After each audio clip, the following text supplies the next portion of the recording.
Perfect.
Perfect.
Hot like 100. Hello, hello, hello, hello. Loading, strapped with the lyrics like I'm bowling. Keep pushing on, keep rolling. And when I listen, but I told him one more time. Your favorite MC's bang silver. These raps here are golden. Cards on the table, there's no folding. Spit bars at the club, zoning. TikTok come to London, get ripped off. Man, get pissed off when I start lift off. Famous cookie and biscuit. Get ripped off. Picked up my song, yo, every time I tripped up. Little petty trending the big rock. Me and my G's do everything mix up. Full circle, not everybody. Stay home! Keep your heart, but you know that it's elegant. Get mad, but always benevolent. Always moving up, just leveling. Constantly telling them rhyming, riddling. Cycle through these streets, I'm she's back again. Oh, cause a little fire on the track again. Turn the music up, vibe like an icon. Yeah, if you want buff, we can go psycho. Head to head, bar to bar, turn the mic on. Turn the music up, vibe like an icon.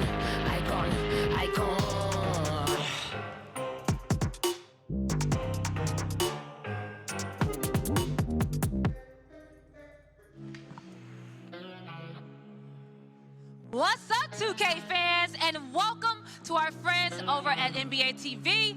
We are live from the heart of DC and home of the NBA 2K League. The playoffs are here. Welcome to the AT&T Game Day Show. What's going on? How you feeling? Guess what week it is basketball? It's playoff time. You know it, and if you was rocking to that sound at the beginning of this broadcast, that was Icon by Jan Set. It's our new theme for the week, so shout out to her. Hey everybody, I'm your girl, Miss Basketball, and I got the one, the only Harris on side of me. Welcome to the NBA 2K League playoffs presented by Google Pixel. I'm excited. Me too. I cannot wait to see what we get this week. You know, the great Jerry West was talking the other week, and he said there are a lot of people out there who say they got that dog in them, but wolves eat dogs, and I got that wolf in me. Let's find out who are the wolves this week. Oh, he got that wolf in him. Well, a lot of people had a wolf in them last week. All right, so last week we concluded the Banner Chain Series powered by AT&T with Deuce Infinitos and the Knicks Gaming punching their tickets to the playoffs. Knicks won the ticket finals, scooping up $25,000 in the process. Now, the ticket was just the latest example of how intense the competition can get. But it's been all that way all season long. Here are some of the best sights and sounds from the season. Let's take a look. Don't talk to him. Talk to me. Be for real, bro. You don't talk that much, bro. Oh, he's nervous. He's nervous. It's his first time on stage. Hey, Crush, you can't save him, bro. What you talking about? He can't get a bucket, and you can't get a bucket. I'll play defense. Don't be talking shit. You started talking, you got me off. You got me off. Look at me when you talk to me like a man. Look at me. You said you wanted this. You said you wanted this. Hey, Dre! I'm right here, Dre! You suck, he sucks. He good. I like you. Being sorry. You better hope they save you. I'm like this. I don't lose to you in the playoffs. I don't lose to you. You never talk. Stay tough. Trying to impress your teammates. Are you serious? Talk to me. There's a lot of game left. There's a lot of game left. Get the out of here. He's not made for the stage.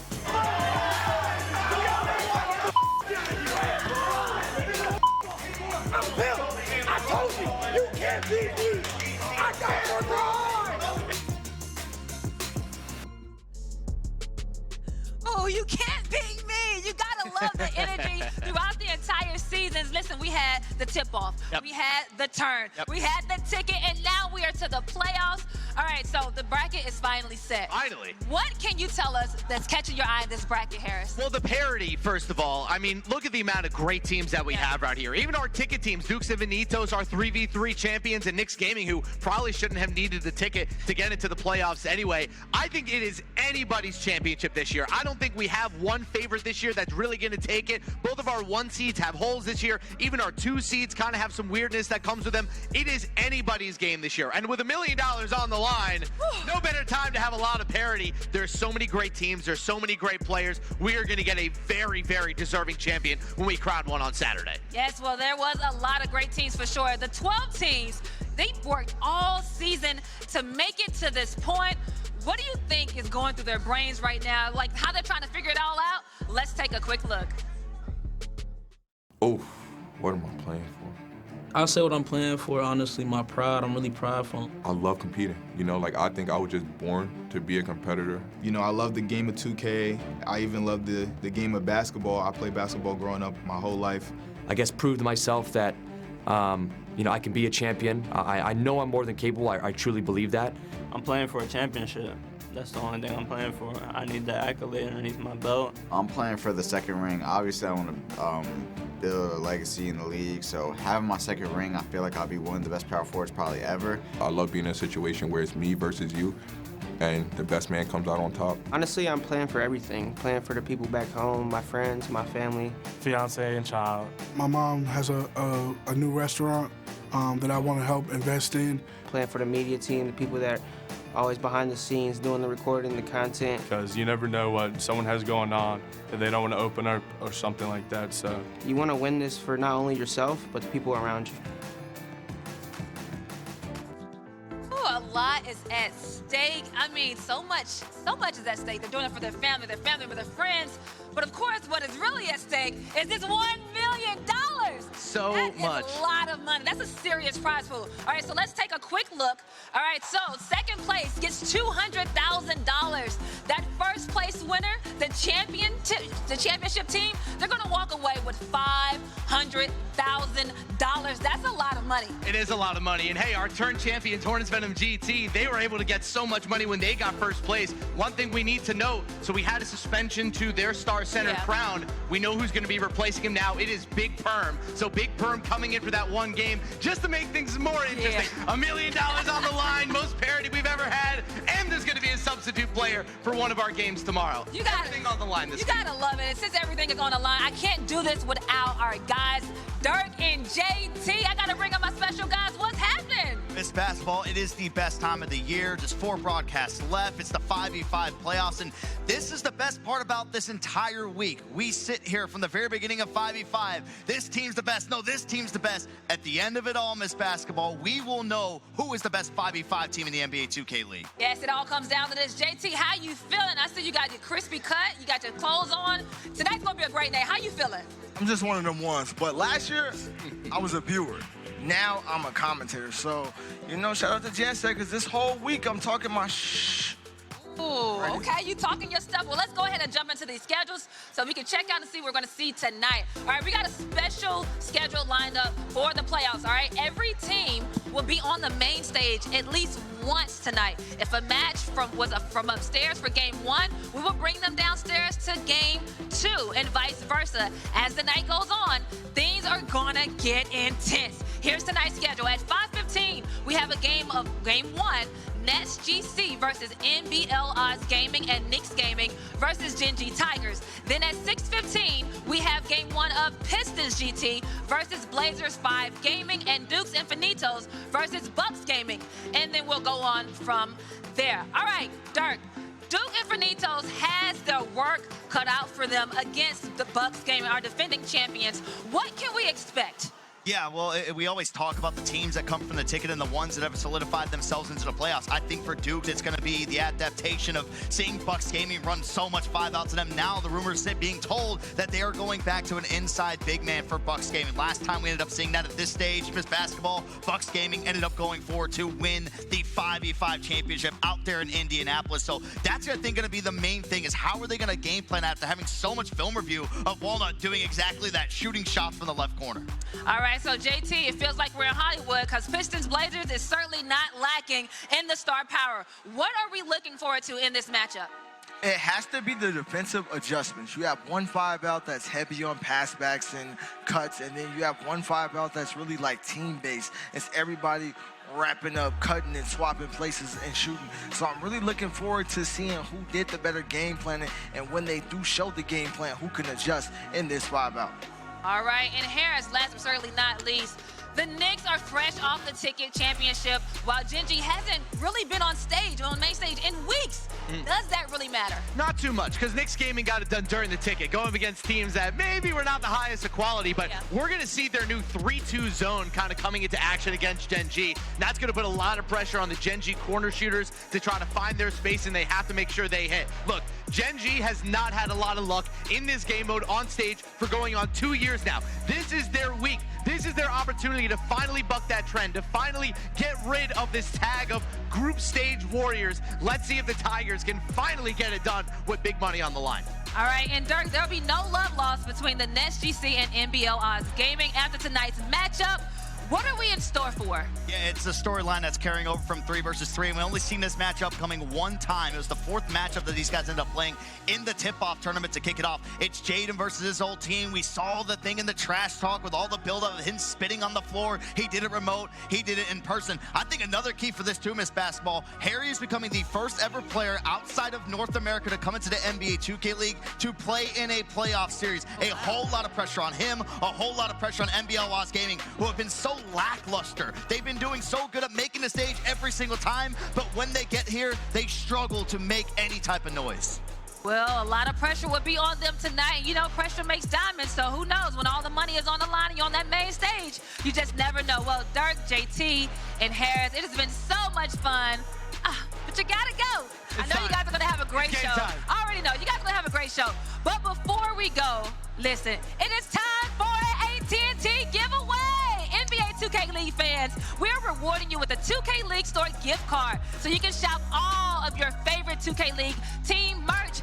And make sure you go ahead in the chat right now, spam the chat, drop AT&T in the chat for your chance to win, okay? Go ahead and do it. Look at all those fun kids. They're ready. They're dropping it. Okay. Well, listen, I'm your girl, Miss Basketball, and that is it for the AT&T Game Day Show. Tonight, we got the beautiful Autumn Johnson. She's going to be joining the desk. Listen, y'all, it's a jam-packed night, as you can see her right there. And then we got Harris. He's going to be roaming the sidelines. And then we got Pika and Dom 2K joining the show. When we come back, it's the playoffs officially kicking off with Nets GC versus NBL Odds Gaming and Knicks Gaming versus Gen G Tigers. So don't go anywhere. Let's go! You've seen the best games. You've heard all the best trash talk. Now it's your turn to decide who's the best of the best. NBA 2K League All-Star voting is now open. Let's go!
Even in my down times, I can't get you out of my mind, sorry. Hey, I done run 1,000 days just to find you in my way.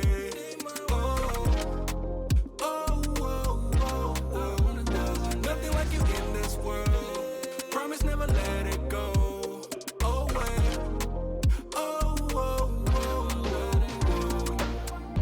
Baby, won't you calm down? Wanna know how you feel about you and me? Them they do too much, but you in control. Loving that about you. Me, I want it all, oh. She my baby doll, oh. Body they hot, oh. Leading out follow. Me que la teña poco le yo. Yo nu de pe matento un tío. I wanna be wherever you go. Me que la teña poco le yo. Yo nu de pe matento un tío. You got my heart and I think you know, baby girl. And I done run 1,000 days just to find you in my way.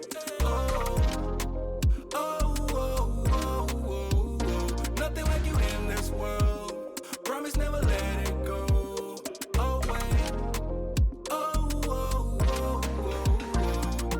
Baby, you my only #1 gotti. Even in my down times, I can't get you out of my heart, sorry. Yeah. Searching away, yeah.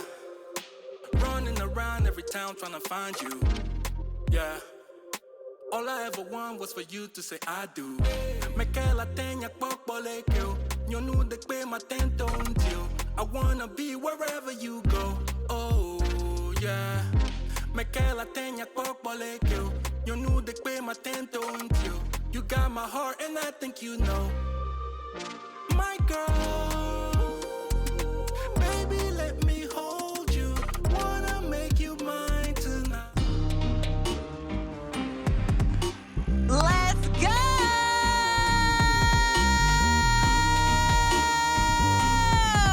And y'all know the vibes. It's time for the NBA 2K League playoffs presented by Google Pixel. It's your girl Autumn Johnson checking in alongside my guys Harris, Dirk, and JT. Y'all, we are in for a great one. Season 1, we had the Knicks. Season 2, the T-Wolves. Season 3 and 4, back-to-back Wiz DG.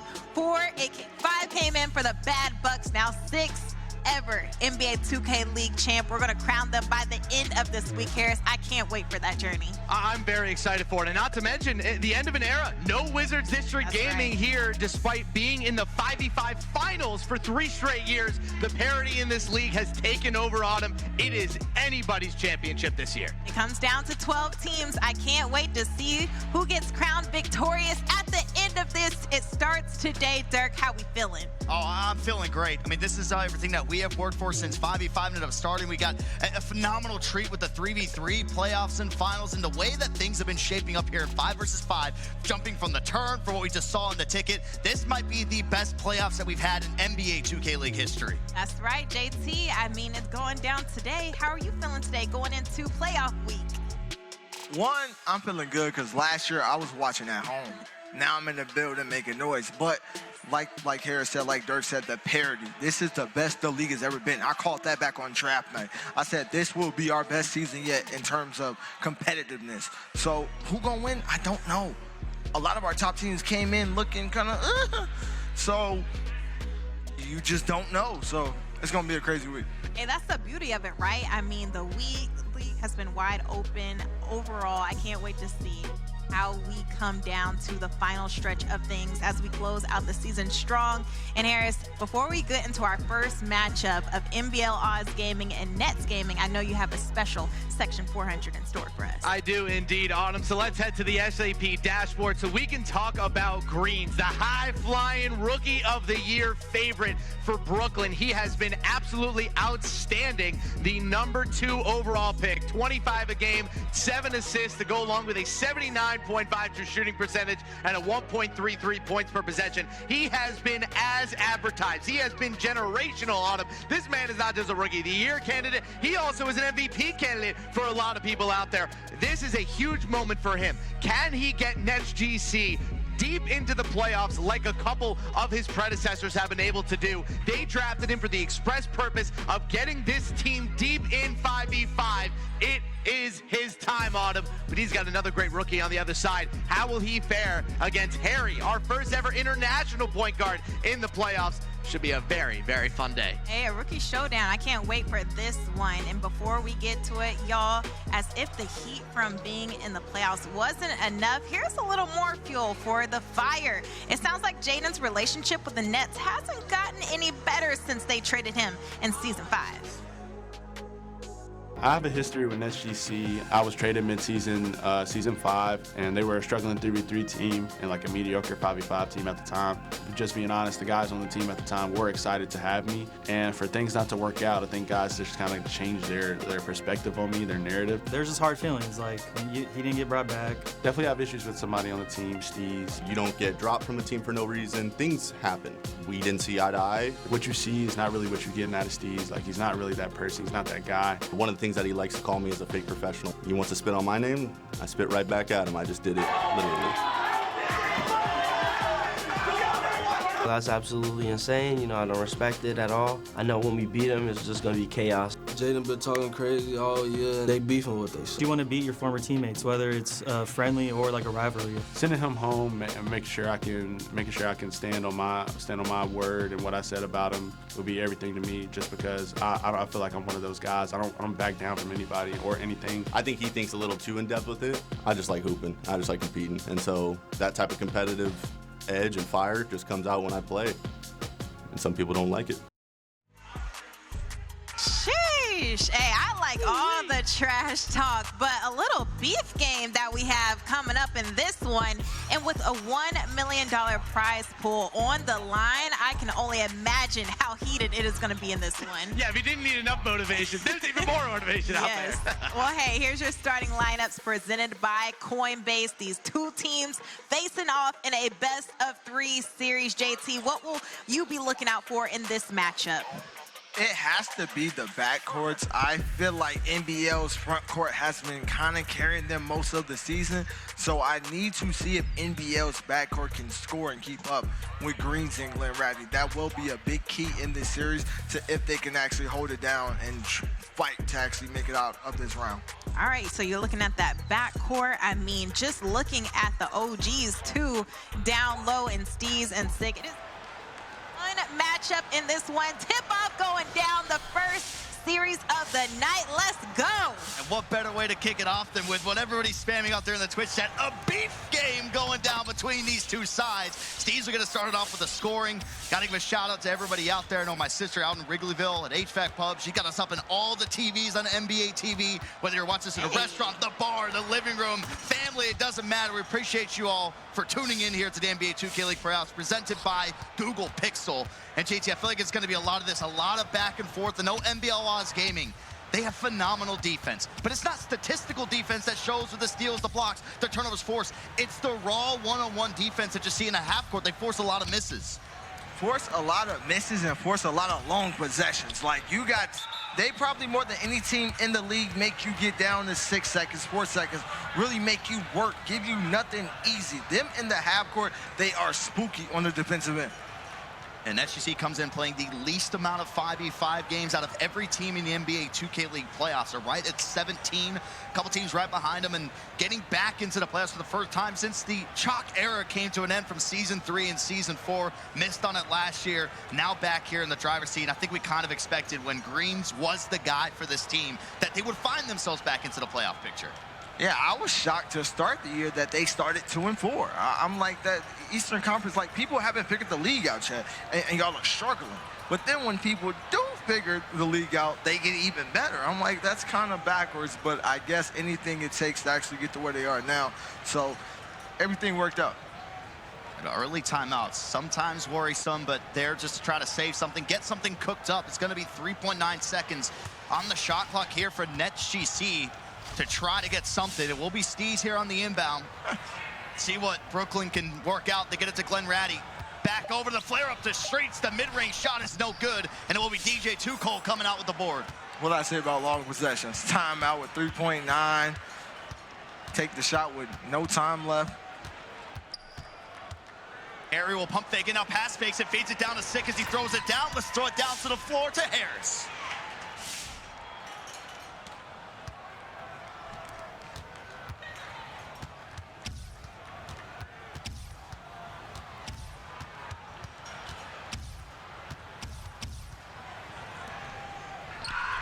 Lied.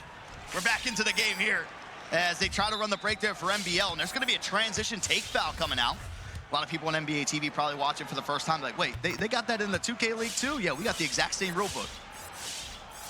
Yeah, people have actually, like, really got smarter as the year went on not getting that foul. So most of the time we do see it, it's frustration. Ooh, a couple knockaways coming out there from Glenn as DJ will come out with it. Got under 10 seconds to work with here for NBL Oz Gaming. Harry down to Sick, gets the bump and throws it down. And this time, let's try again. Let's throw it down to the floor with Harris.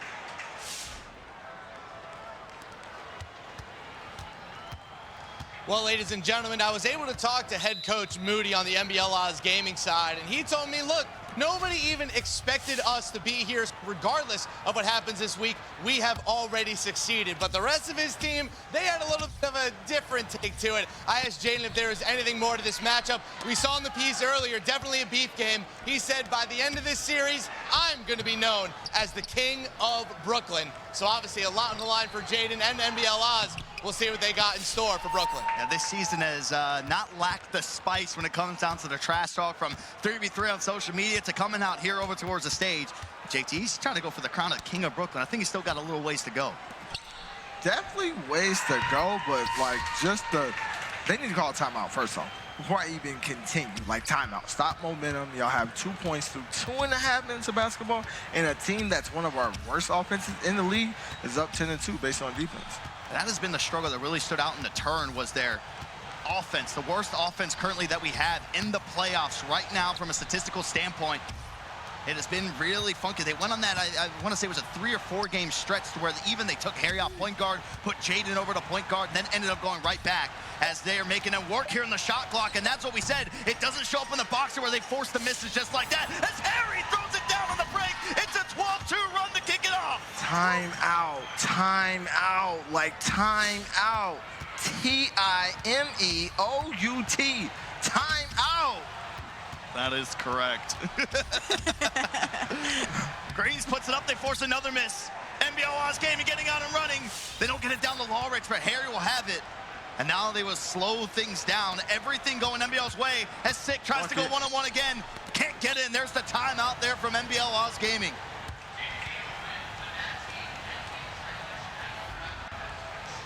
They're going to get at you, but when you are seeing them in the half court, still going to be some struggles trying to get open shots and get open shooters. Too many times passing to guys already in lanes. Be interesting to see, how does the NBL offense look in the half court versus on the break?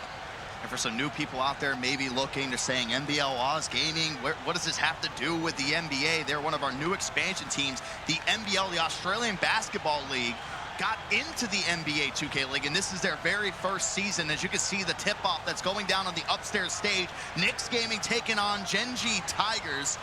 As Knicks Gaming, we get to see a true test, JT, of this 3-2 zone, which led them to the ticket title. Will it work here in the playoffs? Against this team, it can, because Genji is either lights out or they can't throw a rock in the ocean. Like, it's no middle ground with them. So if they have that type of performance where they cannot shoot, that 3-2 will thrive and flourish. Seems like it's been some time since we've been able to look at a Genji basketball game. Well, hey, that's because they didn't make it very far in the turn. They got into the playoffs, so they had a nice break. So it'll be nice to see if there is any such thing as ticket momentum, especially for Knicks Gaming coming on top with the win there. It's 12-2 here on the left side. We'll see if Nets GC can try to string something together. And they have not turned the ball over once, but they are 1 for 8. And there you go, get a turnover. DJ with the pull-up, can't green the shot. Lawrence right back up with it. It's now 14-2 with under 2 to go here in the first. I'm not gonna lie. I like DJ attempting to drop him. I'm not mad at it. He got to green it, but like him actually having the confidence to shoot that type of shot in playoffs, I can only tip my hat. Shots, takes the 3, and he'll green it. Maybe that'll get him going. Just their first make from behind the arc coming from Nets GC. I can't blame Sick there, but I feel like when they're struggling to score how they're scoring and you're not sure your team can finish your rotation off, give up that 2. Jaden just with his second basket of the game. He's now got 5. A lot of the offense for NBL Oz Gaming. I mean, Sick's kind of been their saving grace, but how many times have we said that throughout his NBA 2K League career, that man can either go get you a bucket, even if you put him in a sticky situation one-on-one, he's still going to be able to get his. Yeah, like the first one he got on shots, that was kind of 2K. Like, he caught the ball, shots, bumped them, walled up, and still got dunked on. Jaden will advance it, now 16-7. Some more life starting to show from Brooklyn. Harry with the catch and shoot shot for the hash. He'll green that one. Not gonna lie, they're in trouble. They're in trouble. This is a tough, scary team to score against when they're taking care of the ball. When they're taking care of the ball, hitting open shots, not letting you get out in trans, NBL is so spooky. As a team, they have made the stage every single opportunity that you can in the NBA 2K League this season, ranging from 3 versus 3 to 5 versus 5. Guess what, JT? They have only won a couple rounds. We've gone all the way back over to 3v3. When they get out here in 5s in person, they have immediately dropped the series when it comes down to 5s. As Sick will throw it down again. It's extended back to 21-19, and that should secure them to 2 for 1. If it would be a time to turn up, it has to be now. I feel like now can make up for all the times y'all are kind of probably disappointed yourselves all year, making it on stage, but not really making a run. Now would be the time to just erase it all. The offense all being shouldered right now from Steez, and then shots. Green's yet to register a basket. Same thing with Glenn Ratty. And Glenn has been very crucial. A lot of the shooting guards, even B-Rich for Pistons GT, for their success that they found in the tournament. We got 5 seconds to go here in the first. Harry pops the takeover. Lawrence will take the shot. He can't green it. They get the rebound, and they'll throw it to Glenn Ratty, and the first quarter will come to a close. It is a 10-point lead right now for NBL Oz Gaming. NBL Oz Gaming in full control in this one. That offense is rolling for this team. They look good. They feel good. The confidence. Look at Jaden right there, making sure that he knows that what is at stake in holding that beef game personal. All right, we got Genji and also Nix as well. 6-point ball game over here, Dirk. This is the interesting one. We had talked about it, Knicks Gaming. They came off their 3rd ticket title, wondering can they try to replicate some of that magic they had in Season 1 where they won the NBA 2K League title. They're breaking out a different 3-2 zone defense, JT. I'll let you give a breakdown to the people because that's one of the main points that we're focusing on. It worked in the ticket. Can it work against playoff caliber teams? It can work against playoff caliber teams that can pass the ball and shoot the ball, because basically a 3-2 is how they run it. At least they have their 2 guards on the wings, their point guard and shooting guard, with their lock in the middle, with their bigs in the corner. So when it's like a slip or a cut, one of the corners is dropping, which makes the whole court rotate. But as we've seen the Magic do last week, if you know how to pass, you'll switch it up between hitting that opposite wing, hitting that corner pass, and if you know how to shoot, you can make them pay. But that's the key if you know how to shoot. What are you expecting out of this backcourt when it comes to DJ and Gallo? We're going to need that, you know, #1 pick overall caliber type of player in Gallo. So when you look at this, what do they need to do and what's their keys? I'm expecting them to step up. They've been underwhelming all year. They have not been this promising backcourt that I thought they would be. DJ on stage has not been promising. Remote, he has been literally Zeus. He has been one of them ones, but in person, he has struggled. Gallo, I feel like he's not even the same explosive point guard he was last season. So this week has to be the week that this backcourt really picks it up. And what's the main trend that we've seen? Point guards who have been struggling the entirety of the year from threes, early and towards fives, they are now starting to pick it up. They're starting to turn it around. I think this would maybe, if there's any moment for Gallo to do it, this is the moment for him to try to pick up their offense. And that'll be very interesting. You see second quarter action now getting underway here on our left side. 23-11 ball game. As Whatstick will take the shot from the corner. That's no good. Everyone's in for a treat for our first matchups that we have. We got the #1 defense in the playoffs right now with Gen G. And then we got the #2 defense with NBL Oz Gaming squaring off against NetGC. Good pass. Oh, we gotta shoot that. Gallo go over the corner to Crush. Over at the power forward position as he gets that one to go. Let's stay over here on the right side for the duration of the rest of the first quarter before we jump over towards the second with NBL Oz Gaming and NetGC. 12-7 game as Radiant will get the offense started here for New York. Screen hitting, Crush into play. Radiant will take the shot. That's going to be smothered, and it's going to be tight with the rebound. He goes right back up with it for Knicks Gaming. With the back end and the actually front perimeter defender, somebody has to slide down there and box out tight, but it's also a bad double jump on both of them. I feel like, but I do like this switch up with Crush going to power forward. He gets to play quarterback of their defense now. We know how versatile Nias has been, something that he claimed heavy before coming into the NBA 2K League. So he's just a lockdown position as Radiant wide open three from the left corner. It's money for Radiant. He's now at 8 points. That's a 10-4 run. Genji started out hot, had momentum, took a couple bad shots, passed up a couple open shots. Now it's a tie game. And that's the one thing we loved about Radiant and the ticket tournament. Very noticeably emotional in a lot of the interviews that we had from him, and a lot of ups and downs for Knicks Gaming. He didn't get to play point guard over towards 3-versus-3, but he was a vital reason for that success. I know Malik, he won the MVP of the ticket. I know there's a lot of talk about Whatstick, but without Radiant's offensive performances, especially when they hit that reset, and he went crazy for like 19 points in a quarter, got to put them over the top. I feel like it had to be just pure frustration. For him to have the historic Hall of Fame career he's had, to be having the year he's having now when he's 6 years in, I know it's frustrating. I know it's just a lot at times. And you can see, like, when he was hooping, when he did cook up for that 19-point quarter, the whole team stood up like, man, this is the Radiant we've been waiting on. They all was like, Ethan, come on. Timeout going to be called here for Genji. You got 6.1 in the first. Yeah, historically rating, he's a guy consistently upwards of 20, 25 points per game, just 16 points per game so far this year. Passing ability still been on the play with 7.5 assists per game coming out from Radiant. But this is the best start that you want. You know that Malik, over the time, he's going to start to get his shots. He's going to start to knock him down. So if Radiant can already have 10 points with the first quarter already coming to a close, if I'm Knicks Gaming, I am very happy about that. Oh, yeah. If he starts out early, that's the one we've been worried about this year is Radiant. So if Radiant starts out early, Malik will pick it up. Malik is going to slide at some point. And getting a look over here on the left side, 31-18. NBL Oz Gaming in firm control here of this one.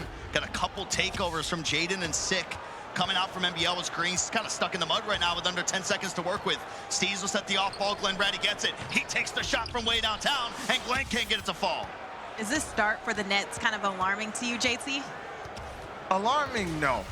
The only reason I'll say it's not alarming is because they're not forcing turnovers. NBL isn't missing their shots, so they're not able to get in transition. I haven't really seen a team this season put NBL in the half court and just put hands on them. Like in the half court, they literally put teams in headlocks. It's just when they can't score that they give up points in transition. One of the biggest issues they've also had on him is just, you know, Glenn has been good down the stretch this year, but he hasn't been outstanding. And when Greens is getting kind of locked up like this, going up against a really good 1v1 lock in Lawridge, it's just tough for the Nets to create offense. And that's the issue we saw against Charlotte when we were back in the turn.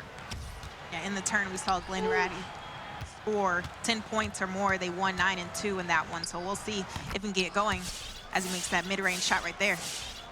He's been vital, and again, I go to the same thing. I feel like a comparison is E-Rich with Pistons GT, the way he kicked up his performance in the turn tournament in that shooting guard position. We know how vital it's been. So with a few years in the NBA 2K League is Jaden. Another shot goes down for him. I mean, he is on fire here in this beef game. He's got 16 points. Only 6 less than Nets GC as a team. As a team, one man got 6 less points than 5. One thing you start to know, the more and more you watch Nets GC, those secondary scores really feast once you get the defense away from streets. Well, Chad, it's time for another giveaway, and thanks to our partners at AT&T. Follow the Nightbot instructions in the Twitch chat for your chance to win an NBA 2K24 game code for PS5 when the game does drop next month. So keep an eye out there in the Twitch chat. Follow the Nightbot commands. Good luck. Have fun. I wish I could enter that, but I already got my game pre-ordered, so I'm all good. I'm ready for release date. By the way, I was getting a little quiet. What's up, everyone? Welcome back to the NBA 2K League playoffs presented by Google Pixel, and welcome to our friends out there on NBA TV. Right now, we have 2 games underway, and we are locked into the first game of a best-of-3 series. Nets GC taking on NBL Oz Gaming, and look at this beef game, y'all. Jaden going at it right now, and he is leading all scorers with 16 points, 6 for 7 from the floor, 3 threes already in this ball game. He is helping pace this team, Dirk. Yeah, for a team that has been struggling offensively very, very badly. That turn tournament was very eye-opening for all of us. We're wondering, okay, what is going on with this team? We know we're not getting that explosive scoring from Harry on a nightly basis, but Jaden was one of those guys that if we were going to see something happen, he would be the guy to turn it up. And him and Harry averaging the exact same amount of points that we have been seeing for this side. So it's good to see Jaden already getting well over his average, and we're only at this stage in the ballgame. One slight cause for concern. You look at the NBL Oz shooting. Jaden looking really good right now, 3 of 4. The rest of the team, 1 of 6 from 3. Just something to watch in the second half. When NBL starts to fold offensively, it's because those threes aren't falling. We'll see if the Nets can kind of use that to build back their lead. Radiant off target there as Type will get the offensive rebound. There's been a lot of Radiant right now, the 4 attempts that he has, and now he shows off the passing ability down to what stick. And he had some huge offensive performances out there in the ticket tournament. 30 and 7 steals. 30 at lockdown. 30. I think the performance that, at least from a recency standpoint, was bag motion when they were going through the turn, the game that he had alongside Connor. That's a 5-out lock, though. Yeah, that was sitting in the corner. When you start to really turn it on, a lot of things can happen in the game of NBA 2K as we're back underway. Here on the left side, Lawrence will take the shot from the top of the arc, and he'll green it. No, I was sitting behind the Nets GC bench just to try to see where that energy's coming from. It's all streets right now. He's the one trying to hype them up on both ends, get them back into this. But I don't know if it's resonating with the rest of the team right now. They seem to be a little bit shell-shocked from getting punched in the mouth to open up this first half. They started off the game 1 for 8. They had no turnovers, and yeah, of course, as soon as we called it out, they got that turnover. NBL Oz Gaming, they capitalized on it in streets. Takes a 3 from the left side, no good. Stick will come out of there with the rebound. His 5th of the game. Got a possible 2 for 1 if they go real fast with it, but they'll slow things down here for NBL. I like that. No need to rush, especially when they have all this momentum. Dunk. Like that right there. It's nothing you can do. You're sliding down to get a bump, and you coincidentally get a bump that just puts you under the rim and gets you dunked on. That's the third time Sick has done that this game, and he's not even doing it. And one of the skill gaps for the center position is waiting that out. And then you see sometimes players get baited. They'll maybe pump fake on it. Other ones who know what's about to happen, yeah, they usually get dunks. As Glenn Ratty trying to find a basketball, kick it over to Shots. Is that going to be open? It is not going to be. And it's going to be halftime here in this one. It's 41-25. NBL Oz Gaming. They took this game right from the jump, and they are not looking back. Oh, this looks scary in sight, and they got to pick it up in the second half. We'll see how the Nets will bounce back. And if you're watching on NBA TV, you're headed to a quick commercial break. So we'll see you on the other side.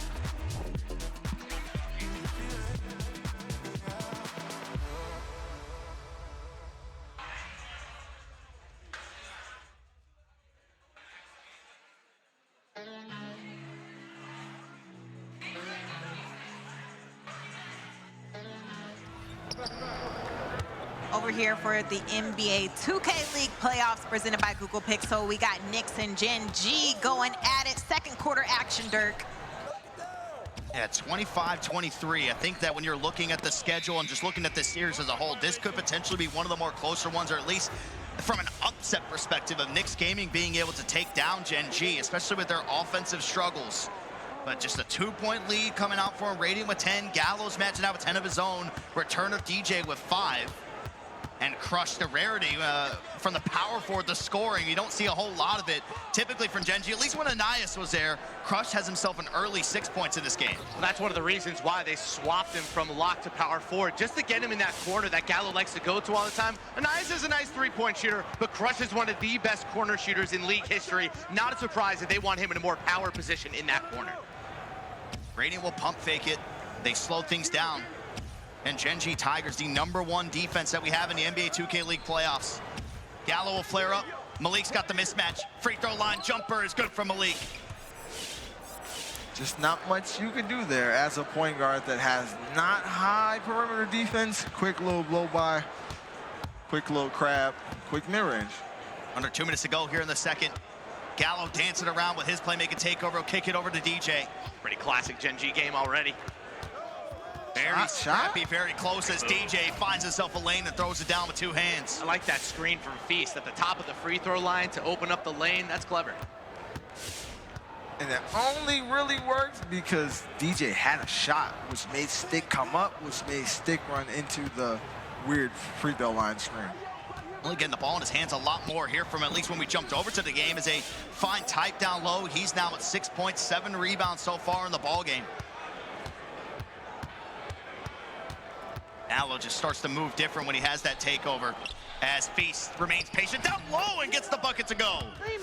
Which is probably the biggest weakness of this 3-2 is when you go downhill and your big goes with you, that makes those corners kind of have to really stay home. And then you can abuse that lock on big man mismatch on the offensive side. A lot of this from what I've noticed. Look at Anias over there in the corner on the small forward. Crush has just been switching over and playing all-ball defense at the power forward. I always give credit to DT at 76ers GC for when every time a power forward steps up and plays up on the hash. Gallo will get it over to DJ here on the break. Knicks Gaming able to recover to slow things down. And not the first time we've seen Crush at power forward either. Played there last year for Kingsguard Gaming during the ticket. Won them a round, did not win them the next.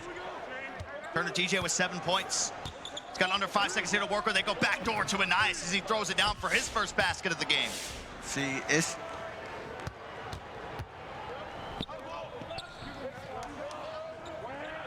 Welcome back to the NBA 2K League playoffs presented by Google Pixel. And welcome back to our friends over on NBA TV. Second quarter action of Knicks taking on Gen G. Right now, 33-27. Another game underway as well as we have NBL Oz Gaming up 41-25 over Nets GC. This is the playoffs going down. We're trying to crown our 6th ever NBA 2K League champion. Feast trying to go dunk meter there at the buzzer. So a lot closer ball game what we have going on here between Gen G and Knicks Gaming, just a 3-point lead. Only 3 attempted threes for Gen G in that half, and they have a 3-point lead. Gallo doesn't have one yet. Anaya's crushed 0 attempted threes so far. Knicks are 4 for 12. It's going to be huge for the Tigers in the second half if they can get that perimeter offense ramped up. It sounds like they kind of heard what I said. We're either red hot or ice cold, so we're gonna not even give ourselves a chance to go cold. We're just gonna hit buckets, trust our defense. If you don't, you don't take them. I mean, look at their efficiency numbers, though, on just twos, 15 of 20. That means the offense is working, right? Gotta wonder if all of that pressure on the rim is gonna open up some looks on the outside. That 3-2 zone, it's gonna give you a couple looks from the corners. It's gonna have to hit a couple in the fourth quarter. Well, I feel like with the way that they're running this 3-2, speaking of Whatstick, how often do you see Whatstick has to come up and play high? So if the corners aren't there in the rotations, it's gonna be dunk after dunk. It's basically gonna be like Gallo, Return, or DJ are playing in a 3 versus 3 game. Which it's like, when it comes down to it, they're literally passing up on open looks. Like, it's been, I've seen DJ pass up on one. I've seen Gallo pass up on one. I've seen Crush pass up on one. They're passing up on open looks, but they're still finding a way to score. So I can't really complain if you're still getting me a bucket, because that shot might not go in, but you dunking the ball, 9 out of 10 will go in, so no arguments there. Pretty sure it's 9 out of 10 this year. I know it's more like 8 out of 10. 7.5, you know, I'll give you 6. 6 is kind of crazy, but if it's a paint, like stand dunk, yeah.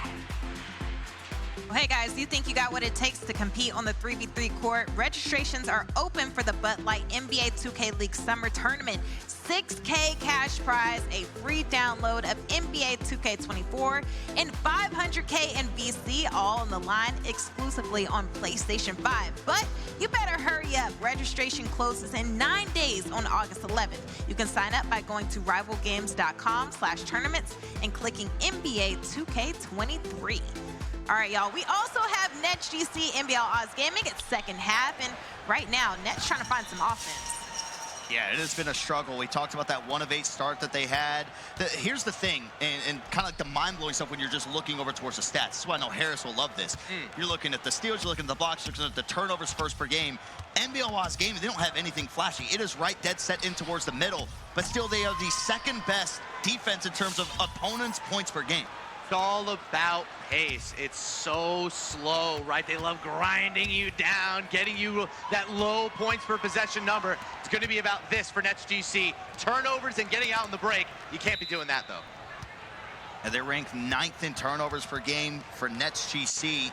They're ranked 6th in the turnovers forced per game, and dead even almost in that turnover. They're right behind what NBL Oz Gaming brings to the table. But can we find a turnaround here with the Brooklyn offense? 11 points in the first, 14 in the second, as Glenn Ratty fires away from downtown. That's no good. Steez will come out of there with the offensive rebound, and DJ Tuchel will wrap him up. NBL really had 2 20-point quarters in the first half. I don't think they've done that all year, and they're doing it at the perfect time. And there you go, Greens from behind the arc. I mean, him and Glenn Ratty were scoreless in that 1 of 8 run that they had. They quickly flipped things around to where now they are 13 of 24 in the field, and Greens has 15 points. Glenn Ratty with 4 as they go over to the corner. Wait for, honestly, the defense to step up, something that we maybe didn't think that we'd say right now, as NBL Oz Gaming will call timeout. They're only have 2 to work with the rest of the way. I was about to say, he better not get that same little push off again that leads to a stand dunk. I've seen him do it 3 times, 4 or 5 times. It's just getting out of hand at this point. I'm gonna call this like the modern day cold shoulder from what we're seeing from Sick when he's been able to barrel his way down into a paint, but he's got 16 points. Let's throw it down to Harris, who's got a 13-point game here. Thanks, Dirk. While I was standing behind the Nets GC huddle during halftime, I wanted to hear what was going on. You don't go into a 16-half deficit without something going wrong. And again, all the energy coming from Street saying, hey, I'm following the game plan, but nobody is talking to me. Where are we going? What are we doing? He seemed as frustrated as anybody as their defense really collapsed there in that first half. But you see it already in the second. The comms are better. The defensive performance is better. They're starting to get back into this game a little bit. It's going to have to come on defense, get some turnovers, get some transition buckets, and try to get this as a single-digit lead heading into the fourth quarter. How much of that, JT, do you think maybe a little bit of frustration seeing Jaden go crazy and knowing that Streets primarily is going to be on Harry in those plays, so they're kind of banking on Glenn Ratty, whoever's up guarding ball, to try to get those stops? I feel like it has to be frustration, but on the other side, it has to be get over it. This is your last week. This is playoffs. If you're not rising up now, if you didn't grind all year for this moment, for this week, what did you grind for? Sick will secure the rebound, 15-point game, trying to make it some more. Jaden has been stellar offensively. He's missed one shot. Now he's showing off the passing game to DJ Too Cold, and he gets it to go from behind the arc, his first three-point make. One underrated thing that I don't know if people are seeing right now, just watch Sick One on a lot of these slips. Watch the timing. Watch how it's opening up the corners. He's really kind of dictating the pace on both sides of the ball right now. Might not show it on the stat sheet, but Sick's in control of this game on both ends. One of our smartest bigs of all time. Man, I think I've been playing against Sick since, what, 2K16? It's so impressive. I was standing behind the NBL bench trying to hear them. Sick is the calmest guy on the field. He hasn't gotten up, said anything to anybody. He's just playing his game, locked in with his interesting glasses. Well, DJ and Sick are the only ones on this team with playoff experience. So how do you think that kind of factors into this one as we're watching this? Oh, it's huge. And I think when it's your center and power forward that have the experience, it's even better because they're going to be your rocks at the end of the day. They're the guys who are going to get you those big time stops and get you out on the run like you see here. I like that that's kind of where their playoff experience comes from. You're seeing it in full effect right now. Well, let's see if that playoff experience turns into a lot of communication experience coming out here from NBL Oz game. Let's jump into our first listen in. Jump. That's good. All right, we'll live with that. We'll live with that. It's cool. Right here. It's fine. Patience here. Let me get up. Yeah, make sure we wait. Yeah, make sure we wait. Come on. Yep. Plenty of time, Jack. Ready for reverse on this one. Oh my God, Jack. Get back. Good try. That's a dog. Come on! Be that alpha, boy. Come on, bro. Come on. Go. Oh, watch out to upper low. Stay in the corner. Switch middle right here, DJ. If you come up, switch middle. Watch the shot. No, we go. Don't weak, CJ. Don't weak. Come on. There it is. Oh, he's there. Oh, no. That's right. You wanted this deal. That's We're living. Fellas, they're working. Patience, I'm close to back. You got take. So blitz. You got. Plenty of time. Okay. Oh my God. Get in there, ball. It was a 7. It's cool. It's not Harry. Glenn. Go. You want your shot. Wait, my car. Oh! Grab it. All right, I'm cut. Reverse. Oh, we come up. Go. Get out of there. Oh, he got it. He missed. Sit low, DJ. It's not his game. He doesn't take middies. Drop who you got? Pitch it, DJ. Stay right. You good. 6, 5, 4, 3, top. 2. Circle. Oh my God. Right hash. You're good. You're right hash. Switch me, DJ. Go. That's why he said that. It's cool. Fellas, they're working every. And for those of you that are joining us from NBA TV, JT, they're probably sitting there listening like, these guys talk a ton. That's what you got to do in the game of 2K. You definitely have to, because you can't be a mind reader. I feel like you can have all the chemistry in the world. You shouldn't have to always be guessing what the next man is doing. It should be you saying it out loud so everybody else knows how to react to what you're calling. It's a lot of communication there, but just to give people a little bit like a sneak preview on NBA TV, there's a lot of other teams that have even more nonstop communication. It's just a constant flood of the comms as Kareem's, he'll pop his takeover. JC, I'll give you the explanation. Allow everybody at home to kind of explain what exactly a takeover is in the game of 2K. A takeover is what I like to call party time. It is when you as a player, you get special boosts to certain ratings based on what you have. Like we have Greens right now who has a play take, so all of his offensive ratings go up by a minimum of plus 10. So, he just becomes a better player, a much better player. But we do have some players who get takeover and get way too confident, so they kind of get worse. Oh, Harry steps into the mid-range. He's been so stellar all season long of working that out. And he's even better since we went from the tip-off to the turn. When the schedule flipped over, his true shooting percentage is up, his field goal percentage is up, three-point percentage up. As he's gotten more comfortable on this league build, so has his scoring. What is a 21-point game? I don't think anybody could have predicted this coming into it. You got DJ Too Cold. He's got his takeover. 6-1's now gone. 61-42, under 10 seconds to go here in the third. All signs pointing to that potential NBL Oz Gaming dominant win.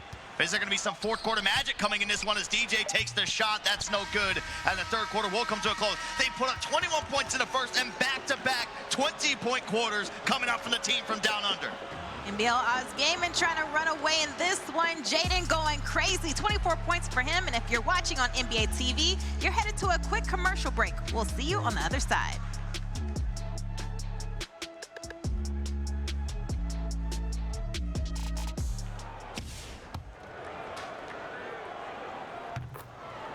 Still got to tap into Knicks taking on Gen G. Best of 3.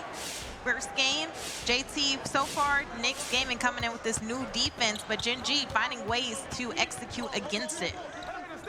We're in the playoffs. Yeah, when it worked, it was against a bunch of teams that are not here this week. So now it comes down to when you are taken out of it, can you adjust to it? When teams are beating it, can you adjust to it? By the way, that is Radiant's first basket since that first half. We had talked about that he had 10 points going out there firing. Didn't get a whole lot going in towards the second. Now finally gets a score. That's the thing with Knicks Gaming. I feel like they struggle to find the balance of offense when Radiant's going on fire, Malik's taking a backseat. Then the next quarter will come around and say, okay, let's put Radiant to the other side and just give the ball to Malik to allow him go crazy. Because at some point, he didn't even have a shot attempted going into that second. Now he's already at 7 as a shot falls there for Gen G. One thing I'm a little bit worried about with this Gen G team, I know JT mentioned that maybe the Knicks Gaming defense isn't quite working the same way. Another game where they just can't build a big lead. They're only up by 4 and they've been controlled the whole time. This is how you get upset in fourth quarters in big games. And of course, you're starting to see the threes rain in from the side of Knicks Gaming, but we were to ask Knicks Gaming 3 things to know about the Gen G Tigers. 3 things to look out for against Gen G. First is their defense. They run crazy rotations. They put Feast on ball a lot. It's really weird. No other team's doing that. You definitely have to look out for Feast. Feast, number 1, he's a really great player. I have a lot of respect for him. They have a tough center in Feast who's been here since season 1. You look out for Crush. He's probably their best defensive player. He's like the anchor of the defense, calls out the defense. Return to DJ, he's a very high-scoring shooting guard. You gotta look out for DJ and Gallo. 2 guards, and Gallo and DJ. Gallo, he's a very high volume shooter. He's always trying to shoot the ball. Their emotions, I feel like every team has, their emotions with how they react and stuff like that. Their cuts, they do a lot of off-ball movement with Crush and trying to stop that. We can slow that down. I think we got a really good chance. I like what Radiant had brought up, and a lot of guys giving love to Feast and what he brings to the defensive table.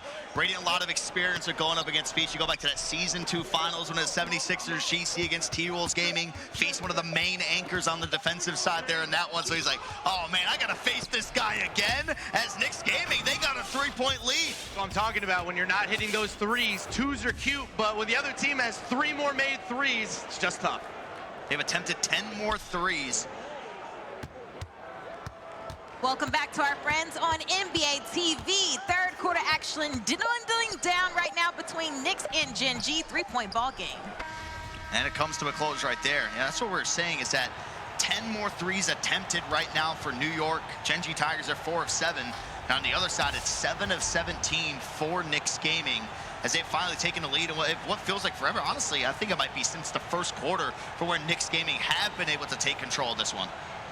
This is the one worry with this Gen G team, and I wrote about it. It's just, you just never know when the offense, it's not going to just peter out like they have a 16-point quarter and 2 17-point quarters, but you never see them explode. You never see a big 27-point quarter, something huge to end games. They just keep everything so close and so tight to the best. It allows an explosive guard or 2 to take over for quarter to quarter. They also have to rebound the ball. Like, even though they're shooting 20 for 28, the Knicks have taken 9 more shots than them. They've only hit 3 more 3s, but they've taken 9 more shots in totality. That's too many. They're losing the rebound count, I think 15-6. That's not it come playoff time. It was a strange run for NBL Oz Gaming coming into this playoffs. It was their 3rd matchup in the turn where their offense just started taking a turn for the worse, no pun intended. They dropped 40 points against the Raptors, 47 against WizDG, 69 against Gen G in a loss, 64 against Cavs Legion in a loss. But then once it got to bracket play, specifically against Warriors Gaming Squad, we started to see the offensive firepower of NBL Oz Gaming finally come back. And you're seeing it in here. Still one thing that we've talked about. It's like we're just waiting for Jaden to take over the offense. Harry's just kind of been doing his bits and pieces for him coming in as a first-year point guard for the side. This is one of the more classic, well-put-together NBL Oz Gaming offensive performances that we've seen. And sometimes it's all about just getting out into a hot start. I wouldn't say that their offense has been outstanding the entire game, but that first quarter was so good, and their half-court defense is so good. That's all you need. They're taking care of the ball as well. Just 3 turnovers throughout the duration of the ball game as Jaden works the mid-range. That one's no good. As NSGC got to get something together here to get you some momentum. As Glenn Ratty really wants a 3. They called it out in the comms too, JT. They said Glenn Ratty doesn't want the mid-range, just play his 3. Yeah, I feel like this year more than any year, you need the mid-range, especially with the fat stop being as crazy as it is. You need to just take buckets. Like, y'all have 48 points through 3.5 quarters. Take whatever bucket you can get, and what a crazy circus turnaround fade by Greens in the left corner. Stuff that we've seen from him going all the way from 3s, bringing that straight over here towards 5 versus 5. It's a 15-point game. NetGC can start to get any type of momentum going, get some stops, get consistent scores on the other side. Maybe they can break this open and make it more realistic. There's 6 seconds here on the shot clock. Jaden has it. Glenn Ratty in front of him. They go over to Lawrich. He drives down low, puts it up. It's going to be blocked there by Steez. Glenn Ratty tries to get out and run. But there's the recovery from NBL Oz Gaming, and Lawrich finds himself in the perfect spot back in the play. They score here, timeout. Oh, the bounce pass down to Steez. He throws it down. They got to move faster. I know that was a nice pass there, but you're down 13. Not a lot of time to just kind of stand there, take a couple seconds off the clock. This is not the time for patience. See right there, Sick has to be at that free throw line. He doesn't have, him hovering that paint allows either one of those corners to actually maybe steal that because it's a longer pass. He sits at that free throw line, he's a easy release pass, and then he's a decision maker. He can dunk the ball or hit one of those corners. One of those corners has to make a play. Make them make a play, but give Sick the ball, but Sick has to be in the right spot to make a damn play. We'll have to see, too, when the timeout was called. It's one of those funky ones where it started the pass animation to timeout, so I don't think it's going to be advanced. I think it's still going to be on this side. So if they don't get that ball inbound on the other side of the floor, there's going to be the 8-second violation. They're going to have to get into their offense really, really quick. By the way, one thing looking at this box score, we were talking about NBL and their 3-point shooting in the first half.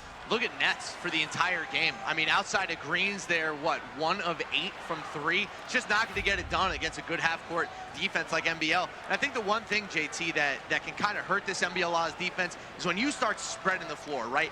Even more so, those 32, 33-foot threes, those really deep ones, that's how you get the offense out of this shrink the floor, or this defense out of this shrink the floor concept that they do. But right now, NBL doing a great job staying compact and playing great defense. Yeah, I agree because I've been told, and I also see it at times, like DJ will do a lot of fake stepping, baiting, acting like he's coming up. He greened that. He greened that. Ooh. Oh, he didn't green that. It looked like it. Ball trajectory and all. All right, it's 11. They're slowly chipping away. I feel like now NBL Oz Gaming has kind of gone into their shell a little bit. They're taking their time, really trying to work that clock, but they started trying to work the clock at 2:30. Feels like a college basketball offense when he starts slowing down the game at the end of the second half, and all of a sudden the other team's coming back and you're dealing with problems. They got to keep scoring. This game's not over yet. And look at the pace that Nets GC they're going with. Constant double teams up top trying to force the bad pass. They get it to Harry. I mean, this might put it away. He gets it to fall. And Harry now with 17 points on his 5v5 playoff debut.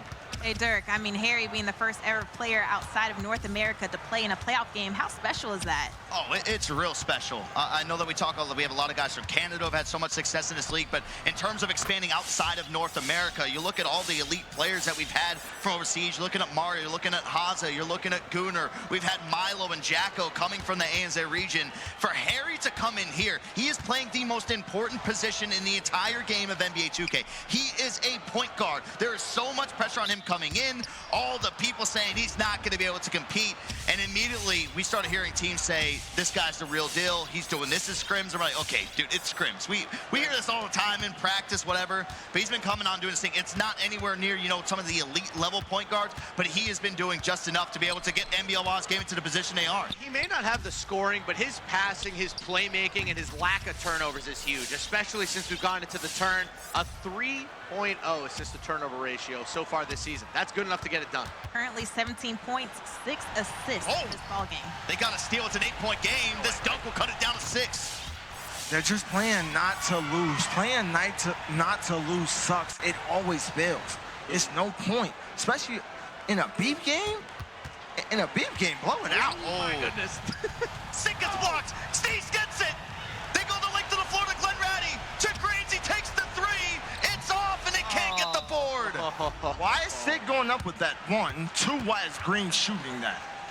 Like, this sport has been a circus for no reason. You're giving a team that's a quote-unquote beef game confidence for what? In a beef game, beat them to death. Literally, don't stop. Don't let up. Keep your foot on the gas. Literally, stop playing not to lose. Not to lose is the worst thing to play like in 2K. So it plagued them every single time they've been on stage this year. We saw it during the turn when they were able to beat Warriors Gaming Squad when we were remote. We came in person, and the way that they closed games was bad. They lost most of their games in the second half. I mean, just look at this offense. They went 21 points in the first. They went back-to-back quarters. They're dropping 20. The fourth quarter, just 8 points for NBL's Gaming. This was one of the concerns coming into this playoffs, and maybe looking at some of the offense and how things are going to end up playing out. This was our worry, but we're getting in the fourth quarter compared to maybe at the start of the game. That's what's so strange. The problem is that NetsGC just took too long to get into this game. They got smashed in the first half. Just might be too little, too late. They need an immediate turnover. They get it into Lawrich, and the immediate foul comes in there from CISO. We'll send him to the line. Don't worry, JT, I got you. Lawrich is a 100% free throw shooter on the year. The only error I feel like they made is, even though NBL is going to take this game, you were up 20 last quarter. Now you're up 8. You gave them confidence. You gave a frustrated team that had no comms, no energy, confidence. Why give them heart? Why give them hope? Not to mention, they're not going to be on the main stage for game 2. We'll see them upstairs. So it will be really interesting. How does that change the dynamic? If they get an hour in between, it's going to be all the momentum's kind of gone going into game 2. Going to create a whole new world going upstairs. Yeah, that's the new thing that we have with the schedule this year. So they'll play these games right now. They'll get an hour break, and then we'll end up seeing the next hour starts. It'll be Pistons GT versus Blazer 5 Gaming. That's going down here on the main stage of District G, and the upstairs stage is Dukes Infinitos taking on Bucks Gaming. Then we move into the next hour where we see those same matchups again, but it will be the teams in the upstairs stage coming down here to the main stage of District D. So try to keep up with us. It's going to be fun. So basically, we'll see Gen G versus Knicks game next time. It's actually alternating conferences. We're going east and west and east and west. Should be fun. Which, that's a good one. Out there and towards that fourth quarter, too, is 66-61 with Gen G up. As NetsGC will get the ball in bounds. Green just goes straight down. Oh, he gets the poster. Oh, my. He gets one of the nastiest dunks that we've seen. Leaving here with something. He got one of the nastiest dunks that we've seen so far here in 5v5. But guess what? They're down 71-65. I love that. Green's just like, I'm not coming out of here without at least a highlight. All right, you might have taken game 1, but I'm going on Twitter. And it was with Square. It wasn't a stick dunk. It was a Square, just absolute poster. And there you have it. NBL's Gaming will take game number 1, 73-65. The team from down under strike first. They take game 1, best of 3 series. A little shaky fourth quarter, though. Oh, wow. That's happened to Knicks. Gen G, close one over here. Oh, Knicks Gaming, they had that 3-point lead when we went into the fourth quarter, but good battle back coming out here from Gen G. Type will get the rebound, goes back up, gets it again the second time, and Birch, I believe the intentional foul ended up going through as soon as he had started the pass. As Type will get the ball inbound.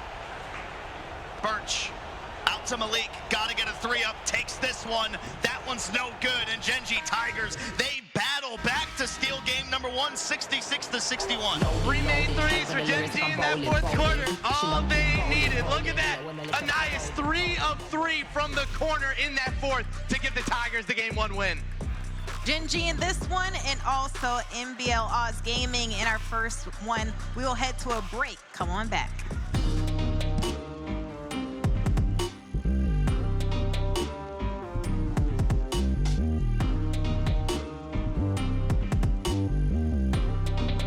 I'm walking away, don't know where I'm heading. Just know that I'm going, so I keep on walking away. I'm saying bye. I'm walking away, so slowly. I'm walking away, don't know where I'm heading. Just know that I'm going, so I keep on walking away. No, I don't know if I wanna stay or go. Lately, my love for you has been covered in maybes. I guess it's stuff I'm going through, and maybe I just need to be alone for a while. Lately, my love for you has been covered in maybes. I guess it's stuff I'm going through, and maybe I just need to be alone for a while. Lately, my love has been covered in maybes. Maybe it's stuff I'm going through.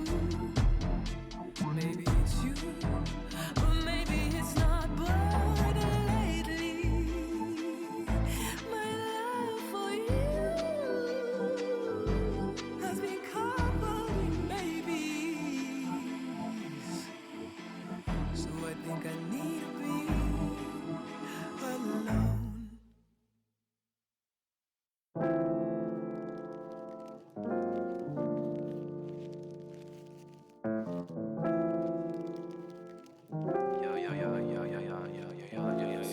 Yo, life theories, this nice delivery got me rated. Banana berries and smooth metals overdated. The gelato is white cherries. Yeah, I'm more than faded. Drifting off in the 5 Series. Cool like rollerblading. Feeling fresh air, we like next day airing. Still the best pair like your first set of earrings. Yeah, wait till you get here, it's gonna click like time sharing.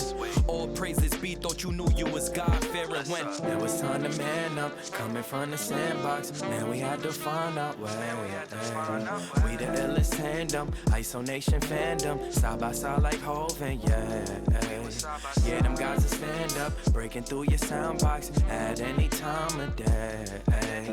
Look at what the brand of, now we in the skybox and we floating through the airways. But look at life, used to stay up late, watching Nick at night. Now we booking flights, staying in B&B's, it's 5 at night. People move funny with business, I let them see my wife. Cause she don't take from nobody, she swear she always right. Yeah, we living life, but dim the lights. I don't do but lay the pipe when it's late at night. Bragging about how they took a life. Welcome back to NBA 2K League playoffs presented by Google Pixel. Shout out to our viewers out there on Twitch, YouTube, and NBA TV.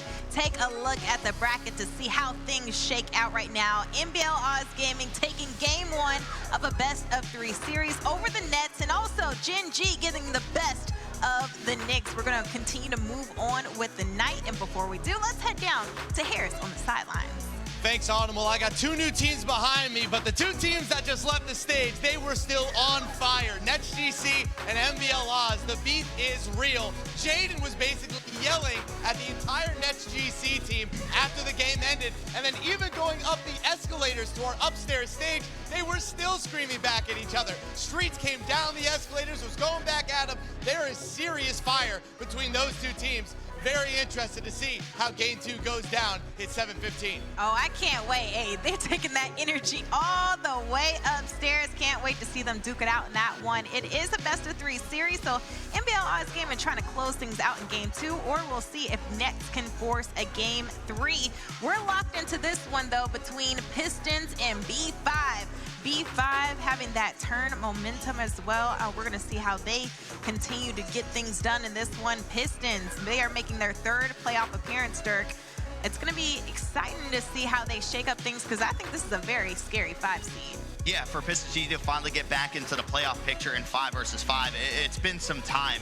And with the way that they started off 5v5, it was a little bit worrisome, but once you knew that 5-out was going to be viable, courtesy of T-Wolves Gaming, I've known Ant for a while. I've played with Ant. He is one of the guys that when you're talking about playing in pre-draft, before the league even starts, when they're just playing out there with their teams, he runs 5-out every single year in NBA 2K games where 5-out doesn't even seem like a realistic thing. So you knew that they were going to adapt to it. They were going to try to figure out a way to where they could run the 5-out offense.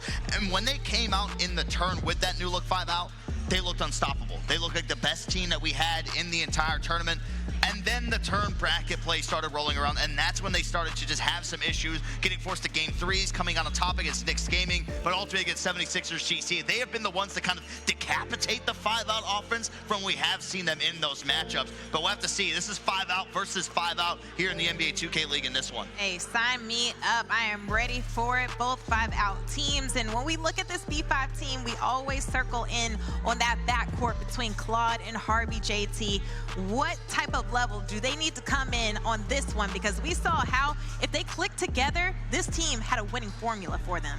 If they click together, they're a pretty strong team. That's when they're at their best. Their front court for most of the year has been bringing it. It's their backcourt that has been very up and down. Claude has been up and down, but as of late, he has really picked it up and become consistent. Harvey as well, but that's really their X factor. Claude, I think he'll bring it, but I need Harvey to bring it if they stand any chance at matching Ant and B-Rich in this matchup. It's star-studded in this one, Harris. We want to talk about becoming, Claude kind of emerging as the lead of this guy. I mean, he was sensational during the turn. The team defense, maybe not so much, but Claude himself was so good. 25 points per game, 7 assists per game, shot 50% from 3. And you should see, I mean, his leap from the tip-off to the turn, he went from being like, oh, wait, should this guy have even been drafted at all to? Okay, that's why he was picked number 4 overall. Claude's development has been why B5 is here right now. But you want to talk about a point guard developing, JT. How about Ant?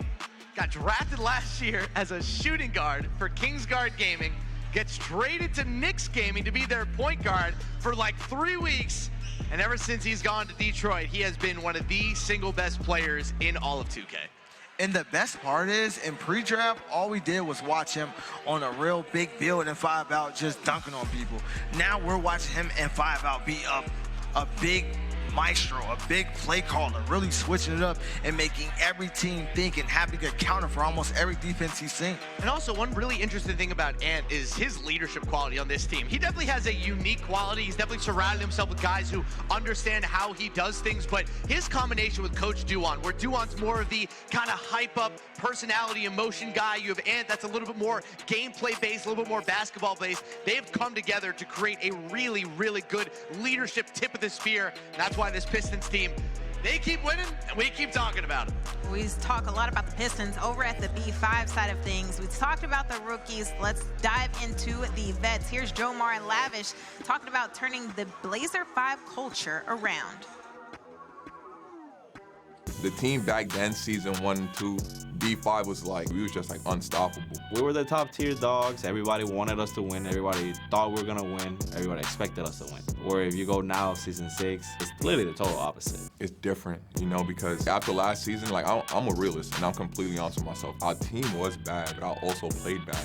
I didn't even expect to get retained, I promise you guys. My manager called me like, hey, so we're retaining you. I was like, what the heck? He calls me. He's like, Jones, you're gonna get over here. We're gonna be teammates again. We're gonna run it back. We're gonna bring a trophy to B5. And he's a very optimistic guy. He has a lot of visions. One last run, 6 years in.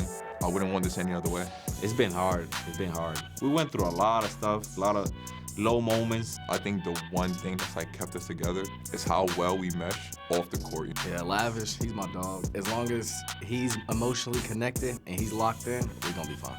He was the guy that kind of kept telling us, like, I promise you the season's not over. Like, y'all have to trust me and believe in yourselves. I said, you're bugging out, bro. Like, we are terrible. And then look at it now. For us to turn it around like we did, for us to switch like that and go from, like, basically team that almost didn't make the 3v3 playoffs to go and winning the ticket, making a run, I think that shows a lot. I did have a plan. I could feel it, and I think that we could do it this season for real. Hey, that's 2 OGs right there, and Lav and Jomar trying to help their team to a championship run. This B5 team has made 5 playoff appearances in the past 6 years. And speaking of OGs, we got an OG on the table, JT. What does Lav and Jomar mean to this team? They mean everything on a team that's so young. On a team that's young, you need those veterans who have been there and seen it all, seen everything that the league has to offer, good and bad. So to guide them and help them and say, oh, you heard Claude say, oh man, we're terrible, you're tripping, but they never gave up, Look at them now, playoffs in both modes, really surprising everybody and shocking the world. That veteran leadership, it is pivotal to being a good team.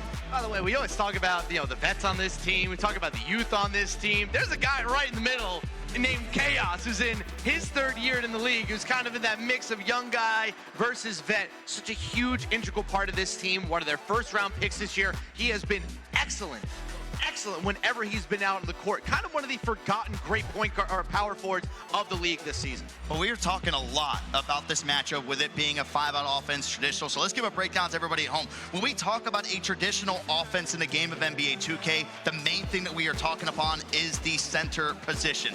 The primary role of the center, what you might see in a lot of NBA 2K League builds, is an inside build. For everybody out there in NBA TV, we're talking a Shaquille O'Neal type player. Oh, yeah. Can't space the floor, just going to bully in down low with the rebounding.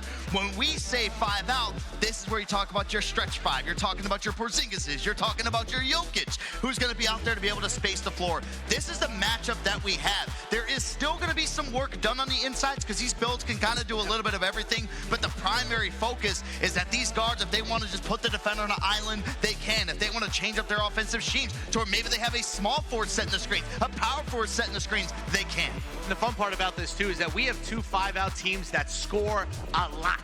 There are a lot of teams that try the 5-out, and it just doesn't quite work on offense. Defensively, 5-out, JT, that is where the real crux of it comes in. Can you defend the perimeter enough, and can you get enough stops at the rim to get out in transition? Teams this year that don't force turnovers, that play 5-out, they get the beat down. They get the back of the hand. But when you're able to get those turnovers and you're able to get in transition, get more shots up like you were mentioning a couple games ago, that's when the 5-out really comes alive. Which is why my defensive X factors up B5 has to be their backcourt. I feel like it is going to target Claude. He's going to target Harvey. They are going to use B-Rich and bag motion to the fullest until they prove to them they can stop it. What about bag motion and Connor? What do you want to see from them here? I want to see huge game-shaking turnovers. That's what these two do. They force big-time stops, they get Pistons GT out in the break, and they feed Ant as much as possible. But watch bag motion on the offensive side of the ball. He's my X factor today because when they are getting him going, he's basically a third guard out there for Pistons GT. The flare-ups, the off-ball screens, everything. He basically plays as another shooting guard. So if Blazer 5 is able to take out bag motion's offense, they can keep these games close and maybe pull off a big upset. Offense is surely fun to watch, but hey, defense wins championships. 2 5-out teams duking it out, and it all starts now. Best of 3 series between B5 and Pistons. Tip-off going down now. Yeah, I think that's going to be the difference maker of 2 teams that can put the points up in bunches. Got a clash of the styles with the 5-out offenses out here in the Western Conference. So many storylines to this. I mean, you got Jomar going up against Ant, their 2 teammates during our off-season. You have B-Rich back on stage, part of WizDG for the last 3 years, helping get them to the finals, along with 2 championships. I mean, there's just so much. By the way, if Blazer Ramo as well. Yes, the 3v3 Finals MVP from last year. And if Blazer 5 wins and Dukes loses, Chaos gets to go up against his former team, the Warriors Gaming Squad. There are storylines everywhere. Let's get it going. Playoffs, baby. Yes, the 5v5 playoff debuts coming in from Ant, Bag Motion, and Connor. Of course, Ant and Bag Motion, part of that 3v3 run last year. They had Ramo out there. Connor wasn't even in the league yet, as there's a steal to start off the game coming out from Chaos. He'll get up to Claude, and they're going to foul him out there on the break. And the first foul of the game will go over towards B-Rich as the talking already starts. And Chaos and Lavish already trying to get into it. Yeah, he made the wrong read there. He had to cut off that right wing, but he tried to guess past that right corner. Turnover. Pistons GT, they do a phenomenal job of forcing turnovers, but in terms of their overall defense, they are last in the league in the opponent's points per game. Ant right now, he's tied for second at the point guard position in steals alongside Connor, with Bag Motion leading the way. The opponent's points per game thing with Pistons GT is more about the pace they play versus the talent they have out there. Talent-wise, they have one of the best defensive units in the league, but they play so fast, they play so aggressive that sometimes other teams, they kind of use that against them. JT, for a lot of talk, right, with the awards that are coming up of MVP, people saying Ant's #1 in that race right now, he did not have a good in-person turn performance. His offense was nothing like, I mean, well, to put it to perspective, his offensive performance when we were in the group play stages, he's put up like 30 and 20 a game. It's hard to replicate that, especially in person, but I think you're gonna need a lot more from him as an individual on the offensive side of things. I feel like this is where MVPs show who they are. This is where he has to rise to the occasion. There is no next week. There is no tomorrow if you lose right now. He has to step up right now. If he doesn't, he's not MVP. Put a sock in it. Just pulled a Creed. There is no tomorrow. There is no tomorrow. But speaking of Ant and Pistons GT, we asked them what are some things to know about playing B5. 3 things to look out for before we play B5. We don't really want to let Claude get going. He's probably their best offensive player. Making sure that Harvey doesn't get going. Like, he's been playing amazing throughout the turn. Controlling the emotions on stage. We can't get too high or we can't get too low. And I'm going to say get back in transition. They're one of the better transition teams in the league, so those 3. All about the transition, limiting Claude, Harvey. We've seen some spurts of greatness to speak of Harvey. He throws it down. He'll go to the line for a 3-point play. Let's head down to the floor to Harris. Thanks, Dirk. Well, the energy you hear behind me, that was Jomar's huge point to this whole Blazer 5 gaming team. Energy, aggressiveness, and let's put it to Pistons GT. And before they closed the huddle, he looked at Chaos and he said, hey, we win, you get the matchup that you want, meaning he'll go up against his former team in Warriors Gaming Squad. Now, Dukes and Benitos has to lose, but right now, you hear the energy. That's exactly how Blazer 5 wants to win this game. During the turn, it was really fun to watch. Not only Harvey go off, but when Claude was a little bit slow, he was still providing and facilitating for his team in that way. So I want to see both of them get going, but we saw great flashes from both Claude and Harvey during the turn. Yeah, I think definitely once you started to see the stakes getting amplified in terms of when they ended up moving to the finals, you can see Claude a little bit out of his element, Harvey a little bit more of the same, but Harvey was the one when Claude was struggling to give them some sort of life source on the offensive side. Because I feel like Harris said, he spoke on the Piston space that maybe the only Blazer space. These are 2 young guards that only really know how to go. You don't really see them come up court, slow it down, and get to calling all the plays in the world. They're a really up-tempo team. One fascinating thing about this Pistons team is that we've known for years that Ramo has always been the emotional center of this team. But the energy, honestly, it's coming from his spiritual successor, JT. It's Connor. It's the first-round rookie. He's the one that's really getting them hyped up and ready to go. He's already been screaming at Portland the entire game. I'm telling you, this stage, it only does 2 things. Makes you want to yell or just makes you want to sit and be quiet and hide behind your monitor. Hey, this man's a former college football player. If anybody knows about competition, it's Connor. And there's going to be a transition take foul, so that'll get some momentum right over there to Pistons GT as Ant will step to the line to shoot 1. Now, a lot of people asking about Bucks Gaming and Dukes Infinitos. That one is about to tip off in the command center out there on Twitch. And there you go, you got the double box. So we're going to stay locked in over here towards the left side, but you can go over there to see. And of course, Bucks Gaming officially starting their reign of trying to defend their 5v5 title. Big thing to note, originally sourced by the JT on the desk. One Wild Walnut back to the inside big that he has put up so many numbers and so many wins on over the years. A more traditional pick and roll offense coming in for Bucks Gaming, moving away from the 5-out that they've been using since about the middle of the tip-off. And I told Cooks, once I seen him probably about an hour ago, he was sitting down, eating, talking, laughing. I'm like, well, not back on the inside. This your series. I don't want no excuses. You go home tonight, I want to have nothing. Nothing.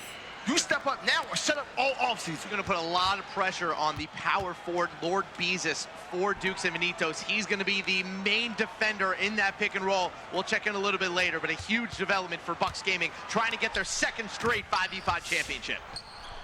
Excited to see how that plays out. Whenever a team who has ran a 5-out for so long goes back to an inside, I'm always wondering, if you lose that one game, do you end up going back to the 5-out or you stick with this? Beerich lines up a shot from the top of the arc, and that's his first made shot of the ball game. It is so impressive how he's come to life here in the 2nd half of the season. Now, 5-out JT is great for shooting guards. We know that, but this man, Beerich, was a glorified catch-and-shoot guy for a lot of his career with WizDG. Now you see him with Detroit. He's making moves off the dribble. He's getting himself open. He's getting open off of screens. He's really evolved as a player on this Detroit team. He's become the exact player they needed at the 2-guard.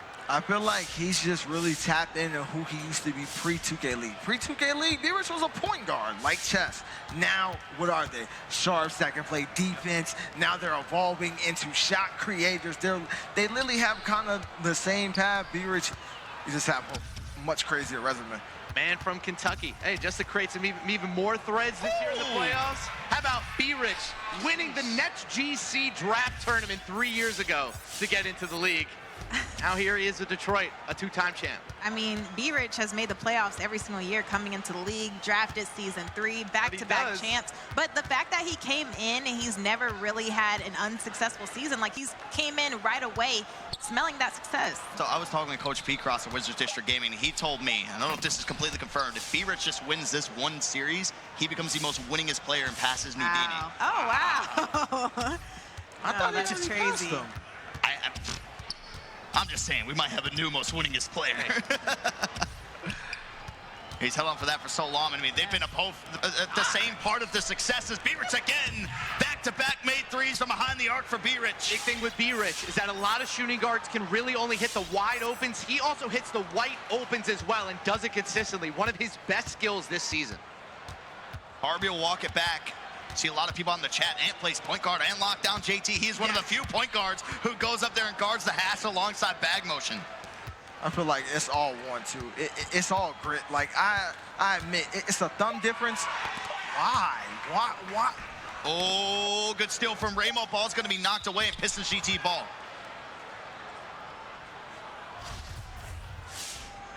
On the other side of this break, we will see our NBA TV viewers on the other side of this commercial break.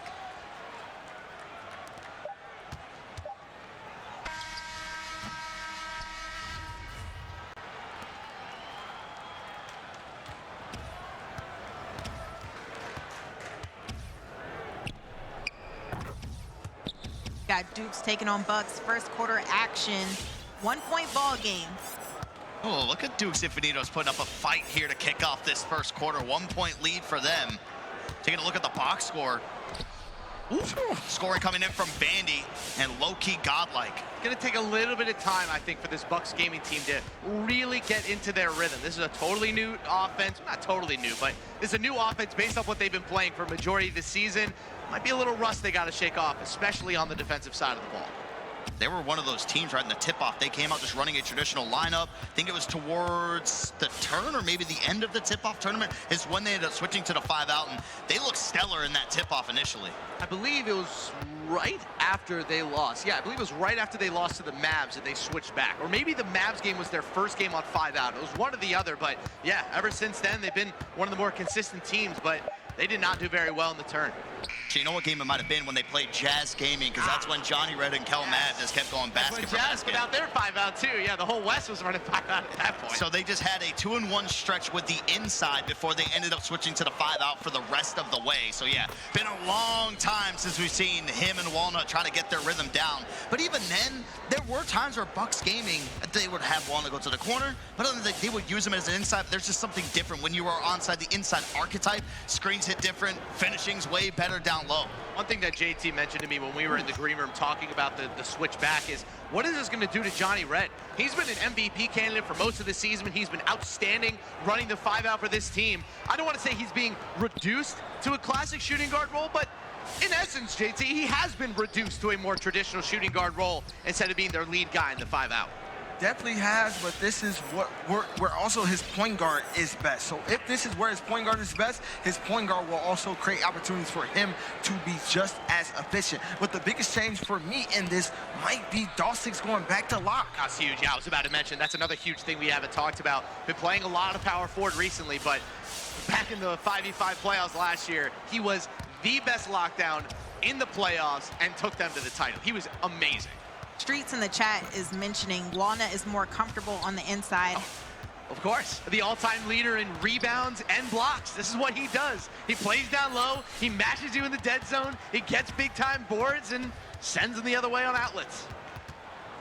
Yeah, they are first in blocks per game over the course. Out of all the playoff teams that we have, they They have 2.4 blocks per game is what they average. Walnut has 1.47 of that. That has a lot to do with Dawsix and Don, I think, swapping at the power forward spot. Never getting a lot of consistency, never really being the main drop guy on the defensive side of the ball on the rim. So we'll see.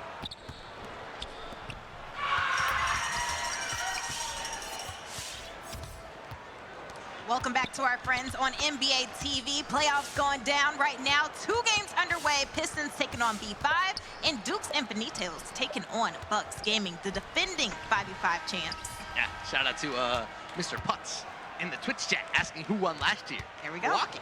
The bad Bucks. Hey, they went crazy last year. Johnny Red, too. He had a showing, showed up and showed out for his team, and really just showed, hey, I'm him. Here's the one weird thing about seeing the Bucks back in the playoffs. It's that not only is Dimes not on the team, yeah, our reigning 5v5 Finals MVP isn't even in the playoffs. Grizz Gaming got first rounded during the ticket after a really bad tournament. No Dimes. Very strange. Feels weird not having him here. Yeah, with the roller coaster season that he had when he ended up on that Bucks Gaming roster, immediately had the bad Bucks mindset. You started to feel a lot of momentum going their way. As here in this one, Claude gets a shot to go, a step in from the Blazer 5 Gaming logo. We got ourselves a 1-point game. Pistons GT had momentum, and they've given up back-to-back threes. That's the thing about 5-out. When you go up, give up 2s, make teams work for a 3. They've gotten 2 threes fairly easy these last 2 possessions. And free throw line jumper is money for him. Now with 13 points. I mean, this is the offense that we need to see from Ant. Time in, time out. There's a reason they were so successful when we were in the group stages of the turn, because of that, him setting the offensive tone early. I feel like he's had 2 very humbling experiences in each mode. In 3s against Dukes, and then in 5s against Philly. So now we get to really see what has he learned, what steps has he taken, how has he matured, how has he grown as a player, and what will the maybe MVP do last week of the season. Yeah, on some big stages, 76ers GC have been the 5-out killer, if you will. As Ant walks this one back, that's going to be a contested jumper. Jomar will secure the rebound, and Ramos in the lane for another steal. That's his second of the ball game. How would he say he's in the lane? My man turned into a statue and said, "Thank you." Seen that a lot from centers when teams try to move out there in transition. You see Coach Dewan, very dapper, going with the button-up shirt for the playoffs, all business. By the way, the reason you see all those centers getting the buckets or get the steals in transition, biggest wingspan on the court. They're starting to stay home, press square at the right time. Bad motion! What a move and what a shot, the patience from the lockdown. And there's my X factor, Mr. Shooting Guard himself, the lockdown. Open, the crab open wing 3 from the lock. He's filthy. That is a crazy shot for a lockdown to take. And by the way, for those of us watching on NBA TV, a lockdown is a small forward who plays a literal build called lockdown defender. That is the primary, I guess, job of the small forward, is to man up the point guard on the other side to be the primary cog in a defense. What are we giving the NBA comparison to? Former Celtic Marcus Smart? He's a little small. I would say San Antonio Spurs Kawhi Leonard is the one. Okay. Kawhi Leonard? Pre-MVP. Okay, They are 99 overall. Original Spurs Kawhi Leonard. Okay, pre-deep bag Kawhi Leonard. There you go. You got it. Oh, Jomar from downtown gets it to go. I mean, pre-claw. They are all 99 overall. So it's safe. It's safe. Scottie Pippen, also a good one, as mentioned to us in the chat. Another good example of what a lockdown defender is. They get it back out to Ant. He's got the playmaker take over. Bad motion off the pass. Screens another one. Wow. This time a 10%. It's 35-28. Well, they might, that's the one thing about this series. It's a lot of energy, but when you kind of let this Pistons GT team get that comp, that's on both. That's on Ant, that's on Ramo. That can't happen right there. And that wasn't one where, I was inbounds, my foot was on the line. No, he was clear out of bounds there on that. So now we'll see if B5 can they capitalize on it.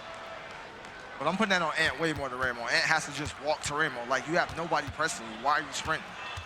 Claude trying to get some space for it. They'll feed it to Jomar. Thought about the fade to mid-range, now kick it out to Harvey. He finds an open lane, and he misses the dunk. Bro, that dunk was ugly. Take that off. That's why he missed. B-Rich from downtown gets it to go. 5-point swing because of ugly dunks. Like a side arm tomahawk from the OG 2Ks. As Claude, can he get a response, trying to slow down this momentum, had both crab for a moment, then had bag motion. He's now back in the play. Walks it back, chaos from the corner as to take it. Claude pump fakes on it, the rotations are there. Can they get the stop? They can, but Jomar will get the rebound, and there's the intentional foul from Connor. That will be their one to give. That is what we call swing. Claude gets it over to Harvey. And that's going to be a still Ant going out there on the break. Can he get the score? They can. And Pistons GT, they are moving and grooving here in this one.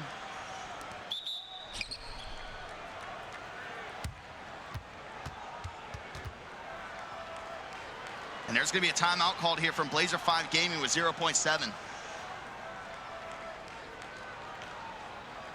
And right now, Pistons up by 10, and it is Ant having an MVP caliber season, leading the way with 18 points in this one. If you're in this huddle trying to close out this last possession that you have, what are you saying to your team, JT?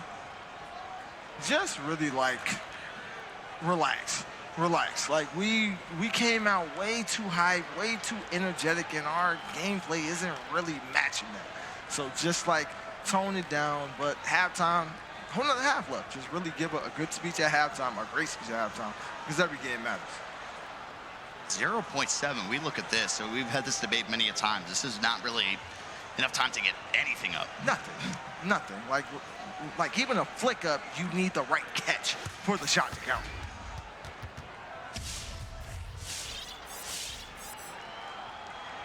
Well, let's see what they game plan here. I mean, all signs more than likely point to a lob.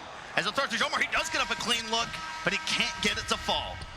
A very efficient half coming from Pistons GT against B5 in a best-of-3 series, trying to move forward in this one, Dirk. Yeah, you got 40 to 30 between both these sides. But now it's time to get closer with the Google Pixel Fold. There you can see our guy, Mr. Harris Rubenstein, aka Sportscene, taking some photos of the action from their unique point of view using the Google Pixel Fold with its 7.6-inch immersive display and its split screen, perfect for streaming the NBA 2K League on Twitch while texting in the chat. These photos will be uploaded on our social channels shortly, so make sure you head to @NBA 2K League to check those out, all thanks to the Google Pixel Fold. Look at our guy out there. He's got some photography in his future. Add it to the resume. Hey, the Google Pixel Fold, if it can make Harris look that good, oh man, make anybody look good. Oh, he's getting in there. I mean, the exclusive shots too. We're gonna go to a quick break though. If you're watching on NBA TV, we'll see you on the other side.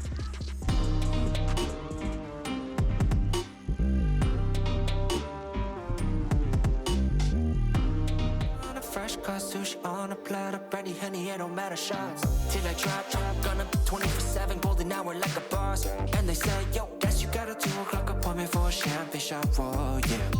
I'm busy trying to take it higher, got no time for never, only spending cheddar. Wish I could do this forever. Chilling with the hottest company, they all wanna welcome me to their private penthouse suite. Yeah, now I got the key. Rooftop pool, got a heli on speed. Ocean view from the highest peak. I'm complete. Oh, I want this to stay. Please don't go away. Yeah. Sunny days, sunny days, sunny days. No clouds in the sky, about to get away. Feels like it's been a freaking decade. Sorry, don't call me, cause I'm gonna be on break. Sunny day, make way. All the stress and doubt, yeah, not today. Feels like it's been a freaking decade. Sorry, don't call me, cause I'm gonna be on break.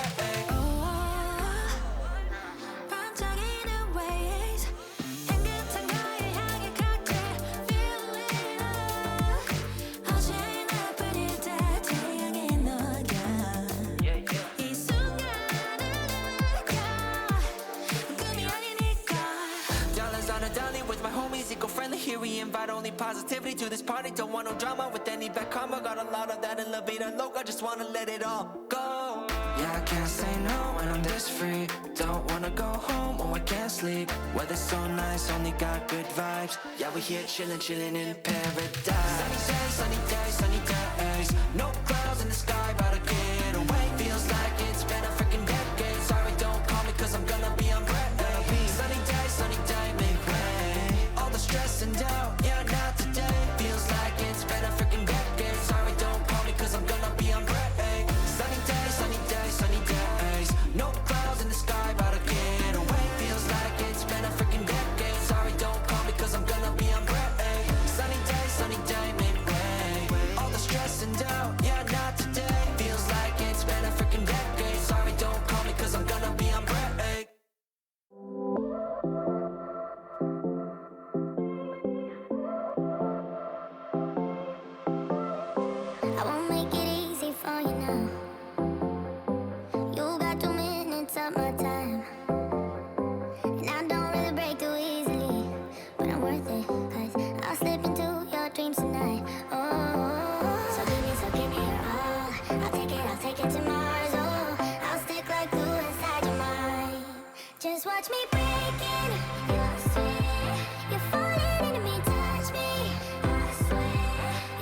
What's up, 2K fam? Welcome back to the NBA 2K League playoffs presented by Google Pixel. Shout out to our viewers out there on Twitch, YouTube, and NBA TV. I'm your host, Autumn Johnson, checking in alongside my guys, Harris, Dirk, and JT. And we are in our second hour of games.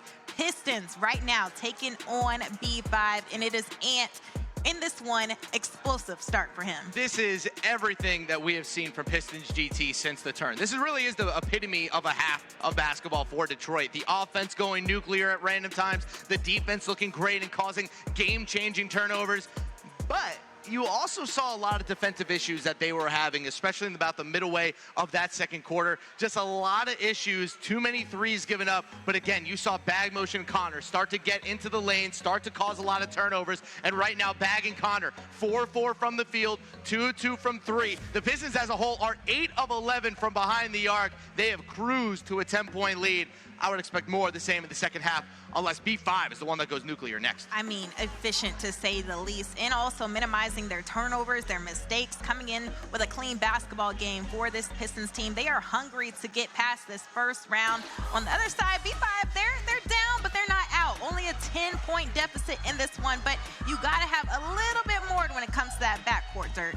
Yeah, for Claude and Harvey, got to wait for them to kind of turn it on. But this still goes out to the 5-out sets that we talked about, where T-Wolves Gaming kind of set the tone, made it realistic. And from that point on, I feel like Pistons GT was the next up, who started to piece things together, getting everybody involved, bringing a lot of their 3 versus 3 offense into this game mode. And I feel like B5's been a lot of the same, to where there's a lot of players making passes. You will see a lot when Jomar gets the ball up top, he holds it for about 1 second, maybe 2 seconds, is immediately firing off a pass. Saw it a lot against Hornets, Venom GT. But yeah, this is the playoffs. If your guards aren't going crazy, it's going to be hard for you to come out on top of the win.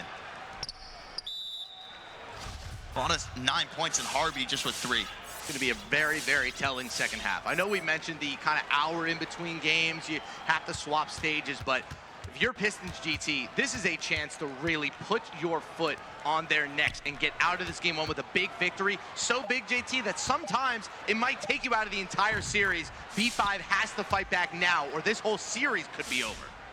And that's kind of what we've seen all year. We've seen that this Pistons team, when they're confident, when they're up, when they're arrogant, they might be the most dangerous team we have. So if you don't take that from them, bring them down a notch and really take control now. Not an N1 right now. I was about to say an N1 over 3 people is actually crazy. I was like an no. I think the one thing too about Pistons GT that's very unique about their offense, I feel like a lot of it is just them passing around to see if they have an open lane. Maybe they'll take it, but they just force so many switches in so many unorthodox ways. They're always moving, and I know that maybe some of our NBA TV users did watch our 3v3 games. Maybe they didn't, but Pistons GT runs a very 3v3 centric offense. Bag always moving, Connor always moving, Ant, B-Rich. There's always movement on this team.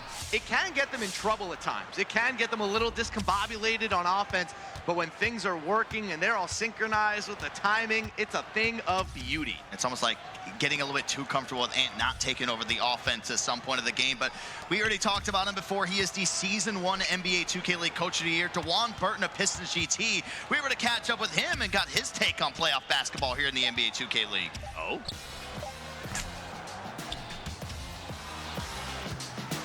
We've been through the gauntlet before in 3, so we understand, win or go home situation. And, my team is that type of team that's, always ready for whatever's in front of us and going to take it head on and fight through it all.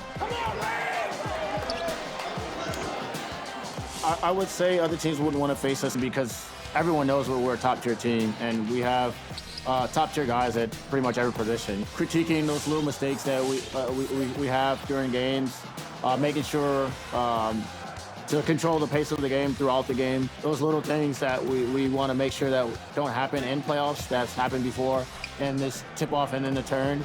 Simple mistakes that we come across, simple things that we've seen that we don't want to continue to happen because we don't want it to be a habit. I don't think we ever feel pressure to perform. I think myself and my guys always feel that same way. We never feel like there's pressure on us. We definitely feel like sometimes there's targets on our back because of our performances. When we do make it to the playoffs, I just plan on taking it game by game, day by day, and making sure I get another hat with another trophy on the side. been with the team from the very beginning, going from season 1 where he won that Coach of the Year, got them into the playoffs from that point on.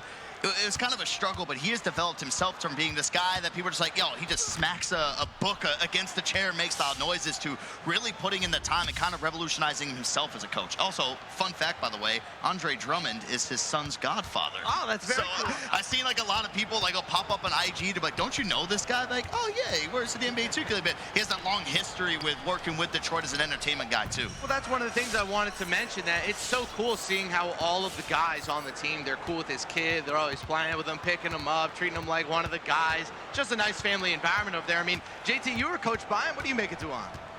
He's just a big family guy. He will do anything you need him to do. Speaking of Andre Drummond, we used to go grocery shopping back in season 3. He had a pair of his shoes in the trunk, like a size 19 pair of Jordans. I'm like, bro, whose shoes are these? And he's like, Andre Drummond. I'm like, okay, makes sense. Like an 18, 19, like it better be somebody that big. You got 41-35 on the right. This is the game that's going down on the upstairs stage, as it is with Bucks Gaming. They get it over to Johnny Red. They'll just halt for a moment. Here for Milwaukee, 41 points is put up as Johnny Red gets the shot to drop, and that's just going to be a 2.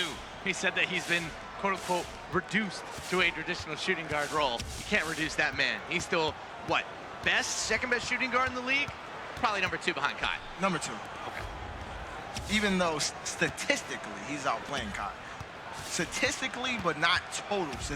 So average base, not like total. Total Kai's. Nobody touches Kai on the Yeah. That's because he's played guard all year. Johnny Red was playing power forward in threes. Kai played guard. Of course, if you want to watch Dukes Infinitos and Bucks game, you can catch someone on the command center out there on Twitch. As B-Rich pulls up with this one for the left side. He knocks down the 3. So an 11-point lead for Detroit. That's what I'm talking about with bag motion, making those game-breaking defensive plays. Gets the steal, gets the outlet, open 3. That's what I'm talking about. Everything is playing in exactly to the hand of what Detroit would want in a ball game like this. They're getting out in transition. They're getting 3s up in bunches. They've only missed 5 and attempted 15. As Ant will get the steal, we got a team takeover. Ramo to bag motion, another 3, and surely there's a timeout in the horizon. No, they'll take it. JT, we gave the breakdown of a takeover. Give us the rundown of a team takeover. So I know how I said it. It's party time for one player. Team takeover means the whole team becomes that much better on both ends of the court. Every rating in the game somehow, some way gets a statistical boost, and your specialty, everybody has that ×2. Basically, JT goes from a personal party to a fiesta. Look at all that fire on the court. Those badges are blazing. Oop. Oh, Ant trying to go down the lane. The double clutch is good for Ant. He just stands still. His player wasn't even moving for a moment. Little kiss off the glass. How about a 16-point lead in the 3rd quarter? That, ladies and gentlemen, for those at home, is what you call momentum. That is not a shot that normally goes in. But when you got momentum, you can hit red switcheroos like that right there. They average 7 steals a game. That puts them at 8. We still got another whole quarter to go after this. B-Rich from way downtown. That one hits up the front and the back of the backboard and finally pops out. I was going to say, I was like, all right, he hits that. I'm pulling a JT. I'm out of here. You're going to see me tomorrow. Somehow that one finds Harvey in between 2 Detroit players. That puts him at 8 points. P5 playing a little bit scared right now. Very tentative. They're questioning their decisions on the offensive end. So many turnovers in this quarter. As Ant, another one. Maybe. Ant through the lane, this time with the right hand. And it's so tough because you have to play the game strategically. Even though they have momentum, you can't afford to waste a timeout right now. Turnover so much of an issue right now for Blazer 5 gaming. They got 8 to Detroit's 2 as Harvey will get it in the mid-range. Under 10 seconds here on the shot clock to work with. That's a nice free throw line jumper, and that's a good make coming from Harvey. Great. They need to stop here. They need a big-time stop here. It's just right now a situation of one backcourt playing phenomenal. The other one can't really find anything offensively. As bag motion, he's going to be fouled there. That'll be the 2nd foul on Lavish. Also, the one to give here with 4 seconds left in the 3rd. Connor on the inbound. They get it to B-Rich. Back to Ant. Now to Connor in the corner. Takes the fade. And no make comes out there at 50 36. And showing out with all the moves. And if you're watching on NBA TV, you're headed to a quick commercial break. So we'll see you on the other side. 58-46 in game one.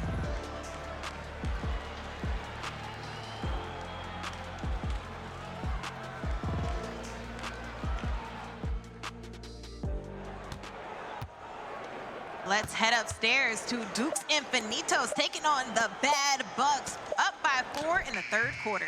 Oh, Duke swinging there defensively, but that's why you have Walnut there on the inside to get the rebounds, to go directly back up with it. Cooks has got 14 points here in this game for Milwaukee. Johnny Red with 19. Dawsix back at the small forward. He's got 10. Walnut just with 4 points, but has those 12 rebounds. That's great defense. Like, they gotta kind of reward him on that. He really went out his way to make a play. Oh, Killy gets blocked there, down low by Bumpy Don, and Johnny Red on a run out will throw it down with 2 hands. I don't like that layup by Killy there. I know shooting guard stand dunk a lot, but I feel like right there it was just kind of risky, but I've seen crazier things, so I can't be mad at him. Oh, he was really banking that stand dunk to go through as Vandy knocks down a 3. He has 25 points in the game. He is doing it all right now on the offensive side. He's the only one with a turnover. That's the only turnover that Duke's Infinitos has. Great Vandini, and this is where they really need Killy to start stepping up. Only 8 points for him, 4 of 11. When Vandy's hitting like this, they need Killy to come through offensively. They just don't have enough levers to pull on offense to do it without both their guards. Phenomenal patience coming out there from Walnut. Shot clock is off. 24 seconds here to work with for Duke's Infinitos. I mean, it'll be so. I mean, the good part is you do have an hour break after this game, so it's going to be good recovery time. But when you get a performance like this from Vandy, especially with how sporadic his play can be at times, you got to secure this in the block from behind. Vandy comes back out with it, and there's the intentional foul to slow things down. That's begging. That's just downright begging. That's a great move to secure the crowd by Vandy, and for him to get blocked is just very unfortunate. Downright begging. Vandy gets over the corner to Hayes, and he'll green the shot. 53-49, 1 second ago. Bucks Gaming won't even take it, so that gives them some momentum as they take the third quarter, 17-15. One more quarter to close it out, Dork. Oh! Yo! Oh, Autumn Johnson. Ooh. Dang, Dork, that's crazy. Damn, I haven't had a Dork in a couple seasons. God, I'm so sorry. I'm so sorry. Oh, I thought we were family. I thought we was a family. I have no words, but quarter action. I think Autumn was the last person to call me that by accident, too. Oh, no. So she was due. She was long overdue. Man, that's tough. Wow. Oh. How do you recover from that?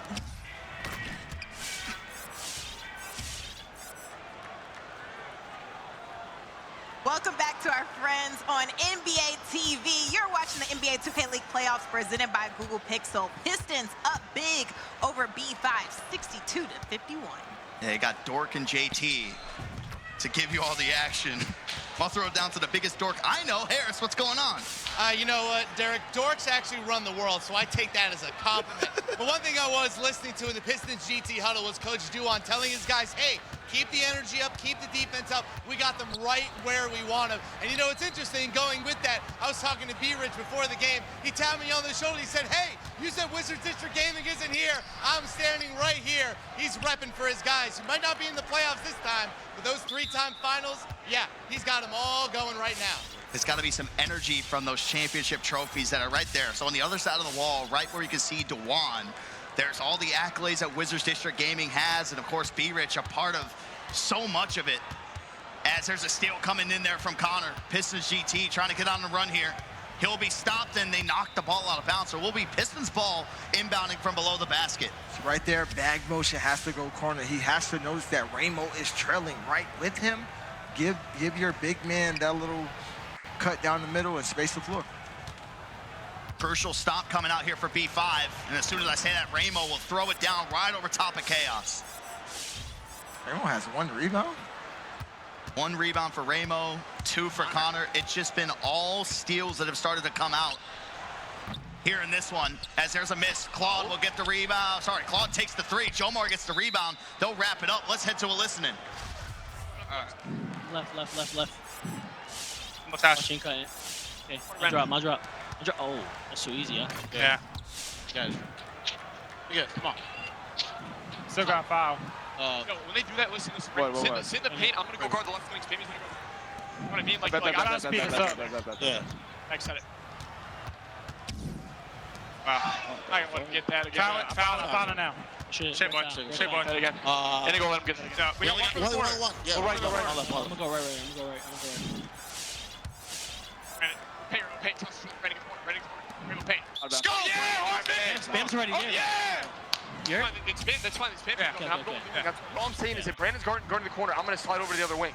No, I'm just saying. I'm anything from bad there. Yeah. Can use me, need me. One corner. And you in. Do you want to set it? Yeah. Set it left, right. That's me. It's so bad. That's so bad. It's all good. Come on. Come on, Brian. Call me right here. There, Brandon. Shit. Do you want it? I'm in up. Wait. I'm going. Shit, boy. I'm wrapping you up. Back go left, yeah. In there. Oh my god! That was a huge one. Now let's get one right here. Get one right here. I got you. Don't worry. I got you. You're good. Watch your cut, Brandon. Switch everything, because they're going to try to pop. All right, last switch. Okay. Switch middle. Yeah, go. Yeah, shit. Oh, yeah! Good shit, Rain. Brad. Shit. Good shit, boy. Come on, boy. Good shit, boy. Come on, man. Why am I inbound? It's fine. It's all good. Back hit the first touch, we go top. All right, we're last face. Back. Come on. Off. Back. Granite paint. Chaos right. Oh, I'm holding foul. You good. He's not going up. Shit, that's all one. We don't got no more. Oh, shit. No more. I have no adrenaline. Hey, they got team. Oh, the confusion from bag motion. Why am I inbound? Why am I inbound? It's crazy. Hey, great communication, though, coming from that team. I love the comms. Team takeoff off a foul? Well, no, they had team takeover before that. But there's Sure. Yeah, 100%. I was literally about to call it out before he went to the free throw line because when the listening was over. So they have had team takeover, so it didn't come in off the 5. I saw Promise. the same thing JT did. I thought that it activated like when Yeah, you like out. yeah. Promise you. I looked Promise. up late. Nice ass. I know I'm wrong a lot, but trust me this one time. As Blazer 5 Gaming, they're on a big run now. As Lavish goes up in traffic and he'll finish right over B-Rich. We got a 5-point game and 1:46 to go. The only reason I can't say nothing, Ant hit some nonsense too. When he had team take, 2K gives and 2K takes. So I'm gonna shut up. Can Pistol GT silence it? They can't. Chaos for the steal. Claude, open lane, throws it down. 3-point game now. So you got the Chaos team in the building. I love the big faces. They had those when he was a member of Warriors Gaming Squad as well. This is it. You're up by 3, a minute 20 to go. If you're Ant, it's MVP time. Pick your spots, be smart with it, and will mash on you sometime. Man. Gets the work going outside the corner, gets the quick drop on the center build. Quick jump on a 7-1 center. That man left from like the free throw line, basically. He took off from the L in Blazer 5 Gaming for that one. Claude will walk it back to get bag motion in the air, and he'll throw it down for another 2. They bring it to within 3. Does B5 have that stop in their system? Great job by Portland, at least getting this back to 3. Even if you don't win this game, you have good momentum going into game 2. We're going to have a series here. That reminded me of Ramo Power Forward days back when I played with him. I hit that left corner. Oh, B-Rich from behind the arc gets it to fall.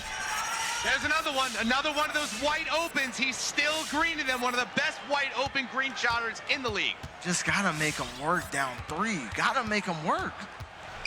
And they will just be happy to give Claude a lot of these 2s. And B-Rich now 6 of 8 in the ball game. B-Rich. Yep. He'll get it over to him. They're forcing him back. 4 seconds to try to advance here. Gets it across safely. Showing those point guard skills. Well done. You don't have to hit Ramo there, though. He'll cut. Now it's with Ant. Doesn't take it. And there you go. There's the foul. That's going to be the one to give. I mean, hitting him with the pivot foot move. I like that. That's Ramo being Ramo, bro. Like, I got it, bro. I got it. Doing all that extra stuff. They go all the way back court. Now they get it over towards bag motion. They only have 7 seconds to work with. Ant gets fouled. That's going to send Ant to the line. Chaos was not happy about that one. Stood up and screamed after that. I think he thought he should have gotten a steal. He's 96% on the year from the free throw line. He'll make the first. 28 and 10, about to be 29 and 10 for Ant in game 1. That's some MVP kind of work. Exactly what I asked for. Don't hit me with that 15 and 11. That's basic. I need you to show me what you've been averaging, what you've been doing all year, right here, right now. Good job, by the way. After he turned that ball over, Blazer 5 was able to cut it to 1 possession game. After that, Ant trusting his teammates, moving the ball again, not being so siloed in and of himself, and it's gotten them this more comfortable 6-point lead. That's what you got to do sometimes when the game's not working in your favor. And you got 74-68. B5 is going to have 1 timeout, JT. What's your game plan here? You're just trying to go with a quick 2 and play that game? You have to. Like, you have 1 timeout left. Unless you have some kind of play call that can get you a 3 up in these first 6 to 8 seconds, you do still have a timeout left. So you can drop some quick play call that tries to open up a 3, and if it doesn't, it should open up an easy 2. Usually this is where they go to Jomar at the top of the key, and he's kind of the decision maker versus Claude. So don't be surprised if they do some Jokic stuff from the top of the key to try to get an open look. And you see on the other side, 67-58 Bucks game. It looks to close that one out in game number 1 over the runner-up here in this year's ticket. As they get into Chaos, he'll take the 3. It's open. It's green there for Chaos. It's a 3-point game again. Wow. You have to keep it a 2-possession game. If you're gonna have confusion, let the confusion be giving up a cut. The confusion should not be giving up a 3, making it a 1-possession game when they still have 1 timeout left. I don't like that defensive play call there. That was the 4th made 3 of the game coming out there from Chaos. Since he's came into the NBA 2K League at the power forward position, he has been knocked down in all the opportunities that he's been able to get. Game does come to a close in the upstairs stage. It's going to be Bucks Gaming taking game number 1 over Dukes Infinitos. So the teams that came out from the ticket, they both lose in their first matchups. 28 and 8 for Vandy. That's just a really tough game to lose if you're Dukes Infinitos. That might be one of the 3 best statistical games he's had all year. Only 10 points for Killy. That's a real disappointment for him. Hey, from what I know, he was in spaces saying he should be in the MVP list. You can't be putting up 10 points. At all. At all. You better step up right now. That's a tough one. And there you go. It's final 69-58. That one wraps up. So next time we do see Dukes Infinitos and Bucks game, they'll actually be down here on the main stage of District T. 3-point game, though. Over here, they do get it into Connor. As they just start to just spam their reaches. And there you go. So it's going to be Connor stepping to the stripe. What are his numbers? Connor is 100%. I was about to say, please hold L2. He was standing there with the ball, not protecting it, and he's a power forward. He was begging and asking to lose the ball. He'll make both. Well, 17 seconds on the clock. Not going to call a timeout. They go to Claude. What do they have in their bag of tricks? They have a dunk from Harvey. They take the quick 2, brings it to 3 again. Now the inbound game begins. Don't move, man. They finally get it in good patience. They got Jomar being extra aggressive. Now Ant will step to the stripe once more. So nervy. Inbounding the ball is so nervy in this 2K. You just never know when your guy's going to accidentally slide over that out-of-bounds line. Ooh. Yeah, Ant just hit Jomar with a big man screen. He was holding circle. Jomar went flying out of bounds. Point guard on center. I thought I went crazy. I didn't know what that animation was. Yeah. Connor plays low this time. Claude trying to get down a lane, and there's going to be a foul. Oh. No. 16 foul. Yeah. No. I caught myself dumb quick. Thankfully, only the 4th foul of the game. We've seen that not so much in the playoffs, but over the course of NBA 2K League history, you get a foul like that, they go to the line, they shoot 3. You can't foul out here in the NBA 2K League. Once you hit 6, every foul after that will be a technical foul, and the other team will go to the line and shoot 1. As Ant steps to the stripe again, and he's just racking up the points here from the free throw line. I was about to say, what's Ant shooting from the free throw line? He was 90, I believe it was 96. Yeah, 96%. 1. All right, last time out for B5. I mean, they're not out of this game yet. We've seen crazier comebacks with 8 seconds to go. I love how they're playing this, by the way. The quick twos, they're not doing any crazy stuff, all these pass arounds. They're going right to the cup, trying to get another one of those inbounds. Well, now I feel like you finally burned this timeout. This is where you're going in. You're saying, let's go for a 3 in this scenario now, because we can't just keep up with the quick twos and the fouling anymore. I agree, but I feel like they'll call that same play call that got Chaos open. But that's the funny thing about 5-out. Every play call has a second read. What will be that second read in this play call? I didn't peep it because I didn't know how Chaos got open, so I'm looking for that second read. Chaos actually leading all of B5 in 3-point attempts with 7. He's 4 of 7 from the field. The rest of the team is what, 4 of 9? And last time out, it was a quick in and out move from Chaos, faking the cut inside, brought him back out to the 3-point line. Let's see what Blazer 5 game into Coach Joe Vegas. What do they have for us? Chaos will be the one inbounding. Don't get it into Claude. Now they try to throw the cut to Lavish. It's going to be stolen away there by Detroit. And throws the lob. Hey! Throw it down just to put some salt in the wounds. Exclamation point. Final score in this one in game number 1, 82-75 in favor of Detroit. Hey, Pistons trying to create a highlight reel on that one to close out the game, taking down number 4, B5, in a best-of-3 series. They take game 1, and on the other side, we had the Bucks take down Dukes Infinitos in game 1. We'll get those game 2s rolling, and if you are on NBA TV, we will catch you on the other side of this break.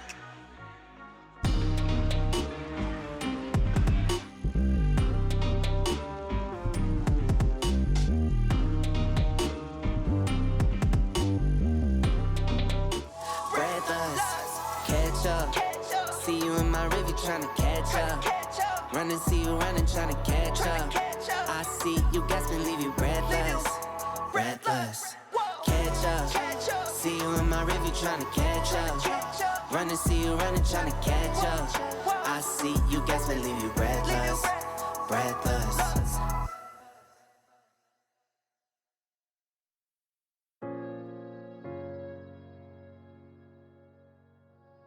Yeah.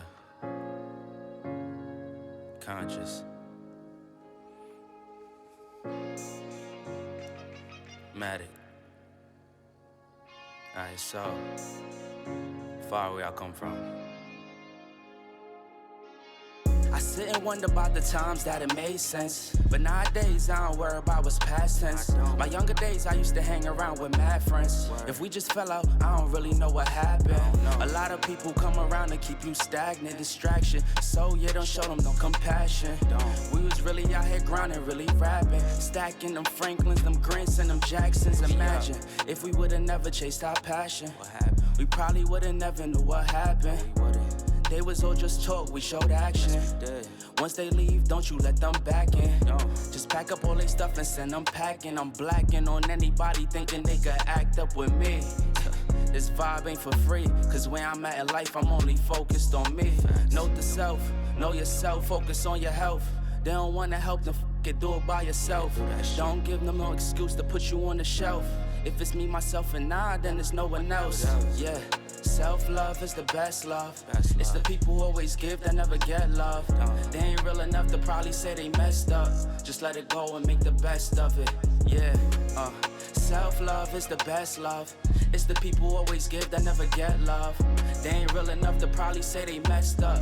Just let it go and make the best of it. Love yourself. Yeah, practice what you preaching, but clearly they not practicing entitlement and pride. Yeah, those two things they factor in. Spiral out of control just from all the bantering. When they accustomed to talking behind your back with all that chattering. I remove myself before I abuse myself. Talk about self-love, but you gotta do it yourself. Yeah, I won't act too good for no help. We y'all healing now. Said some things about me that ain't true. How you feeling now? Even at my lowest, they tried to find a way to bring me down. Big y'all up for years, ain't talking just the brand or the sound. I don't throw things around, I do it from the heart proud. Mama just wanna see her sunshine, removing them dark clouds.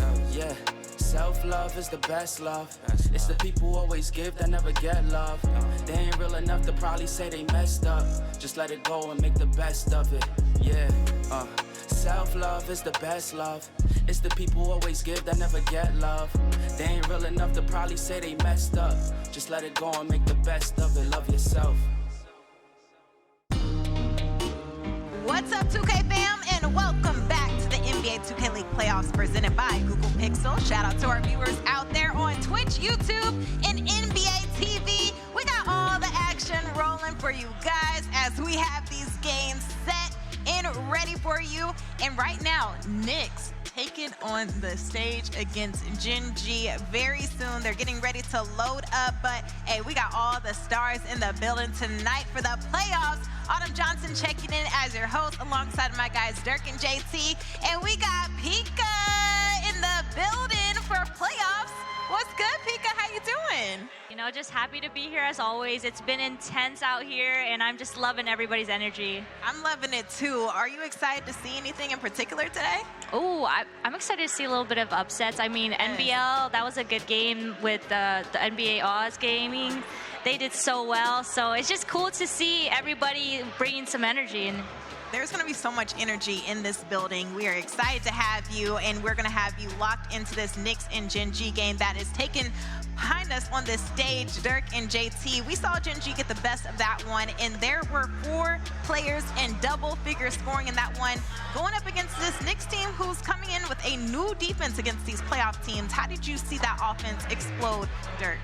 Yeah, from the offense that we saw from Gen G, I feel like it's I want to say it's a success because they came out on top of the win, but it was the way that Gallo got to the 17 points. He made 6 free throws. Return to DJ only with 14. It was a more balanced effort, which I feel like we haven't really seen from Gen G like a whole lot. Usually it's Mr. Return of DJ picking up in towards the scoring. So I will say that it kind of worked for Knicks Gaming. Their issue was in that one. It was Gen G with the lead the entirety of the game. Third quarter run comes out for Knicks Gaming. They go into the fourth quarter with a 3-point lead. Then their offense just disappears. They only put up 8 points, but that has been the demise of Knicks Gaming for so long. The other team will play good defense, but it's more of just Knicks Gaming shooting themselves out of the game and allowing Gen G to get back into it. 26 for 51 from the floor and only 7 threes and 23 attempts, JT. And they fell flat in that fourth quarter, 16-8 against Gen G. What happened? Just them really living and dying by this 3-ball. At some point, you gotta find other ways to score if you're not knocking down shots. To have a crazy third quarter like that, to take the lead when you haven't had control most of the game, you just let it slip away. Like, now's not the time. We're in the playoffs. In the playoffs, you have to adjust. If you're shooting bad, do what your opponent did. Take it in the paint. Pika, we are in the playoffs, as JT mentioned. What's your mindset to bounce back in this one? oh man, you just got to be efficient. I think the Knicks are struggling with efficiency. Just take good shots and, you know, they'll start to come to you instead of forcing. Yeah, I mean, inconsistent quarters for this Knicks team. And you look at this roster, 1 through 5, they got it going for themselves, but they have to be able to execute with that talent that they have, Dirk. When you come in and you look at this Gen G, what more do you want to see from this team? Because this could be a matchup that has an effect when it comes to the stage. That could be a major impact in this one. I need return of DJ or Gallo, one or the other, to go crazy on the offensive side. I need a remote performance that we have seen from return of DJ in a stage setting. They're playing up there in the upstairs stage, so maybe things feel a little bit more natural. But when they have typically gotten down here, we don't see that same offense. I think it is finally time to make a statement, to go out here, to close out, get a sweep to advance forward over to the next round. So again, just like the storyline as always is with Gen G, eyes on Gallo, eyes on return of DJ. Hey, star-studded in this one, and I mean, it's now or never, JT. You look at these lineups, how do these teams match up with each other? They actually match up weirdly, I don't want to say even, but outside of probably that power forward position, it's really back and forth. Stick and crush, and then Gallo and DJ going against Radiant and Malik type and feast. The small edge might actually go to Gen G, and they're actually up 1-0, but this Knicks backcourt has to really step it up in terms of knocking down shots. They didn't play too bad, but when you shoot like that and live and die by that 3-ball, it's gonna hurt you. Well, one guy that stepped up alongside that backcourt in the Knicks, I mean, obviously we're gonna talk about Radiant and Malik. But the way Stick showed out to help his team, prevail his team in the ticket, to punch their ticket here in the playoffs, he was incredible. We saw one game that he had 30 points, 7 steals. He came in, and it was arguably either Malik or Stick for that MVP for the ticket. When your lock is playing like that, Pika, what does that do for you? Oh man, the lock is everything defensively, and then if they're, scoring as well, you couldn't ask for anything better. They're going to have to duplicate that for sure. He's going to have to replicate that in this matchup. It is now or never. And the NBA 2K League has the most unique stage vibes in esports. So we're talking to teams across the 2K League about what it takes to compete under the bright lights. Go ahead and check out this new episode of Made for the Stage, presented by Bud Light, featuring Knicks Gaming. What does it feel like when I'm playing on stage? Like a super rush. Your adrenaline's rushing, crowd in the back. The stage is just unbelievable.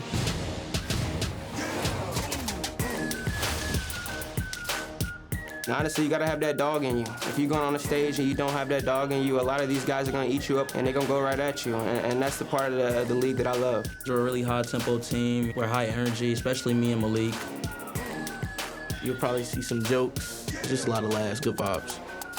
We got a bunch of talkers, Malik, Stick, and also Radiant. That's 3 players on our team that honestly can, at any given moment, give you buckets. What's motivating me right now, really, I think it's just my teammates. Our team is made for the stage because we have 5 guys who've been in the league for a long time. They know how to bring the energy on stage, and they know what it's like to win on stage. It takes a group effort to get where we're at right now.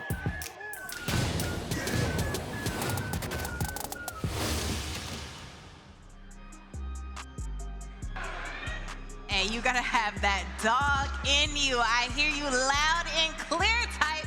You definitely gotta have that dog in you when you step on the stage, Pika.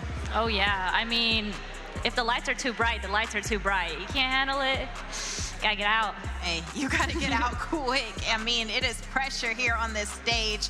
And right now, we got Knicks trying to catch some momentum from the ticket. I mean, they were able to do it in Season 1, Dirk, Season 4, and Season 6. And we saw what happened in Season 1 for this team. They were the first ever 2K League champs. They're trying to repeat that, but it won't be easy going up against this Gen G team. Yeah, I mean, it's back then, it was doable because you're looking at some of the rosters, a lot of more unknown players that were still good. And I feel like in that tournament where we say get hot at the right time with everything that was on the line, what I think you said, JT, you ended up beating Knicks Gaming. You gave them like the recipe to things they have to turn around for them to win the title. I was their last loss of that season. They didn't lose again after we flooded them, and I got fined. So it was just like, it wasn't it. But they kind of asked for it. Like, they beat me in the ticket, talking crazy. We already clinched playoffs. They clinched playoffs. I told them after that ticket game, like, y'all aren't that good.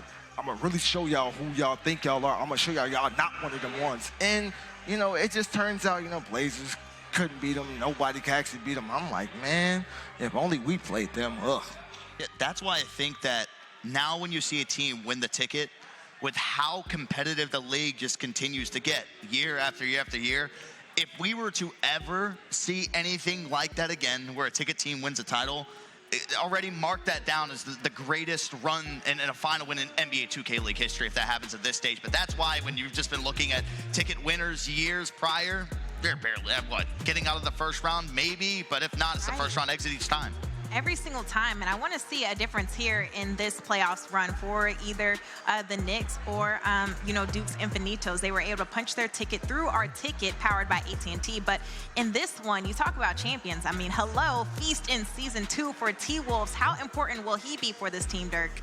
He's going to be everything. This is a guy who's like starting to creep into a potential defensive player of the year discussion for what he's able to bring to the table. And I think just with all that experience in a way that he's been able to change up his game. Again, another one of these guys coming into the NBA 2K League Season 1, relatively unknown, really known for the team-up style of game, where if you come from the team-up community, you're pretty versatile in whatever position that you go out there. So that's why you've seen him just bring that defensive presence, the defensive mindset, the leadership experience that he had from being taken from the expansion draft in T-Wolves Gaming. So he's going to be crucial just from a leadership perspective to kind of get everyone's heads back on straight if things do end up going south, but also some history in this matchup that we already highlighted. He played Radiant in that Season 2 finals when he got his first championship. Oh yes, and last year we saw this Gen G team make it to the second round of the playoffs. This is their second playoff appearance in 4 years. However, for Knicks Gaming, 4 playoff appearances. 3 out of those 4 playoff appearances were accomplished through the ticket. They're trying to make more history, maybe a little two-peat, but it all starts in this one. Game 2 going down. Knicks trying to bounce back from that game 1. Gen G taking it from them. Will it be a sweep or will we get a game 3? That will be decided in this one. Let's go. And when we saw Knicks Gaming last time out here on the main stage at District E, they won that ticket. It was a best of 1 against Dukes Infinitos. Can they bring the energy here? But I'm jumping straight into it, Pika. I'm gonna kick it off with you. Radiant had 10 points in that second quarter. He goes to the third, gets a dunk. He finishes the game with 14. I feel like if Radiant has the hot hand, let the man cook. Don't give the ball to anybody else. Just let him run the show. Yeah, I mean, they have to. And then same goes for Malik. You know, those 2 guys, if they get hot, they get really hot. And that's just what you got to do. Got to keep scoring. There'll be a foul to kick this one off the miss coming out from Gen G. But Harris, give us the vibes down there on the floor. Thanks, Dirk. Well, we have something new this year for the 5v5 playoffs, and it's the amount of time in between games. A full hour coming between game 1 and game 2. So I asked both coaches what they thought about it, and Coach Len said, hey, the circumstance is the circumstance. As long as we execute, it shouldn't be a problem. And you had Coach Kyle Rudy and assistant coach Nate Call basically echo that statement saying, we were down here with about a half hour to go anyway. Doesn't really feel like a difference. Not like we waited 3 hours in between games. So not a lot of worries about the time in between. We'll see if it affects both teams here in game 2. Yeah, JT, one of the major changes that's coming out here for the playoffs, just to keep everything balanced with players playing down here on the main stage, playing on the upstairs stage. Usually you play the one game, you get that little 10-minute break in between, you go right back out there for game number 2. But now there's this weird circumstance that a lot of teams haven't been in. You finally get to do some film review, whether it be 30 minutes, whether it be 1 hour, just kind of sitting around waiting. So it's going to be interesting to see how certain teams end up tackling that. And as much as we can call it weird, it makes it an even playing field. Both teams have to switch environments. Both teams get an hour. That's the cool down. That's the game plan. That's the regain energy. You could go up on that stage and yell for all 4 quarters. Why? Because you're getting off of it for an hour. So you have time to just, get some water. Or if you're that Gatorade drinker, go ahead, go crazy. You feel those electrolytes. But it's just an even playing field because nobody has an advantage. Some teams are stage 18. Some teams are better upstairs, not down here. So now every team has to really win in both places if they want to advance. And we got NBL Oz Gaming, Nets GC. That one's tipping off on the upstairs stage. You can catch on their command center. It was NBL Oz Gaming taking that game number 1 in the quote-unquote beef game that everybody is labeling it. Can catch on the command center if you're out here on Twitch. Of course, we'll be jumping in and out of these games, but let's focus in here on the left between Gen G and Knicks Gaming. Gen G currently with a 1-0 lead in the series. All of the series best of 3 until we get to the NBA 2K League Finals, where we switch to a best of 5 as Malik on a break will throw it down. That's unfortunate. He was like right there. He just wasn't there enough, and that break starter went right over his head. Malik is the longest tenured Nick out there. What do you want to see from him? It's going to come down to him. I mean, he's already upstanding, getting loud, pointing right at Gallo, getting in his face, but he is the impact player for this team. What do you want to see from him? Being somebody that we have labeled, right, Shifty Kai being the best shooting guard when he came into the NBA 2K League, Malik was always somebody that we put behind him at number 2. He doesn't have any big-time accolades so far in the NBA 2K League. Yeah, you got the ticket MVP, but it's the ticket MVP. It's not something like one of the banner chains. It's not a tip-off return one, which will hold more value. There's not a whole lot going when they're making runs in towards the playoffs. So that's what Malik just really needs. He needs that big turning point to just, I mean, he's still out there as one of the top shooting guards in the world, but just, I know for him, that competitive drive of us constantly saying, Shifty Kai number 1, Johnny Red number 2, Malik's just like, okay, well, what happened? Where do I fall into this mix? So just needs that big-time moment, I feel like, the big-time run for a team. When you come out and you set the precedent that we are the first ever NBA 2K League champions, you saw the players that ended up doing that, you want to try to replicate that or really surpass that? Definitely do. I feel like what he's waiting, look at him, look at him, look at him, look at him, look at him, look at him. I feel like he even told me that MVP was cool. I want the finals MVP. That's what I want. Yeah. Like the ticket MVP, it's cool, it's cute, but I need something that not many have done yet. Big shot by Gallo. Harris, what's going on down there, buddy? Well, you saw Malik getting all the energy, starting to scream at Gallo. Nice 3-ball there from the Gen G point guard. But honestly, the most interesting thing is Malik is screaming at DJ and Gallo, trying to tell them you guys aren't it on stage. You don't have that dog in you. And Gallo's just kind of side-eyeing him like, bro, relax. It's the first quarter. It's going to be a fun matchup. A very active guard bunch versus two guys who are more chill. Yeah, I'm sure the talk is just going to continue the rest of the way. We know Gallo, not the biggest of talkers. When things start to heat up, then you start seeing coming out of his shell a little bit more. We'll go from the relaxed pose in the chair to all of a sudden sitting up or standing up. Quick question, Pika. I know you play 2K. If you would be on stage, would you be the one talking and yelling and screaming, or more like Gallo, laid back, chilling, just hooping? Oh, I'd probably be more chill hooping because it depends. After the game, then I'll talk my stuff, but I can't do it during. I'm not gonna do it during. Why would I do that? Talking that talk. After the game is absolutely crazy. I'm not trying to eat my words, you know. I'm not trying to do that. I played Pika in a one-on-one on 2K, and she was talking the entire time. We also played a pickup game in Indy, and her and Miss Basketball were low-key going at it on the actual court, too. Yeah, I mean, it just depends, you know. They got the receipts. It's all up here. I remember when anybody comes on, they start talking smack to me in 2K. JT's got it, Pika's got it, India got it. I'm just waiting for who's next. It's me. You don't want that. You don't want the smoke, Dirk. Here's some water. You're going to need it. Bro. I'm really competitive, though. It's really Oh, why did I lose that game? Oh, brother. It's a damn shame. I swear, because you know you're not on my level. I'm past it. What? Gallo trying to tie the ball game here with a mid-range jumper, and he'll green it. I ain't gonna lie. Gen G backcourt hooping early. It's kind of the same start that we saw from Gallo in that game number 1. Quick 8-point start for him. And we're having like a really efficient start to the game. Not a lot of bad shots being taken. I think the most that we've seen maybe like a 7% contest. Maybe there was one at the start, I think, from Anais from the right corner. But down 2 again. Anais will pump fake it. Dribbles it back out. And now it's with Gallo. A couple steps in from half court. Screen hits hard there on what stick. Return to DJ, wide open, catch and shoot shot. You need it, and it rims in and out. And Knicks Gaming trying to run the break. Malik will be fouled. It won't be a clear path, but that will be the first foul on Gallo. Can't miss those. It's those you need right now. It's those you need to stay in this game, to maintain the momentum, just kind of keep the game at a level playing field. You cannot miss shots like that. And I think that's one of the things when we're talking about Gallo and DJ stepping up on the stage, it's just little shots like that. It's not so much cooking, getting wide open on crabs. It's the catch and shoot ones as Malik walks this one all the way back. Feast will show up there for the rebound. They got some numbers. DJ gets in the corner, back to Gallo, takes the 3. Gallo brings the shot again. Well, he may not say much, but he's doing a lot on that court right now. DJ got him, though. He stood right up and went at Malik for him.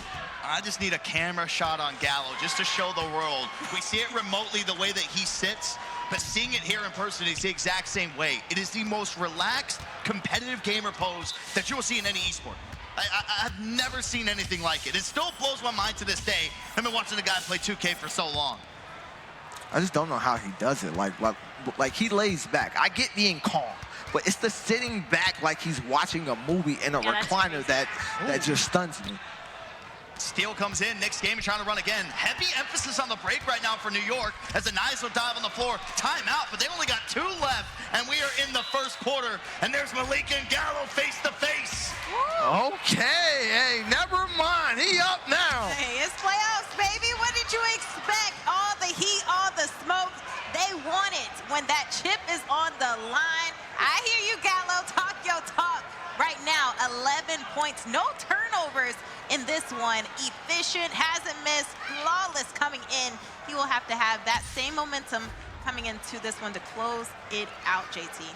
Knock on the devil's door long enough, somebody gonna answer you. He's not going to sit and just take that over and over and over again. They're one game from advancing, eliminating them. They're one game. This is a game for $15,000.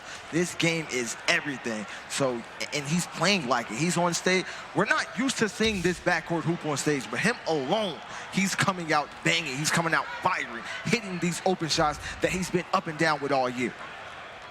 And we're out of the timeout here now. As you mentioned, 2 timeouts for the rest of the way coming out there from Gen G. Harris, what you got for us? Well, obviously, Gallo getting really intense there. We never really see him get out of his chair, but he's got his shooting guards back. He was screaming to Malik, stop talking to my man like that. We saw it last year. The Wizards really attacked Return of DJ emotionally on stage, and Gallo didn't really do much. Not this year. He's got his backcourt partners back. And that's what you like to see. Sit there silent. Then you start to get up, and there's another turnover.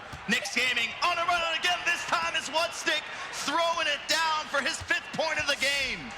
That's what's scary, though. Gallo's having a first quarter like this, and they're down 1. They're down 1. A weird circumstance, right? Like we saw in that last game, they were still up despite only having 3 made threes. I think attempting 7 by this point, as there's a forced miss, and that's going to come to an end in the quarter. It's going to be Knicks Gaming with a 1-point lead. Well, it is getting heated over here. If you are watching on NBA TV, Knicks are up by 1 over Gen G, but we're going to take a quick break, and we'll see you on the other side of this commercial break.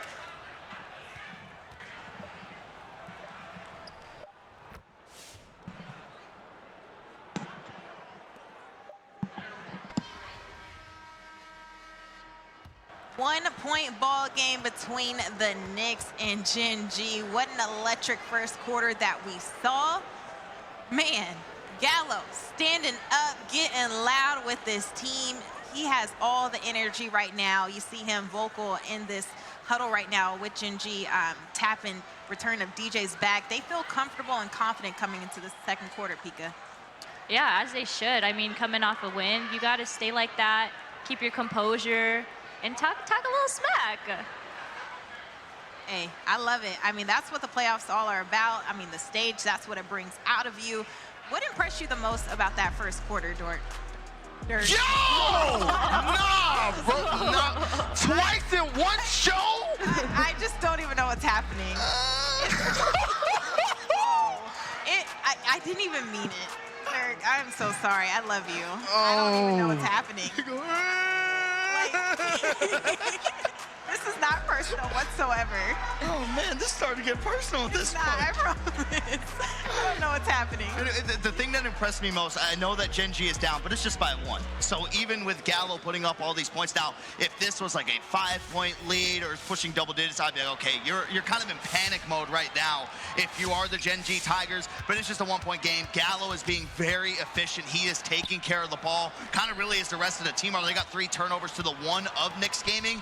But I think now we need Gen G to set the defensive tone. They have been doing a good job of forcing some misses out from Malik. Radiant only has 1 attempt. The leading scorer right now on Knicks Gaming is Whatstick with 5. That court has to step it up. Now, paint.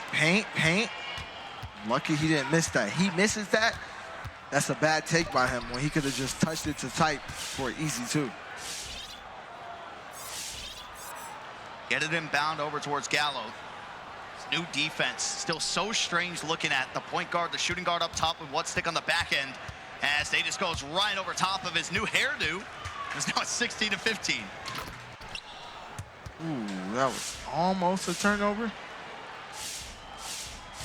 And when Knicks Gaming won that ticket finals, it was 20 points for Radiant, 28 points from Malik. I mean, that's such a well put together game from really any point guard, shooting guard that you'll see in the NBA 2K League. That's what we talk about, 2 guys that are very lethal in the scoring department.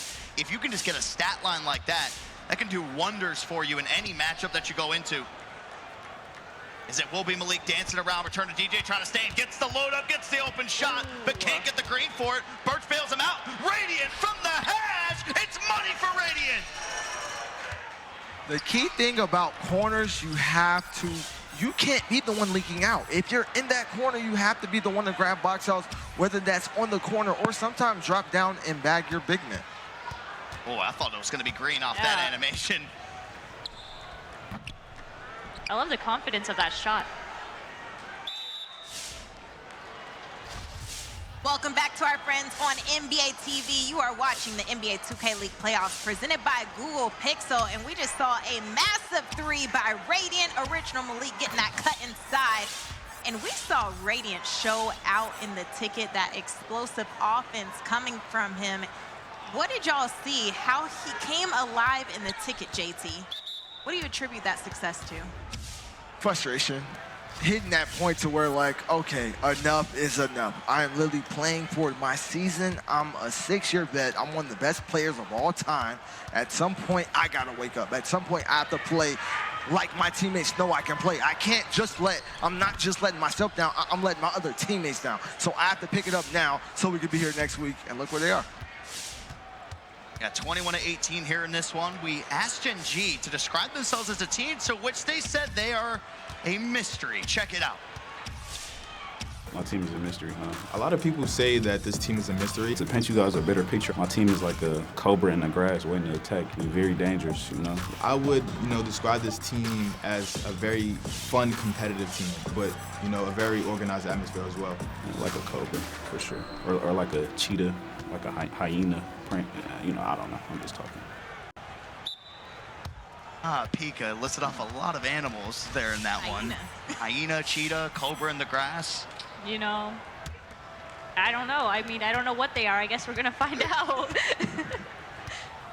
Basically tells me that they're going to be on the attack a lot. That's something that I got with all those animals that he listed. No tiger, though? Like, come on. Lions? Like some... well, yeah, they are the tiger. Yeah. So I was like, come on. I mean, he said hyena, bro. I hate the hyenas in Lion King. Like, I hope they ain't that. Oh, the lob to Anias, and he finishes it off. He made up for about a month ago when he missed that. Three ball. Sets the screen. Malik with a three, and he'll green it again. That was my worry. That was my worry. Is Gallo having that strong opening quarter, but they're still losing? Is it a close game? Sure. But it's like the whole team offensively isn't producing like they should be. That's what I'm saying. When you're down by one and Gallo scores, like, it's whatever. It's 1 point. When you start to stretch it out to a 2-possession game, that's where it can get a little worrisome. But how will Gallo and Gen G respond? What stick now guarding ball? Loses him. Gallo, shake him, bake, and it's a green. He's fighting, though. He's fighting. And he getting up and walking around. I mean, this is the #1 overall pick that we know that he can play to, that potential that he can play to. Oh, and now he's getting a steal, too. To Anias to finish off the break again. I know you in the chat, Mama Gallo. What did you say to Gallo before this game? Because I'm seeing all this energy I haven't seen in 2 years. Yeah, he's on timing. You've seen very lackluster offensive performance both from Crush and Anias throughout the course of the 5v5 season for the Gen G Tigers. But Anias, he has been feeling it offensively going to that previous game. Now here in this one, he's got 5 points as there's a 3 rattling home there for Knicks Gaming.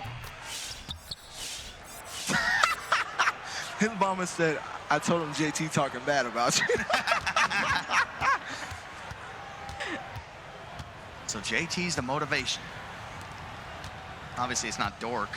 Oh my gosh, I'm sorry. Price in one show. I'm so sorry. She don't rock with you, for real. That's my boy. Oh. Gallo picks it up, and Gen G will call timeout. Only 1 remaining for the rest of the ball game, and Knicks Gaming know it. They're up and telling them about it. 4-point ball game in this one, and it's kind of going back and forth a bit. I mean, both momentums like shifting between these teams. How do you kind of favor it to close out this second quarter, Dirk? It's just so crazy, like in terms of momentum, how quickly Malik can just flip a switch and then take over the scoring in a ball game. Going into this quarter, we were saying what stick was leading all scores on Knicks Gaming. He had 5 points. Malik, I think, had 4 at that point, and now look at where he is at. He is all the way up at 16. So that's what makes them so lethal. I feel like it's something that we talk about a lot of players. When they're hot, they're hot. When they're cold, they're cold. It's very rare to see Malik just go completely cold. So when he does start to string this together, like, you're already getting a decent performance out from him to where he's usually keeping things around 50%. And then you start to see performances like this, where the energy's behind him, the trash starts to come out, and that's truly where Knicks Gaming starts to thrive. Yeah, it's definitely scary for other teams to be playing against a player like that. You just never know when they can turn up. It's like pick your poison. Like Radiance had an up and down season. Malik hasn't. So Malik's going crazy. You gotta hope Radiance not. If he's not, and then now he's creating the dunk meter coming up there from Malik as well. 18 points now. I told y'all he gonna slide. I wasn't trolling. But Gallo stepping too, so I ain't gonna lie. Go get the ball. This is a fun one between them. A fun battle between the shooting guard and the point guard. And there we go. We got the defensive matchup here for Malik now on the play. Gallo will take the shot from the top of the arc. He rims that one in. He is tapping into his inner gangster. What I'm seeing from Gallo right now is #1 pick, and it's real gangster right now. We got halftime of the game that's going on the upstairs stage. Nets GC up 34-28. Phenomenal bounce back coming from Brooklyn there in that one. We'll catch that second half action later on. Original Malik pops the takeover, feeds it over to one stick. That's an out of bounds call. Gen G will get the ball going the other way. With a chance to tie the game.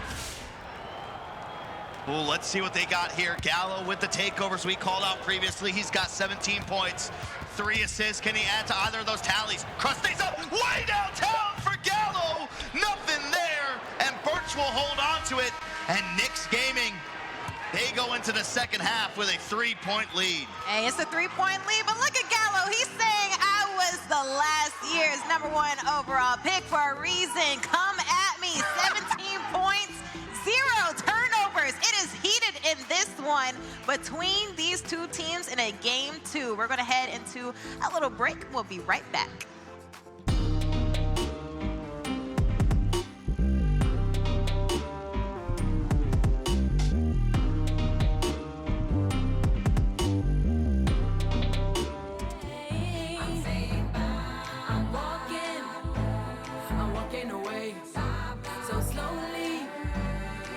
Away, don't know where I'm heading, just know that I'm going, so I keep on walking away. No, I don't know if I wanna stay or go. Lately, my love for you has been covered in maybes. I guess it's stuff I'm going through, and maybe I just need to be alone.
Yo, life theories, this nice delivery got me rated. Banana berries and smooth metallys overdated. The gelato is white cherries. Yeah, I'm more than faded. Drifting off in the 5 series. Cool like rollerblading. Feel the fresh air. We like next day airing. Still the best pair like your first set of earrings. Yeah, wait till you get here. It's gonna click like time sharing. All praises be, thought you knew you was God-fearing when it was time to man up, coming from the sandbox. Now we had to find out where we at. We the illest tandem, isolation fandom, side by side like Hov and yeah. Them guys will stand up, breaking through your sound box at any time of day. Look at what the brand of, now we in the skybox and we floating through the airways. But look at life, used to stay up late, watch a Nick at night. Now we booking flights, staying in B&B's, it's 5 at night. People move funny with business, I let them see my wife. Cause she don't take from nobody, she swear she always right. Yeah, we living life. but dim the lights. I don't do but lay the pipe when it's late at night. Bragging about how they took a life, but that's never nice. Till I call my catch back to them and then they pay the price. We was always nice, never scared to join the safe. Studied OGs like... What's up, 2K fam? Welcome back to the NBA 2K League playoffs presented by Google Pixel. Shout out to our viewers on Twitch, YouTube, and NBA TV. Y'all, look at this trash talk going down between these two teams. Knicks up 31 over Gen G. They have 28 right now at the half, but man, has been a great ball game in this first half. Gallo stepping up, showing that he was last year's #1 overall pick for a reason. What impressed you, JT, about how he came in to show up and show out? It's just how he came out the game. He came out the game shooting 50-50s. He came out just fearless. He wasn't thinking, he was just doing. I feel like half the time he gets in his own way. He's thinking too much on the offensive end where it's like, okay, I kind of had that shot, but I didn't take it. So now I'm gonna take the next one I think I got, which ends up being a bad shot. But now he's coming in like, I got it. I'm one of the best in the world, and he's playing like it. And you got to have that dog in you, especially around playoffs time. I mean, it is now or never, and you see Gen G got the best of that game one. They're trying to get a sweep, but it will not be easy. This is a close ball game, and Richard Malik, Pika has been showing out. Oh yeah, I mean, he's not going home. He doesn't look like he wants to go home, so he's doing everything he can. He sure is stepping up for his team, but I mean, it's going to take a collective effort for this squad to bounce back and force the game 3. We got more action, however, within this one. NBL Oz Gaming taking on Nets GC, and we saw NBL Oz Gaming hit game 1. Now they're trying to close it out in a game 2, but Nets have the edge. This is a night and day difference for what we ended up seeing in that game #1 as Jaden knocks down a 3. It's actually been a little bit more on the slow side. It was very efficient offensively when they were down here on the main stage. But JT, Glenn Ratty, 13 points going into the second half for Nets GC. He's been huge. Like, Greens is having a slow start, so he's doing what they need him to do. On top of, as you see on the top right of our screen, Harry has 3 turnovers, no assists. That is not winning basketball at all. Well, we see NBL Oz Gaming, they wanted to get on a run, but there's a transition take foul coming in, so it'll be Harry stepping to the stripe for an easy one. But we were able to catch up with first-time head coach Moody of NBL. We talked about his strategy and his coaching style here with this team.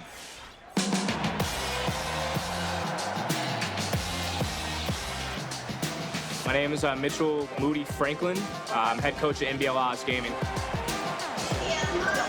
I think the momentum and the energy is just all on high right now. So I think the guys are super confident, you know, kind of keeping the same routines.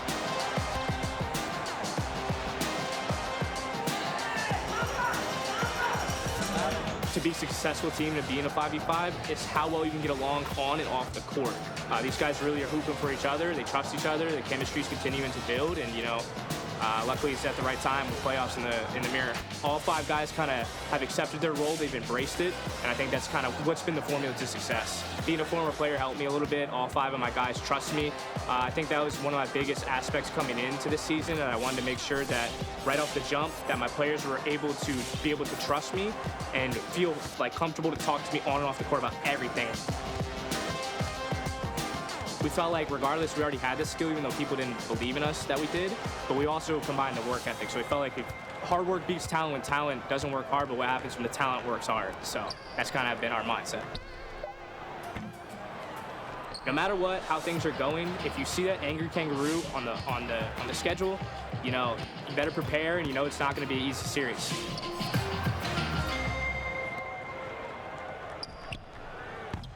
I love the words coming out there from Moody, former player in the NBA 2K League, was an assistant coach with Knicks Gaming last year, and you can see how things really started to turn around with that team as soon as he got there, and that all set things up for a head coaching role here with the newest expansion team in the NBA 2K League, NBL Oz Gaming. And JT, you could tell, I mean, they've been working wonders from draft night to everybody going, this team's not really going to do much, to making stage every single time they can, making playoffs in both modes in their first year is very hard to do. Especially when you don't take a player from the champs. With a star-studded lineup like Cooks, J-Red, Dawsix, Super Seas, and Dimes, and you don't take one of them, that was the biggest head scratcher. But he always said, I need players that fit my system. I need players that fit how I want to build my team. He built his team his way, and it's paying off.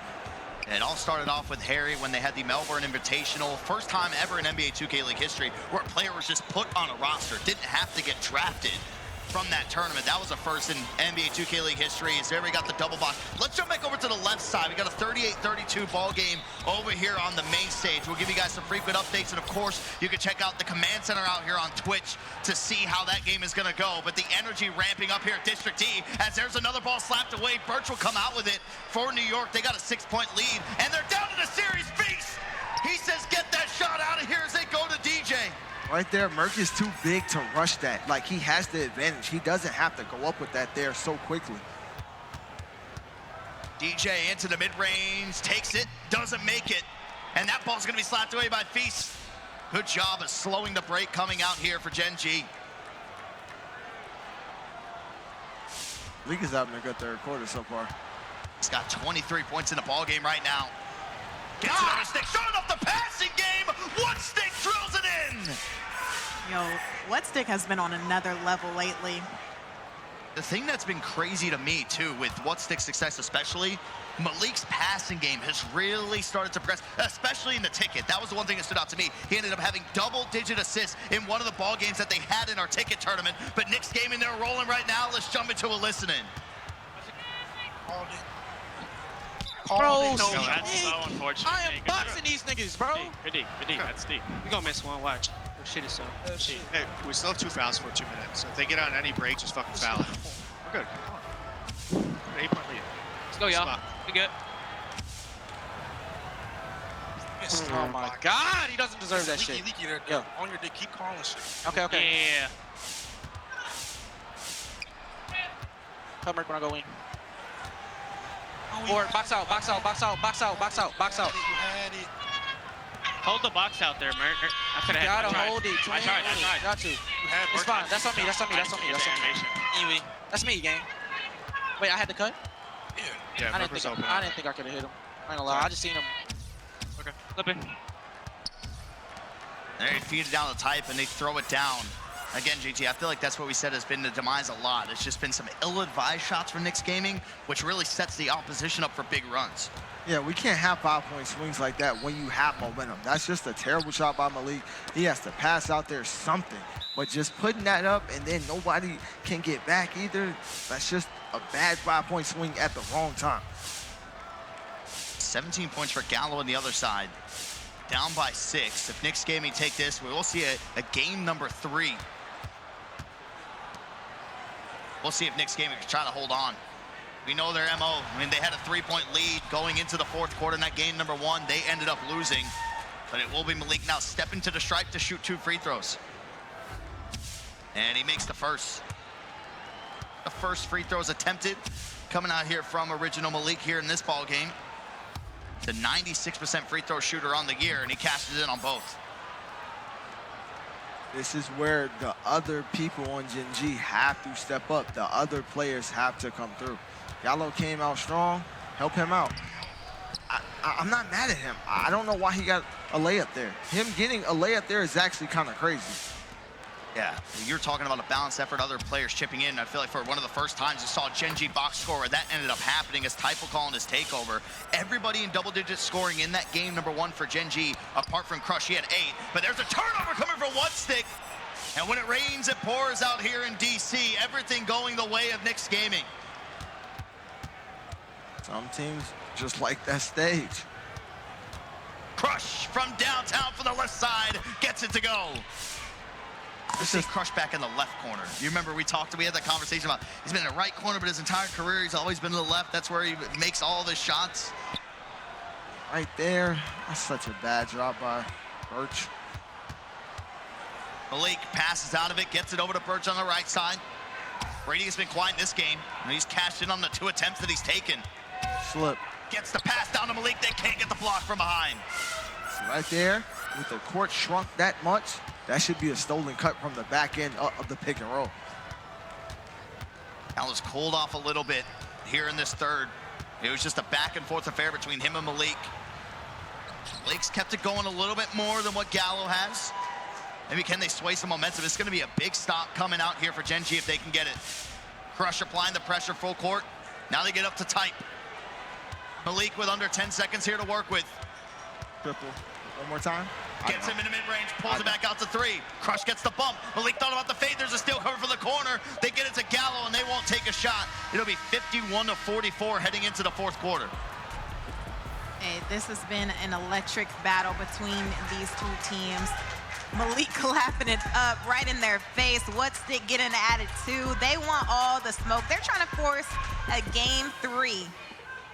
And as we approach 8 p.m. on the East Coast, we'll say goodbye to our friends watching on NBA TV, but we'll be back tomorrow at 5 p.m. Eastern. So thanks for watching us on the NBA 2K League Playoffs, presented by Google Pixel.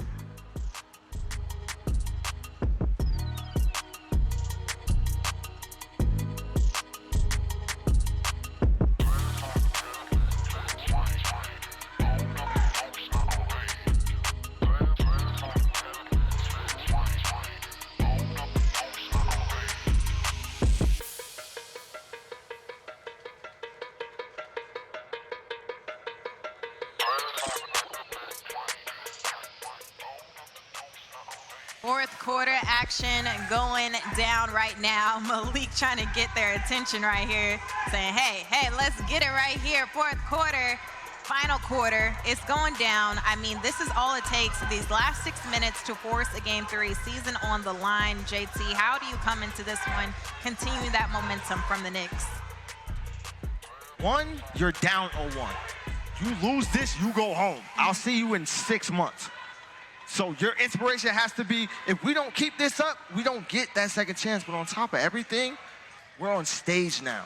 Yeah. Let's really live in this moment. Keep them, they're rattled. Gallo didn't score that quarter. First half, Gallo was carried. He didn't score that quarter, and his team helped barely. So just literally keep your foot on their neck and finish. Handle business above anything else. Yeah, gotta lock in, Pika. How do you lock into this last quarter if you are out there? I mean, for Gen G, I think other people have to get involved. Obviously, Gallo's the biggest threat, so if they put some threats everywhere else, you know, maybe they can get something cooking. Well, this goes to the whole point that we have talked about. One person has to go crazy.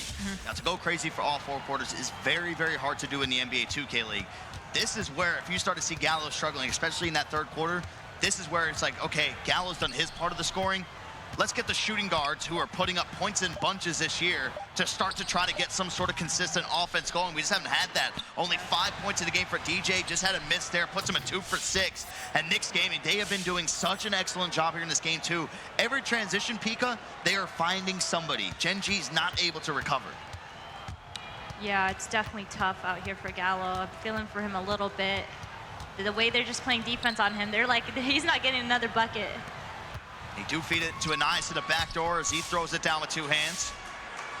Brown trying to get behind Gen G.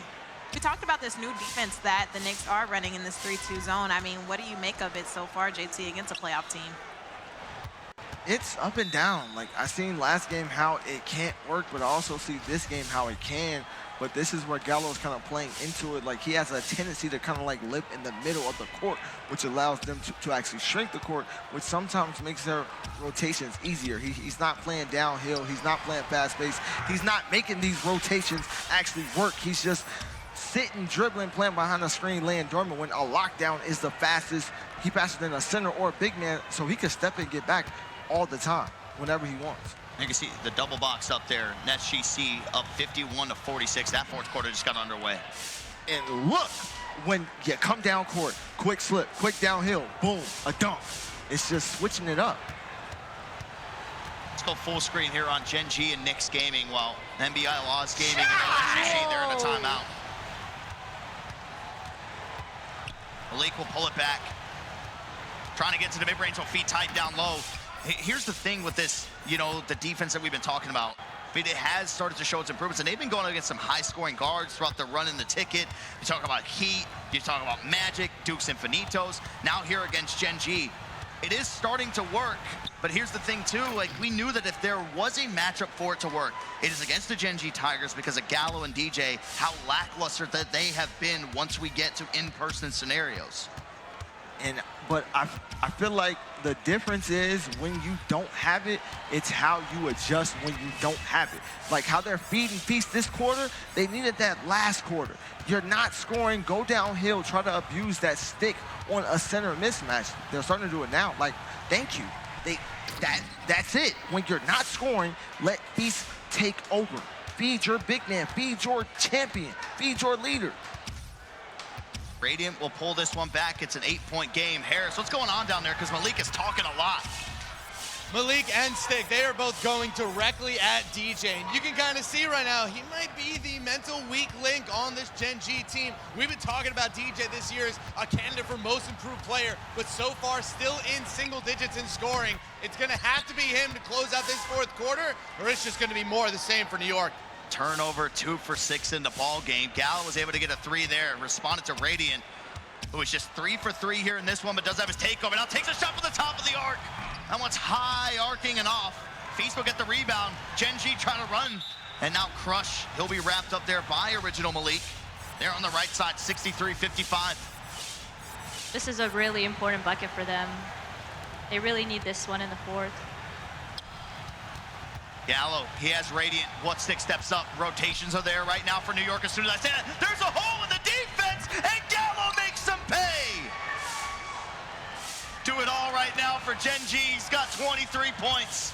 That's his first bucket of the half. Radiant trying to get the crab there with Crush in front. Always so strange, still seeing that power forward guarding up top, but now it's Feast and Radiant. They feed it down. Crush! A snap block from the heavens coming out from Crush.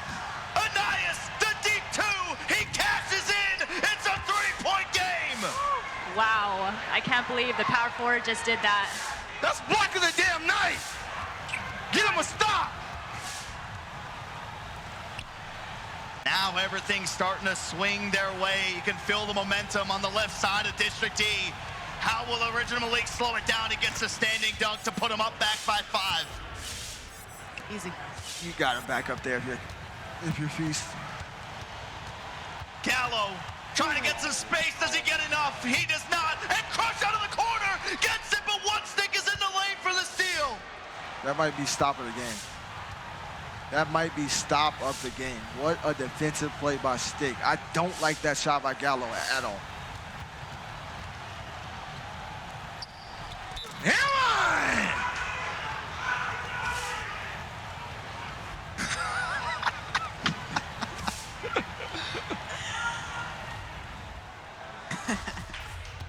Gallo just shaking his head as Type gets the old-fashioned 3-point play to go.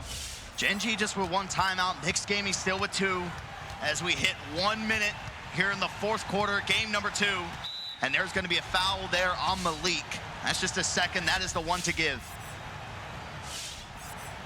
Very tough second half for Gallo. I feel like he did a lot of playmaking this quarter, but last quarter they just needed something from anybody else. And that's where this is.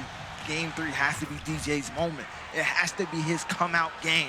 He has to really step up and deliver and show this most improved campaign he's on. Yeah, Oink saying Gallo's legacy game will be in game 3. Interesting take. He'll do it one more time, now he's done. Yeah. He always does it 3 times. Pulls it back out. And Nice in front. He knocks the ball away. It's a turnover. They get it to Gallo. Now over to Cruz. He takes the shot with Radiant in front. Can't get it to fall. Feast gets the offensive board and goes right back up with it. And there we go. Knicks Gaming, they have just called a much-needed timeout, and it is the perfect timing for the Google Pixel full timeout. And JT, all eyes on Knicks Gaming right now. They cannot fold under this pressure. All right, so, you know, I've been told my 6-0 is exaggerated and it's so-called fake. Harris told me it's fake, but Knicks Gaming will close here. I don't see them folding. I see them closing and forcing that game 3, which will be an epic. I'm talking about epic, might be game of the night, but I got Knicks Gaming closing here. You gotta wonder if that's gonna happen, especially with all that momentum the Gen G Tigers have been able to kind of sorcerer up here in towards this fourth quarter. But now it is time. Knicks Gaming is ready to get back out on the floor. This has been the Google Pixel full timeout. It fixes the Google Pixel Fold, which has an amazing split screen feature, which means you can watch 2K League games on Twitch while texting in the group chat or scrolling through our social channels. Let's get into it. Timeout over. Radiant, he's got his takeover. They have a 4-point lead. Type to inbound, gets it into one stick. Gen G players just flood over here towards the left corner. I was about to say, Gen G get the ball back. Oh my God. I was just about to say, once he goes in the LT in that spot on the court, they can bump him out of bounds. But it happened too quickly. That can't happen. Could this be the moment? Could DJ be the one to step up and hit the big shot? No, Gallo will go inside. Gets the quick drops. It's now a 2-point game. I don't like that jump by Type. Oh! Malik almost gets them behind the back out of bounds, but they advance safely. Radiant with it to Birch. He takes the shot. The three's a green. It's the team takeover. That might do it, but 6 seconds, still plenty of time to try to get something going here for Gen G. Man, oh man, that shot right there. He does not have to shoot the ball. So if you shoot that, you have to hit it. And don't get me wrong, I know who that is. I've seen him miss it more than once. But he in the league now, so he said, forget my past, I'm gonna show you what I do now. Good shot, Birch. I think Pika, that's why his teammates kind of turn to him. They're like nodding their head, like, yeah, you take that shot and you miss. Oh, I'm talking about, hey man, after the game, we're gonna have to talk. Long talk. You're going back to outside. You're going back to New York and people are throwing tomatoes at you. Boo! You sitting by yourself on the train ride home. But he made it, so we don't even have to question it at this point. But 71-66, Gen G have called their final timeout. And threes have to come from somewhere. You got to try to replicate the fluke stop that you just ended up having to force the turnover a couple possessions ago. Look, even chat saying it. Chat remembers his miss. Gallo gets the ball in the inbound, goes to the three-point line, takes the fade, he'll green it. That's the three they needed, but there's only 1.9. Timeout called by Knicks Gaming. JT, this should be as simple as them going backcourt, getting the ball, and just throwing it the length of the floor. Yeah. No. Go back court for what? Make them throw a full court heave. You keep it. That's what I'm saying. Throw a full court heave. You said go back court. Yeah, to inbound the ball. Why? Because maybe you can't get the ball inbound. What if it's flooded with people in front? They have no timeouts. You keep it on that side of the court, no matter what. Either way, I mean, I don't want to risk it. Because what if they're crowding the inbound, they knock the ball out, and it's a turnover, even if there's no timeouts, it's still, you got 1.9, there's not a 0.2 going off that clock. If you can't guard a 70-foot pass with 1.9, you're not professional. That's not professional basketball. It's that simple. Keep the ball on this side of the court. If anything, that's the point. You can absolutely throw a turnover here. Just don't throw it near the inbound. We'll see what they do. We got a 1-point game with NBL Oz Gaming. They've taken the lead with 45 seconds to go. We'll close out this one.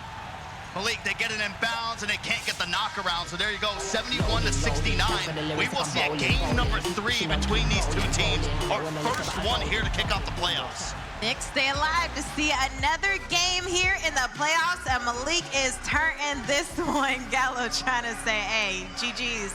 But I got you in game 3, okay? Let's lock into these last few seconds of fourth quarter action between NBL and Nets. Oh, Glenn Ratty just fouled out. I call that, what's big money to small change, 2 words after this, ball game. It's only gonna be some in the chat that know where that reference is from. So Harry stepped to the line. He made the technical free throw off the foul out from Glenn Ratty. And now Sick will step to the strike to shoot 2. Makes the first and makes the second. That pushes it to a 2-possession ball game. Wow, 4 free throws. That's not what the Nets needed. Look at the chat knowing what my reference is from. I like that.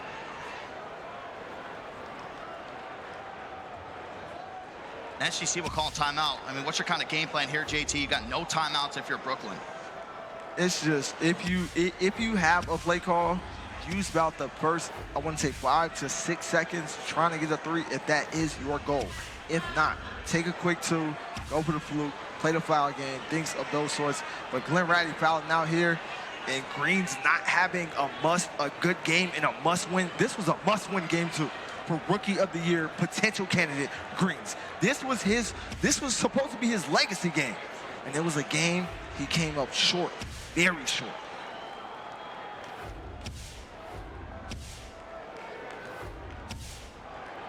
That foul out was huge, bro. Like game changing. He missed the layup too. He like forced one up, ended up fouling immediately off of it. Frustration. They get it in bounds, they'll feed it down the streets. Now they get it back out to Glenn Ratty. Drives the lane again, this time will finish it off, brings it to within 2. Don't jump there. If you're a DJ, don't give them a chance at an M1. Harry has it, and they will immediately wrap him up. And Glenn Ratty's the one that fouled! Oh, no. Why? Like, Yeah. what? Oh, this is a blunder. Ending the season like that, that's terrible. So anybody else could have fouled. It was Glenn Ratty that shouldn't have been the one. So what could have been 2 free throws is now turning into 3 free throws. And Harry connects on all of them. No timeouts for Nets GC. It's all looking like NBL Oz Gaming's going to be moving to the next round. Greens, the stop and go, drives the streets. He'll take the 2. It's not going to do too much right now for Brooklyn. They get it inbound. NBL Oz Gaming will hold on to it. They heave it up full court. NBL Oz Gaming, they win their first round matchup. The beat game is settled, and Jaden gets the better of Nets GC. This time they take it 67-64. Ring the damn cowbell. Yeah, we hear the cowbell loud and clear. Jaden and Harry both with 18 points. NBL getting the sweep over number 5 Nets, taking them down, and they move on. We're going to take a quick break, so come on back.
Hi, let's go. Alright, let's take a look at our weather forecast today. Today's forecast, a lot of sunshine, blue skies, marine clouds. Just a perfect day to go outside and relax. That's your forecast. We'll be right back. Yeah, sunny days, sunny days, sunny days. No clouds in the sky, about to get away. Feels like it's been a freaking decade. Sorry, don't call me, cause I'm gonna be on break. Sunny day, make way. All the stress and doubt, yeah, not today. Feels like it's been a freaking decade. Sorry, don't call me, cause I'm gonna be on break. Got the Tropicana, fresh cut sushi. it don't matter shots. Feel like trap, gonna be 24/7, golden hour like a boss. And they say, yo, guess you got a 2 o'clock appointment for a champagne shot, whoa, yeah. I'm busy trying to take it higher, got no time for never, only spending cheddar. Wish I could do this forever. Chilling with the hottest company, they all wanna welcome me to their private penthouse suite. Yeah, now I got the key. Rooftop pool, got a heli on speed. Ocean view from the highest peak. I'm complete. Oh, I want this to stay. Please don't go away. Yeah. Sunny days, sunny days, sunny days. No clouds in the sky, about to get away. Feels like it's been a freaking decade. Sorry, don't call me, cause I'm gonna be on break. Sunny day, make way.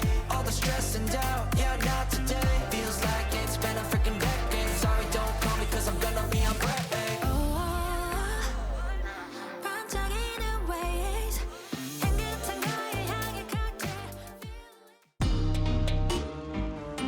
It's now time for our State Farm Assist of the night, where we look at the best assists that we have seen to kick off our playoffs. And of course, it's Pistons GT. They do this thing called an alley-oop. Maybe people at home have heard of it. So let's see how it all started. It started with Connor tipping it, Ramo getting the ball, and here on the right side, throwing it down. So we see Pistons GT do this a lot. Sometimes they're down, sometimes it's blocks. This is still a pretty close game, but this has added a little bit more salt in the wounds. They have been running the break to perfection, what we saw in that game number 1. Of course, their game number 2 is going to be coming up shortly. They will be playing on that upstairs stage, but down here on the main stage, we're going to be having Dukes Infinitos squaring off against Bucks game, which should be a good one, but it's going to be hard to top that State Farm assist of the night. It sure will. And hey, we got all the stars out in the building for the playoffs. We had Pika earlier. I got the man, the myth, the legend next to me. Dom 2K, what's good? Hey, I saw you sitting out there. How have you been during the playoffs? No, this has been great so far. Like, I'm probably running off of a good 45 minutes of sleep right now, and that game had me up. They had me clapping. You got Knicks fans in the crowd. Yeah, Gen G fans in the crowd. That was probably the best environment for a game I've been to live so far. So I'm having a good time. Hey, no sleep needed here in the playoffs. 45 minutes is just enough to get you going for this live action that we have. And we're going to see on the stage right behind us, Dukes Infinitos take on the Bucks, but we're also going to tap into Pistons taking on B5. Pistons took game 1, and that was fun to watch, with Ant going on a rampage with 33 points. And here's the bracket so far. Hey, we already got 76ers taking on NBL Oz Gaming. Okay, what can we expect in that one, JT? We can expect, really, I guess, that backcourt in Philly to be really tested. Like, if NBL takes care of the ball, like, they just won that last game where Harry played horrible. When Harry can play horrible like he just did, like 2 for 11, 5, 6 turnovers, and they can win, that's something they haven't done all year. So if that's the level they're at now, Philly gonna have to come with it. So it should be a very defensive game if NBL can take care of the ball, and Philly will really get tested. Hey, 76ers, they've controlled most of the East the entire season. We'll see how these two teams duke it out when we have this battle go down tomorrow, but we're still trying to fill out the bracket in the second round so far. I mean, a game 3 about to go down between a heated Gen G and Knicks. They're trying to face the winner of the Hornets. And then also Bucks taking on Dukes Infinitos behind us. As we mentioned, I mean, Bucks taking that one in game 1. They're trying to defend their 5v5 title, and the winner will take on T-Wolves Gaming. And then up at the top, we see B5 and Pistons looking to go on against the Warriors very soon. But we got to lock into our future matchups. We're going to see, as I mentioned, Pistons and B5. And coming into this one, we've been talking about Ant nonstop, MVP caliber type season. For you, Dirk, what's impressed you the most about this Ant? I mean, he's been going crazy so far, 33 points for him. Yeah, it's kind of the potential that we really expected him to live up to once he was able to move to the point guard position, just get back into his rhythm and try to embrace that turn performance that we ended up seeing from them when we were in group play. Didn't really see it a whole lot once it ended up jumping to the bracket play portion. It was very reliant on the other players on the team getting a lot of jobs done. There's nothing wrong with that, but when you're a point guard in this league, you have to be the one taking over offensively. I don't know if they're going to have a game to where Bag Motion and Connor are going to be able to drop 30 apiece when we're looking over towards Pistons GT. Absolutely. I mean, it's been fun to watch him cook. Even B-Rich pouring in 20 points, Bag Motion with 13. 13. Connor with 10 points. 4 players coming in with double figures to get this win. And if you're B5, JT, what do you need to do? Play some defense first off. Like, Ant, that was probably Ant's best stage game in a while in fives. Might be his best stage game in fives of the year, maybe. I have to go back and look. But it kind of starts on the offensive side. Like, that backcourt has to have their legacy game here. They have 1 game left. Their legacy game has to be now. 1 game left if they lose. Sorry, excuse me. Y'all ain't lost yet. My apologies. Yeah, still 1 more game to go to force the game 3. And, you know, Dom, I mean, it's now or never here in the playoffs, best of 3 series. If you are coming in as that team that's down 0-1, what is your mindset? Well, if you look at how the last game went, you know, they were able to make it close by the end. And the Pistons, that's a really, really tough team to go against. You've got that 5-out offense. You got Ant who's moving out there. Yeah. So it's tough. And then you get bag motion going on the defensive end. We were sitting over there watching it, and he was just harassing the ball handler, switching, all types of stuff. So, you know, you look at it and say the game ended close, and you just go out and put it all out there in game 2. Game 2 is going to come down to it. Someone has to step up on this B5 team to get it done. And we're also going to have this Bucks matchup taking on Dukes and Benitos. And I want to touch on that a little lightly. I mean, because we saw a 16-9 in the 4th quarter coming from the Bucks. Even though they won in that matchup, what happened to Dukes and Benitos in that quarter? We didn't get Killy.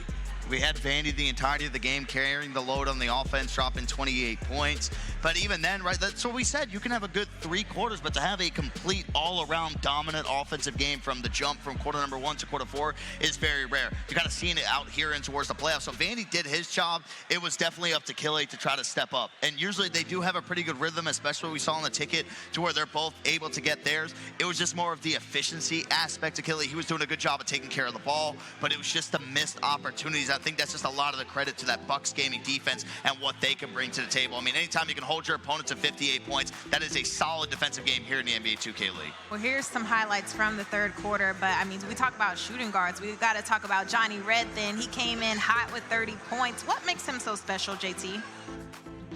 1, he can play both ends. 2, he's adaptable to any kind of offense. Like, that was our question. He's been a star. He's been an MVP candidate in that 5-out. But in pick and roll, will he kind of be the same? 30 points. No other stats, but 30 points, 13 for 16, 4 for 6 and 3. Like, he can just do it all. Like, he gets better and better, like, every part of the year, and he's only in year 2. He's in year 2, and we talk about him like he's a top 2 shooting guard because he is. So he's just that impressive. Oh, for sure. No question about it. And this Bucks team, they're coming in as the defending champs, Dom. Do you think there's any pressure with that? Actually, I think it's a lack of pressure. You know, you come in as the defending champs, you come in with that swagger. Especially in this series, you're playing against one of the ticket winners. So, you know, it's kind of like you go out there and, you know, take care of the job that you're supposed to take care of, pretty much. I don't know if it's really a pressure situation. You do what you know you can do. Before we get into this matchup, I agree. We'll see how this experience comes into play. They have 3 players that are on that defending title, and even adding Walnut to the mix. I'm excited to see how he is on the stage. And I see Harris down there with Harry. What you got? I am indeed, Harry. I want you to just take this in. The first non-North American player in 2K League history to win a playoff series. How are you feeling? Man, I need to calm down a little bit. It was got stressful that last game. I missed a few open shots, but I mean, that just feels great. I don't know how else to say it. It just feels awesome. So not only doing it for NBL, but doing it for, you know, the country of Australia, everybody watching you back at home. Does it mean a little bit extra doing it for the Down Under? I mean, always, I always say it feels a bit better. Like it feels, what's the word? It's a bit more rewarding, like playing for a nation kind of, rather than an NBA team. Like I'm really playing for my country, but it's not only my country, it's like international players as well in general. So I don't know. Every good game I have, it's good for that, and I feel grateful having the chance to do it. Let's focus on the matchup. You going up against Green's the number 2 overall pick. A lot of talk about him for Rookie of the Year, maybe even MVP. What was it like going against him toe-to-toe? I mean, I don't know. There was a lot of focus on Jaden and the Nets with all that goes on. So we were just trying to treat it like any other game, not really worry about Greens, just worry about defense, of like us versus them as a team. So there wasn't much of that, but I mean, it feels good to get the win. Last question for you. Your backcourt mate, Jaden. This meant a lot to him. Gone out the King of Brooklyn. Anything extra going in for you because you were trying to maybe rep him a little bit? Nah, nothing extra for me. Just another game, but I'm glad that he got that win over his former team. I know it meant a little bit more to him, so it's good to watch him do that. The first Australian player, the first non-North American player, and hey, the first non-American point guard to get a playoff series win in 2K League. On to you. A lot of firsts in this one, and NBL Oz Gaming making their first appearance in 2K League history in the playoffs, and now they get their first up to move on. We'll be excited to see how they continue to make noise here in this bracket, but we got to lock in to this one right now. Dukes Infinitos taking on Bucks Gaming, the Bad Bucks, the defending champs. It all starts now. Yeah, it is something to note when we were looking at that bracket. If Knicks Gaming end up beating Gen G Tigers, Knicks will go on and play 76ers GC, NBL Oz Gaming will bounce down, and they will end up playing Hornets Venom GT. So it's how things stand right there when we were looking over towards the bracket, but that can change depending on that result from what we end up seeing. As we get this one underway, it was Bucks Gaming taking game number 1 between them and Dukes Infinitos. And now, JT, we really get to sit here and get a full game of how things look with Bucks Gaming now with the inside center again. I'm looking forward to it. It's been like a month and some change. Like, I'm ready to see it, but that man with the ball right there, this has to be his legacy game. No excuses. He had 10 points and one board, 1 assist, 5 for 14. You want to be in the MVP consideration? You win this game. You find a way to propel your team or give your team the best chance to win this game, and you help do that. Yeah, before the matchup that we saw in that game number 1, the last time they had an inside center out was their 3rd game of the tip-off tournament months ago against Mavs Gaming. They took it 65-58. Then when they played the Jazz, that's when we got Kel Mav versus Johnny Red just going toe-to-toe, matching each other for scoring as we're almost had another jump ball. It is going to be out of bounds call, though, and it will stay with Bucks Gaming. Inbounding from below the basket as Dawsix gets it. 5 seconds to work with now here with Cooks.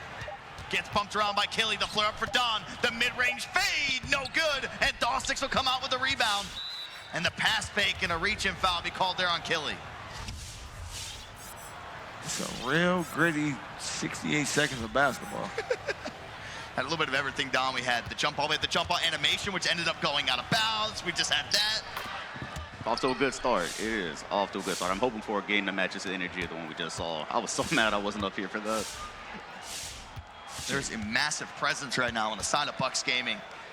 As Vandy, Lord Beezus, first shot of the ball game for him is green. Beezus kind of taking on it. He came out on Twitter and said, I'm trying to be the, as he said, like first player and coach to win a series or something. Who said that? Beezus. Coach. Honorary coach. Hey. That's where we disagree. Like, as long as you can pick up a controller, you cannot be deemed a coach. Well, I've been seeing a lot of people in the Twitch chat saying, well, where's the interview with Jaden? Where's the interview with Jaden? Harris has it with him. Yes, ask and you shall receive, chat. How's King of Brooklyn sound? Hey, man, it sounds great. I'm trying to tell you, we're not done yet here. We still got a game tomorrow, but, I mean, that was a statement game for sure. You know, just everything that I've been through this league with all the stuff that was said, all the stuff that has been done, it just feels great right now. So first playoff win for you in 5v5, obviously coming against your former team. I know going in you had a lot of emotions, but now game is over. Where are those emotions sitting now? I mean, I'm still happy I got my first playoff win. Like I said, a lot of people think I'm a rookie in this league. I feel like I'm a seasoned vet after the trade and everything that I've been through, not getting retained, to people telling me that I couldn't be a good player in this league. We've been to the stage every single time we've lost, and I got people telling me I'm a group play warrior and just all types of crazy stuff. And for them to come out here and get popped by me just feels amazing. Everything, I made them eat their words. They're going home. Is the beef squashed, or is there still beef? No, it'll never be squashed, never. As long as I'm in this league, they won't touch a chip, ever. The beef is not squashed. Back to you, Autumn. This one, the beef is well done, getting cooked. And you couldn't ride it either because Steez was in the background with iPod King Carter at the start of that interview, and I don't think they even realized it. This is some WWE stuff. You said as long as I'm in the league, they will never see a shift. That's gangster. But that's why I love these interviews, though, with these players in this league. A lot of them just say what they think all the time. It's not sugarcoating. It's not playing it easy. I'm always a fan of these interviews. Well, you've been with us for a few years now. I mean, even from my experience, I'd have to go back to season 1 and season 2 where players were talking maybe at the level that they were talking right now. Compared to other years, though, man, it's nonstop on Twitter. They're in the Twitch chat during games. They're giving us some fire in the post-game interviews. Yeah, exactly. Yeah, and that's something that you don't see in other sports sometimes. You know, people just want to play it a little bit safe, you know, protect the brand or whatever. Up here, it's smoke.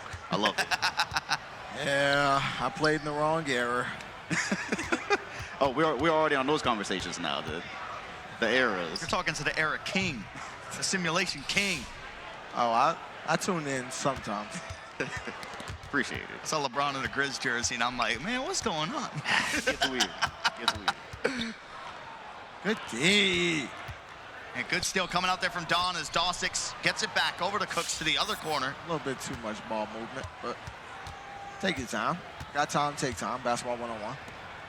Don gets back out to Johnny Red. Double teamed up top. They find Walnut down low. Good pass over to Dawsix in the corner. Ew. That one clinks off the side of the rim. Ew, that was just off. Never looked good. Johnny Red somehow works into the mid-range, and it's Walnut with the rebound. And Loki Godley says, nah, I don't want the smoke down low. Let me wrap him up. And what do you make of this with Dawsix going back to lockdown? I thought that when they first made that change to when they put him at power forward, I thought it was a little weird because, especially with all the hype coming into this year, how good that he could be on the defensive side of things. I like it a lot more when this is the way they run things. I thought it was weird that he went to power forward and 5 out because as we see players like bag motion, how he shoots. In threes, we seen Dawsix be probably the best offensive block in the league. So coming into now, I'm thinking now that they're going back traditional, make Dawsix that quarterback on defense. Put him on that back end, let Bumpy Don play the front end, and then Dawsix is playing the back end, seeing everything, making big plays, making those calls. That's what I thought they would come out and do, but if they could get the sweep here, I can't even question it. We saw the ability for a lot of guys kind of be able to spread their wings in 3 versus 3. Like, look what I can do out of the corner. Let's transition over to 5s for some players. Loki Godley gets bumped. They got to put something up. Killy lines up a shot from the top of the arc. No good. Dawsix throws it the length of the floor to Johnny Red. And what ball movement coming out from Bucks Gaming as Walnut throws it down. That was beautiful. Killy. Johnny Red is on him, right on top of the Bucks Gaming text on the court. Gets in front of him, takes the shot, can't green it. Now's not the time, Killy. I promise. I promise. Y'all need all of those. Every single one.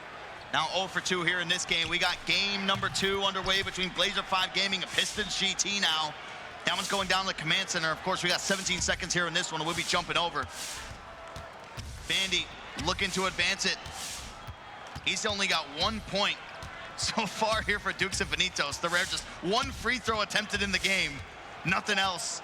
But this time he pulls a shot from deep. Walnut comes out on top with another rebound, and things will come to a close. Already 5 rebounds for one wild Walnut here for Bucks Gaming. As we said, we got Blazer 5 Gaming and Pistons GT. Detroit gets us started off with a 3. So let's go full screen over here. Pistons GT, it was a closer ball game. They definitely were stretching their legs a little bit, allow Blazer 5 Gaming to get right back into the mix. But they were doing a whole lot of this is why they started to get the lead. Running the breaks as Ant misses the 3. Ooh, that was such a momentum 3. See what Claude and Harby are going to have in store for us here in this game. Claude had 19, Harby had 20. That's how everything ended up closing out, but it was slow offense coming from both of them throughout so much of that ball game as they feed it down to Ramo, and he scoops it up over Lavish. He just tried thumbs there, but I'll say Ant does that better than any point guard in the league. Actually making point guards put the ball down. I think Antoine Love is probably the best at pass lanes. Oh, man. Like that's why, you know, when we sit there's like, what could have been if he was on Hornets Venom GT in 3s? You remember how many people were just abusing the point guards out of that corner? Just throwing it right at him, no one could get a steal. Imagine if he was in that situation. Steal, turnover. 5-0 start here for Pistons GT. Ant thought about the pull-up. Ramo hits the screen. We'll hit the pass fake now. Back over to Ant. Trying to give in the left corner. Getting bumped around, though, by Claude. Ramo down low, finds a lane. See, that's what I like about them. How Ramo comes up, I'm thinking maybe it's a quick slip. in that overload. It's a quick pop that led to an off ball that then leads to a quick slip. So far, we were wondering, because the turn tournament, so many teams came out flat-footed, teams already solidified for the playoffs, there was upsets everywhere.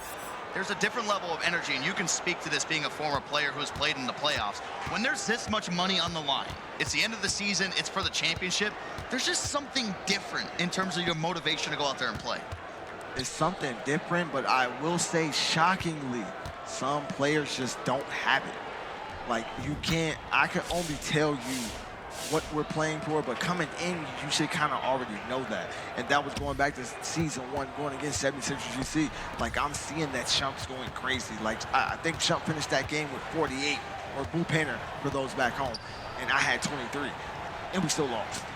So it's like when two players combine for 71 and you still lose because we couldn't get a board. Just can't teach that one, two. Ramo is having himself a ball game. That was his first miss there on the layup, but he's got 7 points of the 10 of Pistons GT, and has a block to go along with it. Battle with the poppers, the battle with the original 102 at the center position, as we got second quarter action getting back underway here between Bucks Gaming, Dukes Infinitos. They're on that timeout, but we'll go full screen on that game once they do jump out of it. 6-point lead here for Detroit. And over to B-Rich, drives down the baseline, throws it down over Chaos. And the execution for the Pistons so far, outside of that one Ramo miss, has been pretty flawless on both sides. This is crazy. It's just the way they run things, too. It's just constant ball movement. That's why I'm saying, like, T-Wolves Gaming, in that initial run in the tip-off, we're like, man, everybody's getting involved. We haven't seen anything like this. Then Pistons GT come about and they're like, what if we played our 3v3 offense, but moved it into 5s? How would that work out?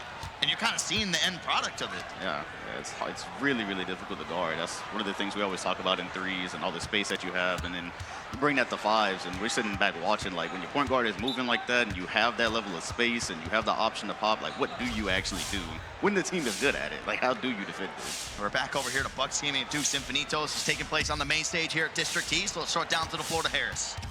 Yeah, thanks, Derek. You might be seeing One Wild Wana down there back on the inside big. So I had to ask him, how does it feel to finally be back on your old position? He said it's like putting the training wheels right back on. Don't have to worry about shot timing anymore, bad rebounding stats.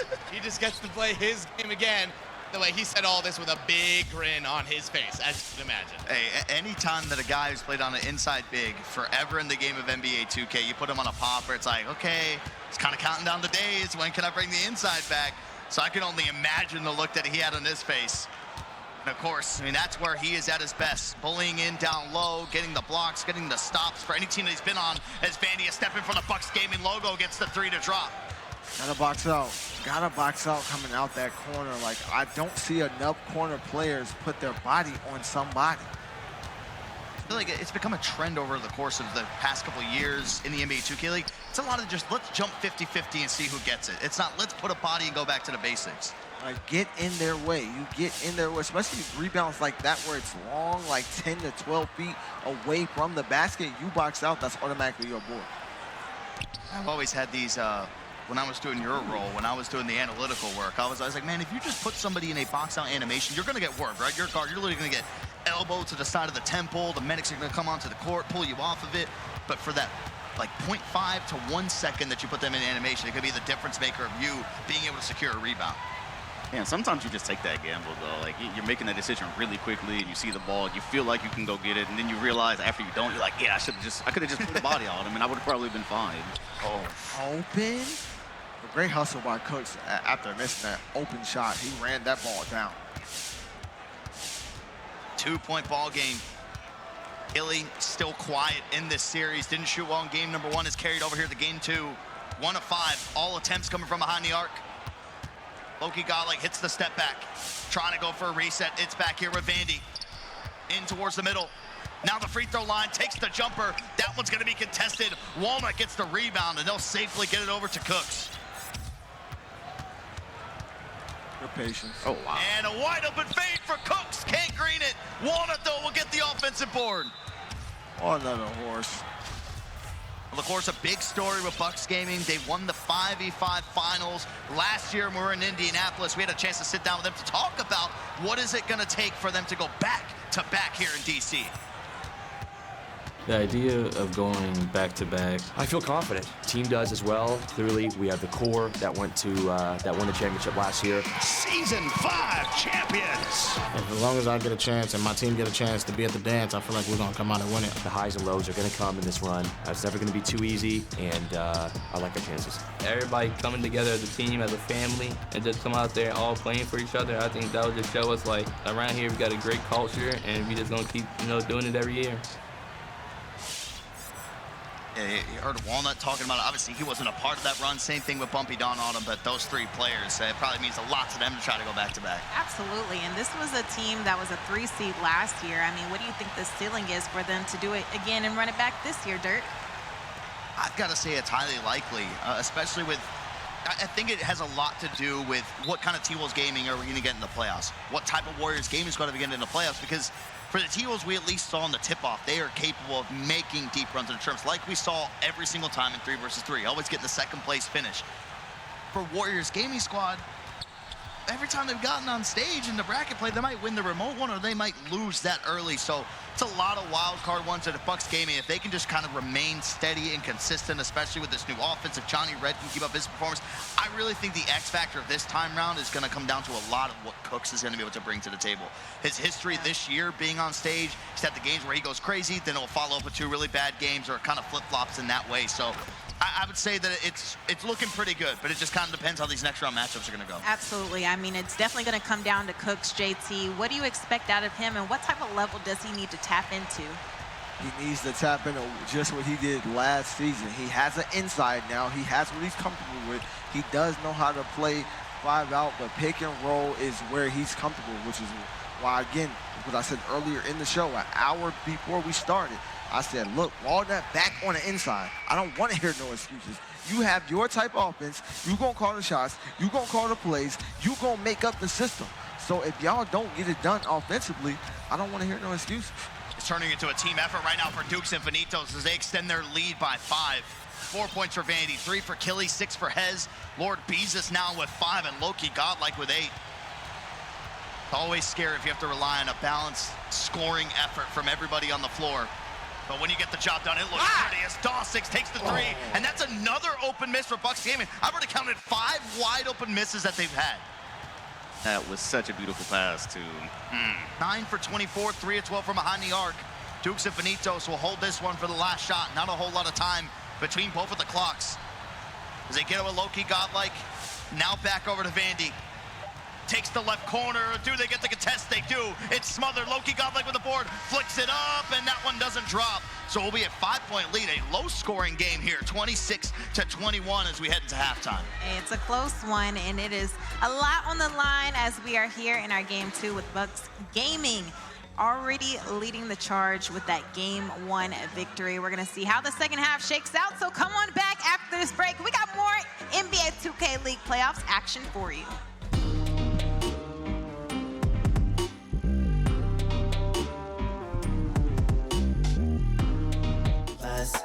Breathless. You can't be me, and I'm not you. I've been taught to, and I'm not too. Feeling like bliss, I feel like I chew. Wake up, I stretch, then I eat my food. My food, that's you, you should know that. My boo from the bottom where the flow at. Came from studio apartments, no room in it. Now it's a house with a little welcome doormat. I wanna go on a ride, you wanna ride. Always be on my side, and that's for life. Compliment on my flaws, like that's alright. They all want what we have, and that's fine. Catch up, see you in my river tryna catch up. Run and see you running, tryna catch up. I see you gasping, leave you breathless, breathless. Catch up, see you in my river tryna catch up. Run and see you running, tryna catch up. I see you gasping, leave you breathless, breathless. Kiss my baby, I need all of the love. You're number 1 and there's no runner-up. I tell my babies I need all of the hugs. The blessings hit, I got more than enough. I kiss my baby, all the love that I need. And I'm loving on you, I know you loving on me. I try to give you what you need, and that's all I need. And I give you 100, you got 4 of my C's. catch up. See you in my river tryna catch up. Run and see you running tryna catch up. I see you, I see you. Catch up. See you in my river tryna catch up. Run and see you running tryna catch up. I see you, gas me leave you breathless. Catch up. See you in my river tryna catch up. Run and see you running tryna catch up. I see you, gas me leave you breathless.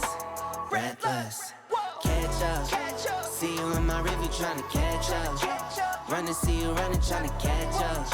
I see you, gas me leave you breathless.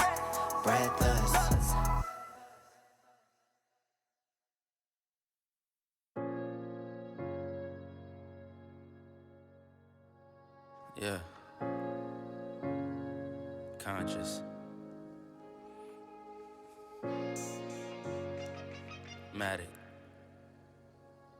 Alright, so far where I come from. I sit and wonder about the times that it made sense. But nowadays, I don't worry about what's past tense. My younger days, I used to hang around with mad friends. If we just fell out, I don't really know what happened.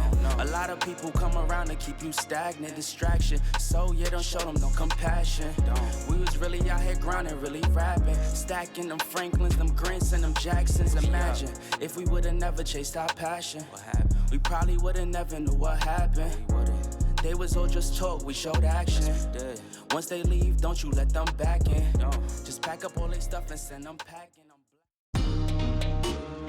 What's up, 2K fam? Welcome back to the NBA 2K League playoffs presented by Google Pixel. Second quarter action going down between number 5 Pistons and number 4 B5. Trying to force a game 3 when it comes down to B5, and right now Pistons up by 10. Thank you so much, Autumn. As Claude, they're down by 10, will find a lane and throws it down right over Ramo. 33-25 now. Ant with 15. This is a really good sign for Detroit. That Ant isn't getting into that same weird, funky offensive rhythm that we ended up seeing in the turn as he sneaks the devil, gets another 3 to go. Now he's got 18. I'm telling you, like, he got humbled. I feel like he really got humbled, and that's really what he needed. That's kind of propelled him time in, time out, just really having that moment to where it's like, all right, you're good, but relax, you can be beat. And both times he's kind of answered well when he's faced with adversity. And when you look at Pistons GT run when they were playing in the term bracket play, they took on Knicks Gaming, they won that matchup, and then they ran into 76ers GC, and that's where things got pretty scary for them, as 76ers GC, anytime they play a 5-out team, they have just been dismantling them. But they did end up losing that game 3 just by 1 point. There you can get a look at the locker rooms coming out, the players on the upstairs stage, and animated. Got a towel this time to dry off the hands. And I think what's been most impressive, I know Ant's starting to pick up his scoring, was that offensive start from Ramos. Sometimes we're used to seeing him when he is on an inside center, historically in the NBA 2K League, carry a lot of the scoring load for his team. But with a 5-out naturally as a center, you're maybe not getting as many touches, so it's all about you capitalizing on him, and Ramos done that here in the first half of this ball game. As there is a timeout called. I think there's a by accident, all the players just kind of looking around at each other. You ever face any of those battles, Dom? They call timeout like the rec. Who called it? Oh, yeah. I know sometimes when someone gets an open break when they're not passing the ball, but that's just a troll. Oh, yeah. No, but there's times where you fat finger it, or you do it by accident, and you don't want to own up to it in the group chat and all that. You know, it happens. It happens so much in the turn. For like the first time this year, JT turned around and started yelling at the players. Who called timeout? Who called timeout? I want to know.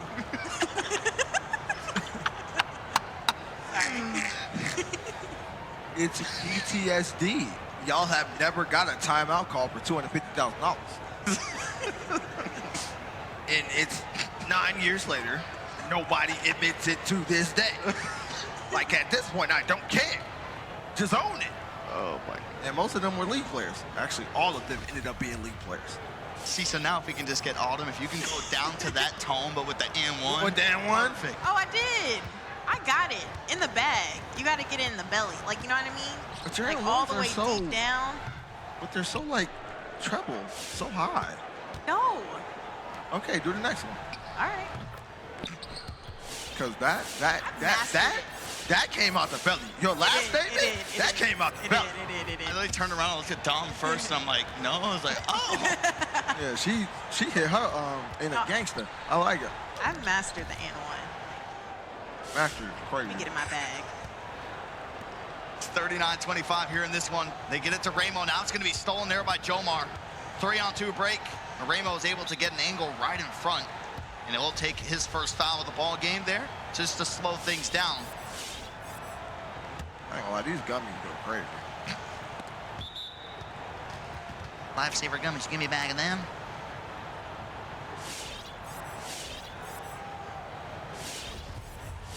$39-25, as we mentioned, 1:31 to go. Claude with 11 points, Harvey with 7, Chaos with 5, Jomar with the other 2, and Jomar with 2 steals in the game. Here for B5. As Ant, good shade coming out there from him, but Claude takes the mid-range jumper. It was open, but it's no good. It's a good shot. He's got to knock it down. Jomar averaging a steal per game for Blazer 5 game throughout the entirety of the 5 versus 5 season. Connor gets the ball in the corner, now back to Ant. Good flare up there for Beers. Could have taken the mid-range jumper, said they go to Ramo. And that one was still open, ball being knocked away. Claude comes out with it. Harvey now from the right corner, grazes the shot. Nice little 6-point swing there, but they're still down 11. They just look, I don't want to call them lifeless, but. I was going to say flat. Yeah, like real, almost lackadaisical, but I don't want to go that far. From some of the webcam reactions, they almost look confused. They look frustrated and confused of like, okay, what are we supposed to do to be able to stop this when they get the scores? The body language just isn't there. Yeah, but here they are, and it's a 9-point game now when 30 seconds ago it was looking like one well-placed three-pointer was going to do it. Oh, speaking of. It's in rhythm, knocks down the 3, and there you go, the immediate. Well, I thought you had him. But this is the issue. I mean, you're able to bring it back down to single digits, but you know Pistons GT, they've been having their way offensively throughout the entirety of the series as Claude fires up a shot. Jomar will bail him out with the offensive rebound. Harvey cuts inside and almost an M1. I like how everyone just looked at Yeah, right. I was waiting for that ball to drop back inside. Please don't. Please don't. I thought you mastered it. Well, I did. It's just a lot of pressure, okay? Pressure is crazy. What did you say at the start of the show? Pressure makes diamonds. That voice, that was really. You didn't say it in that voice. Yeah. You've also called me dork 2 different times today. So. She didn't even say it. I'm so sorry. What? That was Christina's line. Oh. It was. Sorry, my bad. I'm so used to owning them at the start of the shows. I'm making up the AT&T Game Day show sometimes. 42-32. Pistons GT, they put up 23 points there in the second quarter, and they hold on to a double-digit lead here in this one. I know we got the main stage action back underway between Dukes Infinitos and Bucks Gaming, as it's a 2-point lead right now for Dukes. I don't like it. I don't like how the Bucks aren't shooting good, and you're only up 2. Kind of same thing that we're talking about. Was it game number 1 of Gen G and Knicks Gaming? Yeah.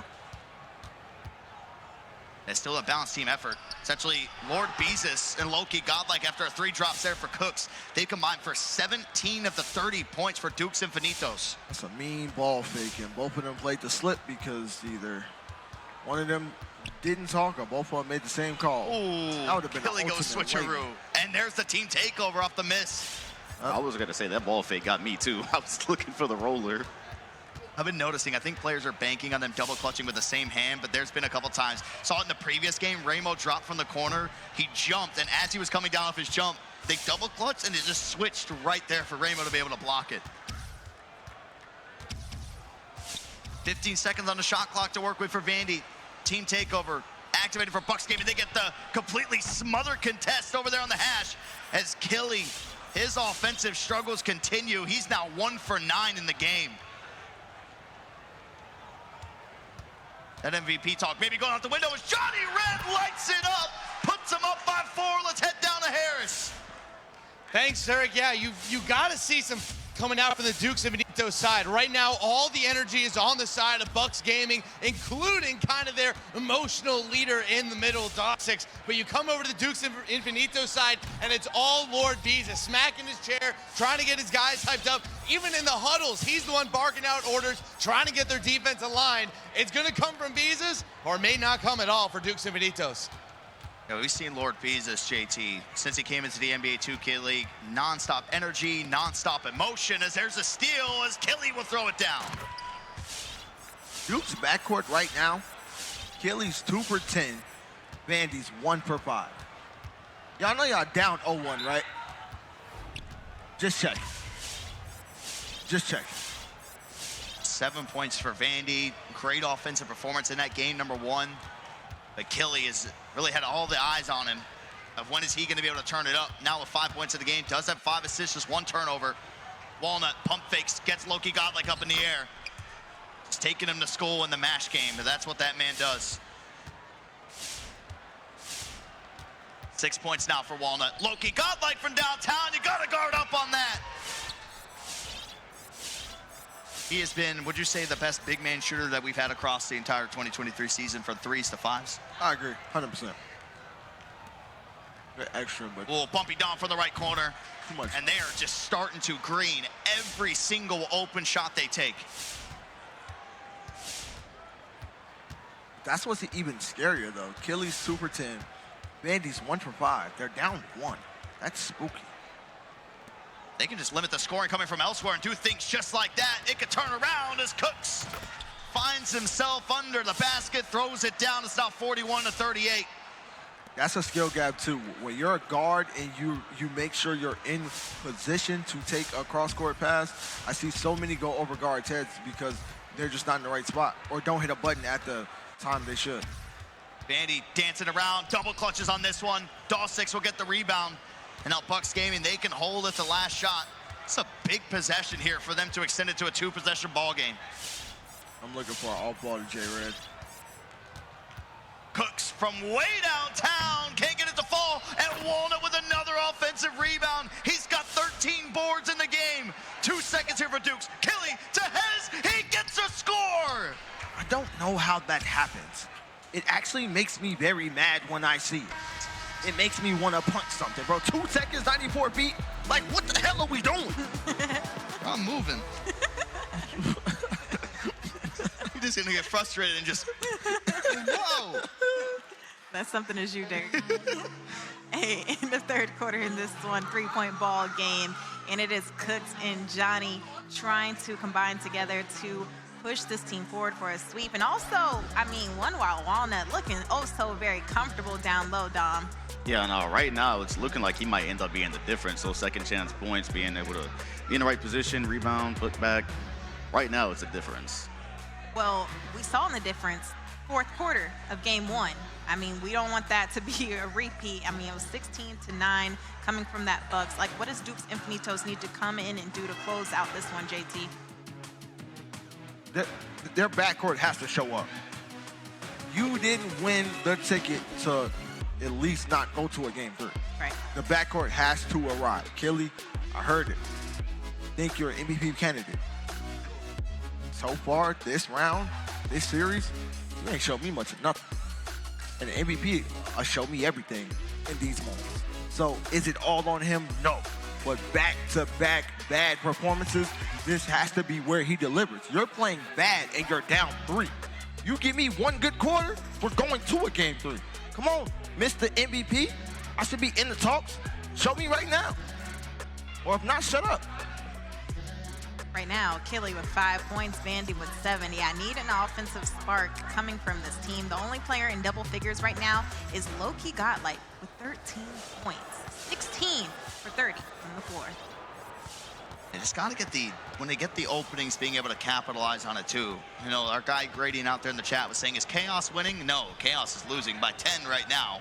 You can catch that one on the command center. We're going to watch the duration of the fourth quarter here on the left side, as it's going to start with a stop coming out here for Dukes. Walnut slow to get back in the play. Can they capitalize on it? They can't. In other words, put up or shut up. Put your money where your mouth is. Yeah, if you're claiming I should be in the MVP conversation, the guy who's more than likely leading the MVP race right now, Ant, is stepping up the way he is. Kind of tells you what you need to know. And I'll give him his credit. Killy right now probably has the best resume so far this year. He has a banner. He has a ring in threes. His resume this year is impressive. It's just in this 5 mode, he's had a nice most improved year. His team hasn't had a good year in this mode. But right now, I need more. And I need more right now in these last 5 minutes and 18 seconds of basketball. Show me. Let's go full screen over here towards the 4th quarter. As we mentioned, B5 at Pistons GT. You can catch that out in the command center on Twitch. 3-point game. I mean, they were able to push it to 2 possessions, but it was that late cut they gave up before halftime, or sorry, before going into the 4th quarter, where Hez threw it down, but now they've extended the lead back over to 5. Bro, I hate my metabolism, bro. I need almost, man, eats like 5,000 calories a day. Ate almost this whole bag, and it felt like I didn't eat one. I can relate. Terrible, bro. Just terrible. That was a Killy, shot. that was a shot. That was a shot. take it. Johnny Red on the break gets it to Dawsik, back to Johnny Red, and there's a foul. And that will just be a personal foul. I always get a little worried with those clear pass.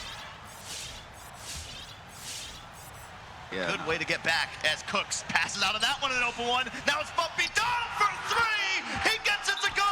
He is perfect from behind the arc. Timeout, Dukes Infinitos. It is starting to fall apart, just like that. Like JT said, that was a shot. That was a shot. So it goes into a turnover, turns into 3 points. That's tough. This time in the game, that is really, really tough. I could be wrong.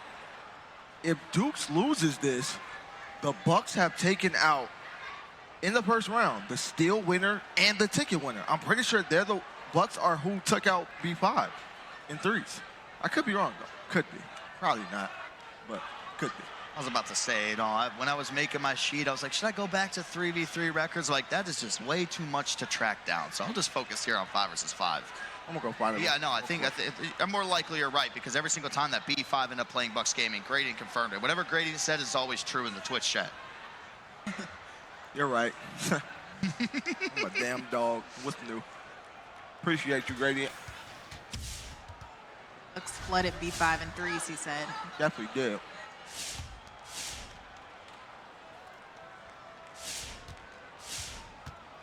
They would take out, if they win this one, the ticket tournament runner-ups. Just kind of put the silence of like, yeah, you know what, you win this tournament, yeah, you can get into it. But it's an 8-point lead right now for Bucks Gaming. Let's head into a listen-in. Yep. Okay. Play it up. Yeah, I'm waiting. Sack it early. Come on. He baited it. On. Rice. Yep. Rice. 5. I'm getting under. 4. Don't worry about it. I'm out. 3.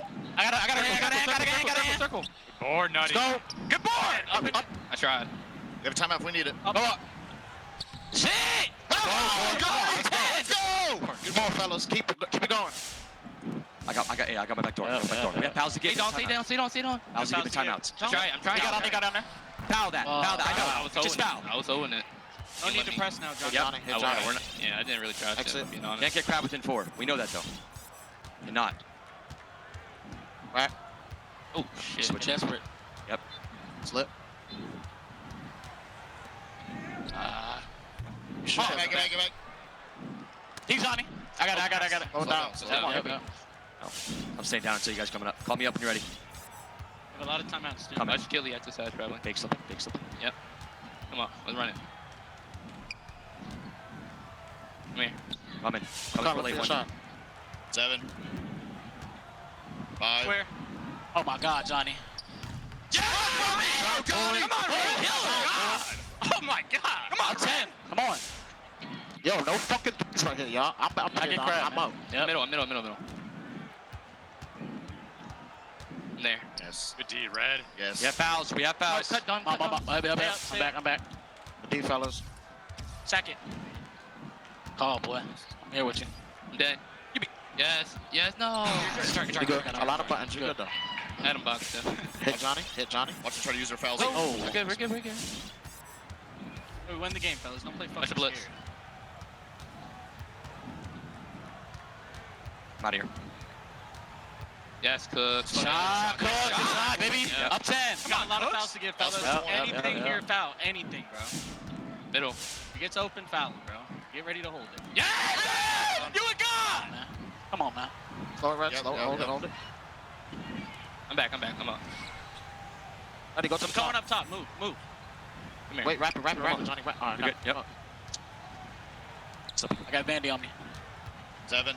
He can't fucking guard Big you, man. bro. It's the big man. 5. He can't guard you. You can't guard. What's wrong with them? One foul. Good shit.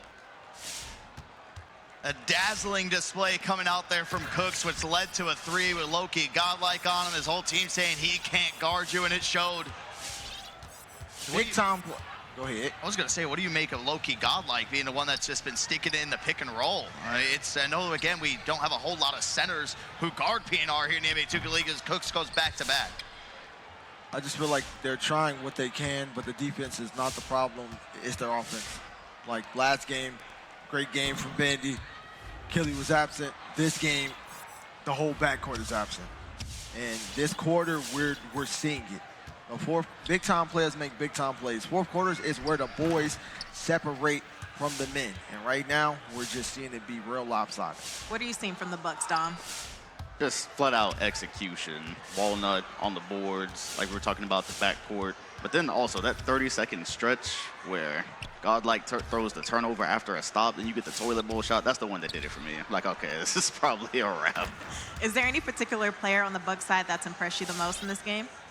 Honestly, I would, maybe I'm biased because I play big, but I would go Walnut. Just the little things. A lot of the times bigs are doing, well, not like right there, but bigs a lot of the times do the little things that go unnoticed in very crucial moments of the game, and I like what I've seen from Walnut so far. Hey, right now, a double-double for Walnut, 12 points, 14 boards.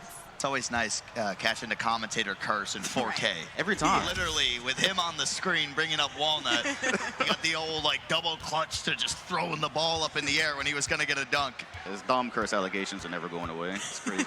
Oh, Cooks again. He is on fire, and that's definitely going to do it here in this game.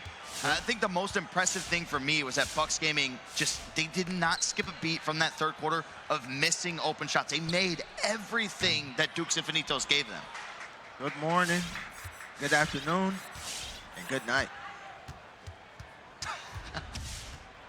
Truman Show? Who? In case I don't see you, good afternoon, good evening, and good night. Never heard of it. Damn, I just got a movie quote, and JT didn't know it? Oh. Say it again? What movie? In case I don't see you, good afternoon, good evening, good night, and then No. The Truman Show. Yeah. The what? Yeah. Oh, come on.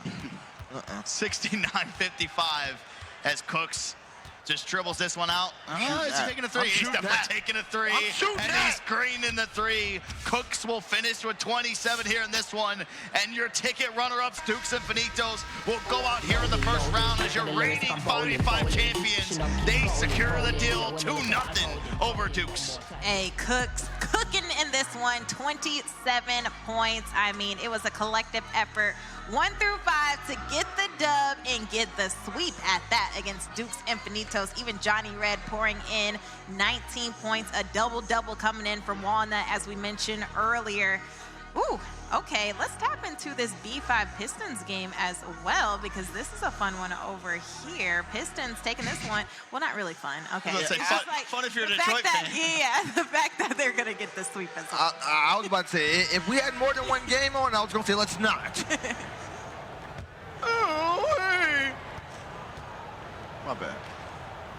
It's just been another one of these games, kind of honestly what we ended up seeing in towards that game number 1. Ant leading the way with the scoring, B-Rich chipping in. B-Rich hasn't missed a shot. And I know it's crazy that we talk about Ant, bag motion, Connor so much, just really with all those guys. And I feel like Ramo and B-Rich are the ones that we kind of leave on the back burner with this team. But I continuously have said this from the turn of when they started to establish their dominance.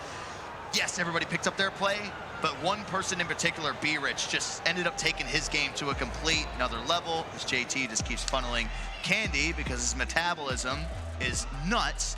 But yeah, I think that's one of the biggest difference makers. It kind of showed when they ended up leaving in the tournament. B-Rich just wasn't having those same offensive displays that we had seen from them when they were in group play. I agree. We're going to tap into this last quarter very soon. Pistons looking to sweep in this one against B5, but we got Cooks down there with Harris, 27 points to finish off that game. Let's go. Yeah, Cooks, huge fourth quarter for you. Back to the traditional offense. Whose idea was it to go, to put Dame back on the inside? I think one day in scrims after we lost to the Cavs, everything was on the table. Dane was like he want to try the inside back out so he could get back to his MVP D-Port days, and that's what he showed tonight. It's been kind of a funky season for you. I've taken a bit of a backseat with the 5-out offense, but here you are again, right front and center. Great fourth quarter. What was kind of driving you in that game to kind of go off?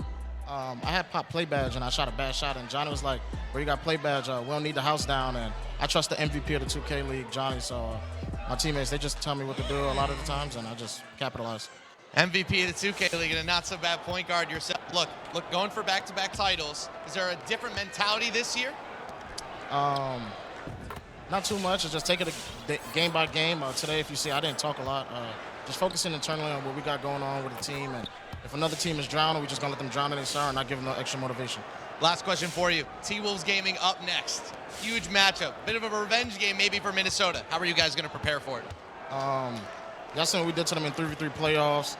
They got the banners. They know what we're gonna do tomorrow. Ooh, should be a lot of fun. Iverson with Bucks Gaming. We'll see them tomorrow against Minnesota. This is the best part about the playoffs. That things will just only get better day by day. Yes, I'm really excited. And a lot of these players are in here too. I was trying to see TV's reaction to that, his face over there. But, unfazed, he's ready for business tomorrow.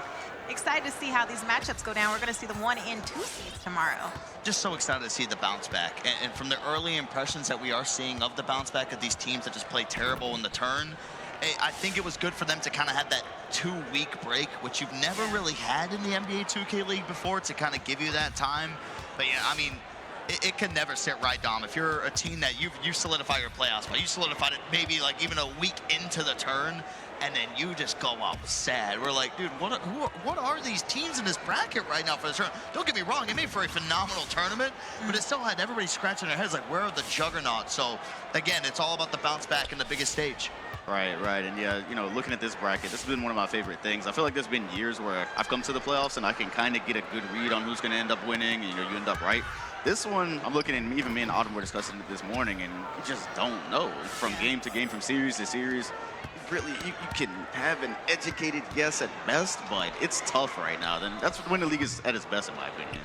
No true favorite. I feel like when the Wiz were going on this dominant streak, yeah, we could be like, oh yeah, they're going to get to the final. I really don't know. It is the most wild card playoff scenario I feel like that we've had in years. One thing I do know is that we have the best 12 teams in this bracket when we first started off, right? Like, we don't have any Cinderellas in this bracket. I think the best of the best has showed out when it came to the most. But yes, on both sides, I think it is wide open, especially when you look at the West, because we talk nonstop about the T-Wolves, we talk nonstop about the Warriors. I just want to see that success moving forward, like being a good regular season team can only do so much. I mean, now it's the money games. Now it's for you to come in and execute and move forward and try to become a champ. It's the more as time goes on too, especially when these teams who look so dominant all of a sudden go in this downward skid. There's one common denominator. One team has been able to figure them out. There you can see NBL Waz game. We're still kind of waiting to see where they're going to position here in the bracket, because if Knicks Gaming do take out Gen G in that game 3, they will play 76ers GC, and NBL Waz Gaming will shift down. So you can see it there on the bottom. The teams do get reseeded after that first round. So that's why I'm not throwing anybody in just yet, but just something to keep in mind. That's what honestly makes this series so big. 76ers GC, they're probably thinking, oh yeah, it'll be NBL. Gen G will end up going down there. Everything will be good. So that's something to really keep an eye out for. But back to the point that we were just talking about on them, yeah, when a team is dominating, then they have this drop-off. There's one team who just laid down the blueprint. There's every other team looking at it, and then there's other teams that are completely mastering it. That's why when I think like Philly in that tip-off turn, I was like, this is going to be a struggle. Is it going to be a consistent thing for the turn? And it was. 80-58 in this one. A statement game here to kick off the playoffs for Pistons GT. And we talk about the MVP conversation. This is definitely helping Ant's case. If people are thinking maybe he's number 1 or maybe he's number 2. He's got 32 and 14.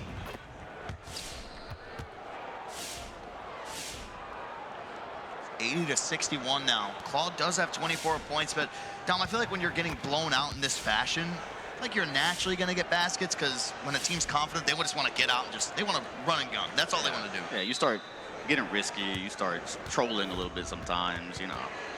32 and 14. This is an efficient game from pretty much the whole starting This was lineup. every single turn group play game we saw from Pistons GT, every single one. Ant had that, there was a crazy stat with Ant. I can't remember what it was. I think it was like on the week that he was playing, his averages was like 30 plus points, 15 plus assists, something wild. He's doing what I told him to do. Well, okay, not him personally.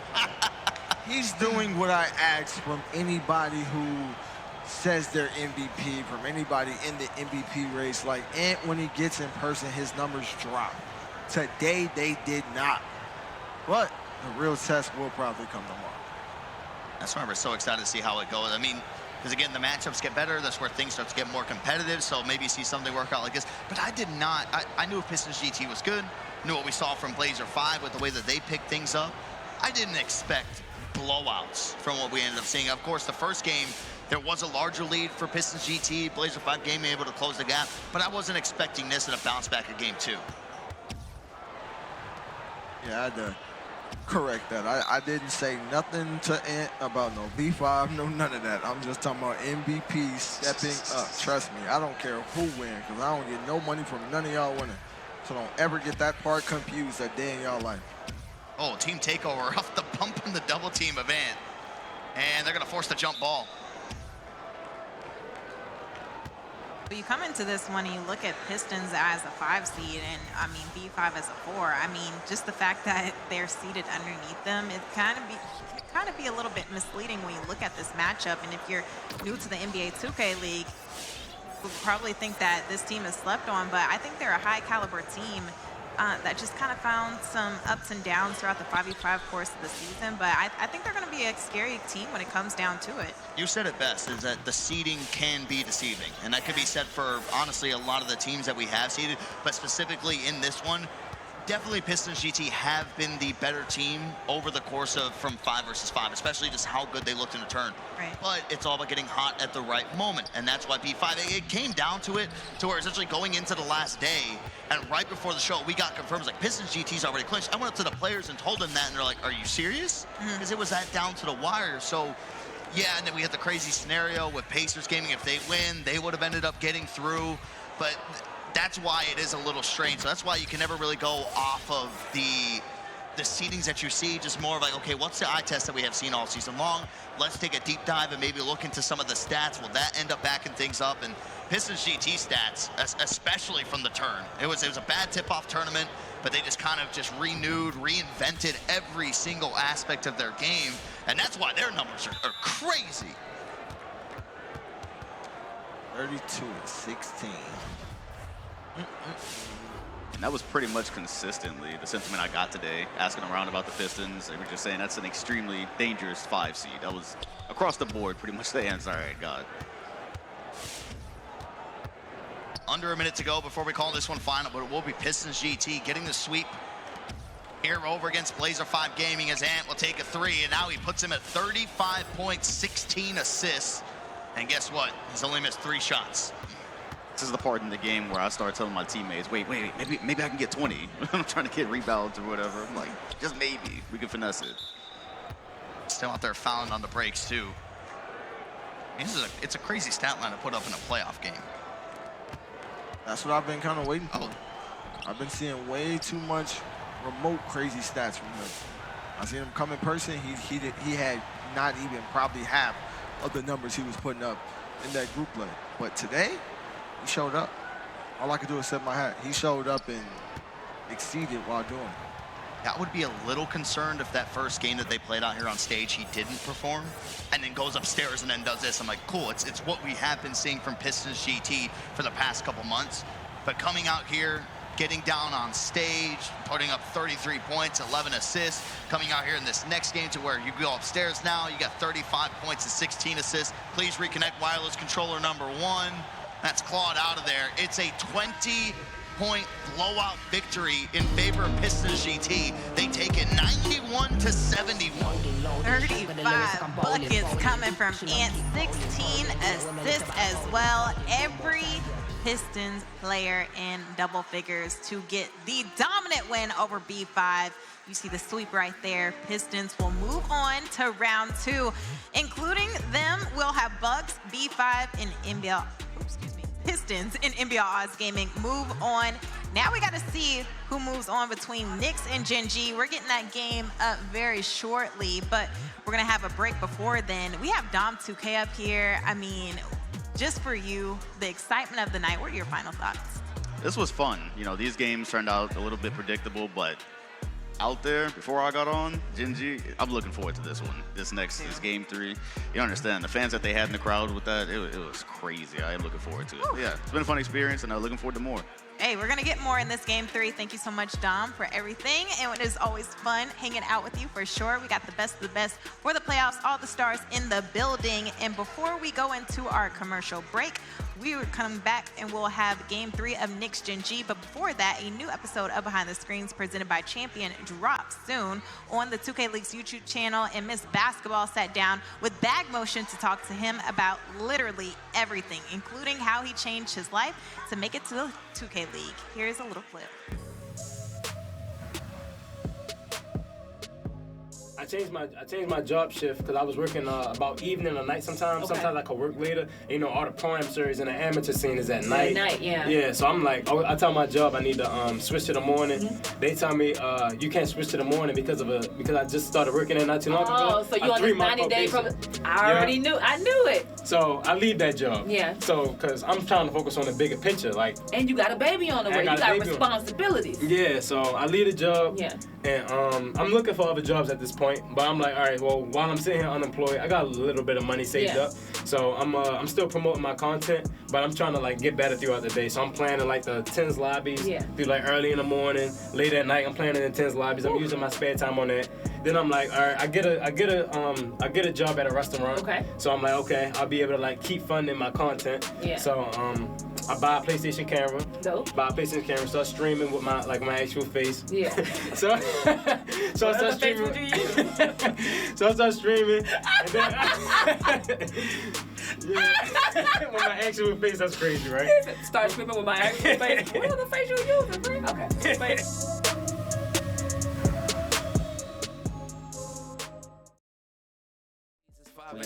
People move funny with business, I let them see my wife. Cause she don't take from nobody, she swear she always right. Yeah, we living life, but dim the lights. I don't do but lay the pipe when it's late at night.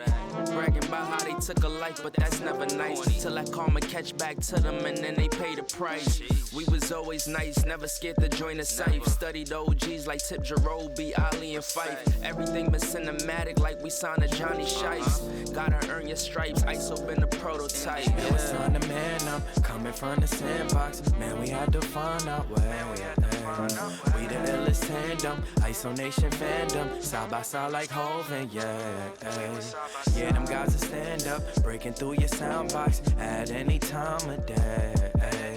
Look at what the brand up, now we in the skybox and we floating through the airways. We floating through. You see the proof like this here the truth, right? We ain't that spoof type, bringing in that true light. This ain't that goof hype. You know it's two types, the good or the bad. Why don't you pick you a side? The yin and the yang, just to balance out the vibe. I put some 4Gs on it just to show a different ride. Used to put 40 up and now it's double just a cop. It hit different now since we got up off the block. Yeah. Since we got up off the block. Been implied. Cause we ain't never stopped, get it. You done know. Ghost.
What's up, 2K fam? Welcome back to the NBA 2K League playoffs presented by Google Pixel. And here's a look at the bracket so far. Right now, we got some sweeps all across the board. NBL Oz Gaming taking down Nets GC.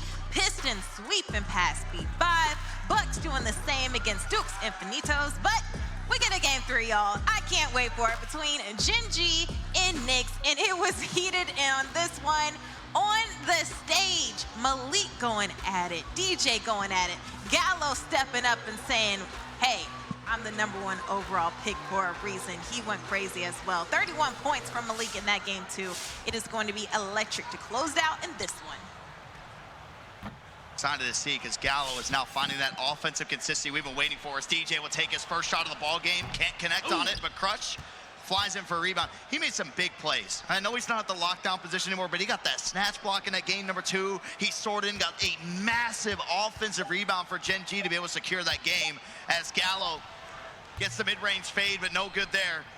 And Malik, fast pace already coming out from both these teams. If there was ever a game for Gallo and DJ to show up on stage, this is it. This is it. And if they don't do it, I don't know, JT, we got to start asking the big questions. Or the big question. Radiant. I said questions. Questions. Ah, there you go. Singular. What do you do? They get the foul there. That's Radiant's first. Gallo at 28 points, 11 rebounds, 2 steals in that game #2. And Feast, 20 and 10 for him. Had a block and a steal to go along with it. As there we see the first points of the ball game come in here for Gen G Tigers. Almost went scoreless for a minute. Malik feeds a wide open Burks down low as he throws it down. Ooh, big game 3. Big game 3.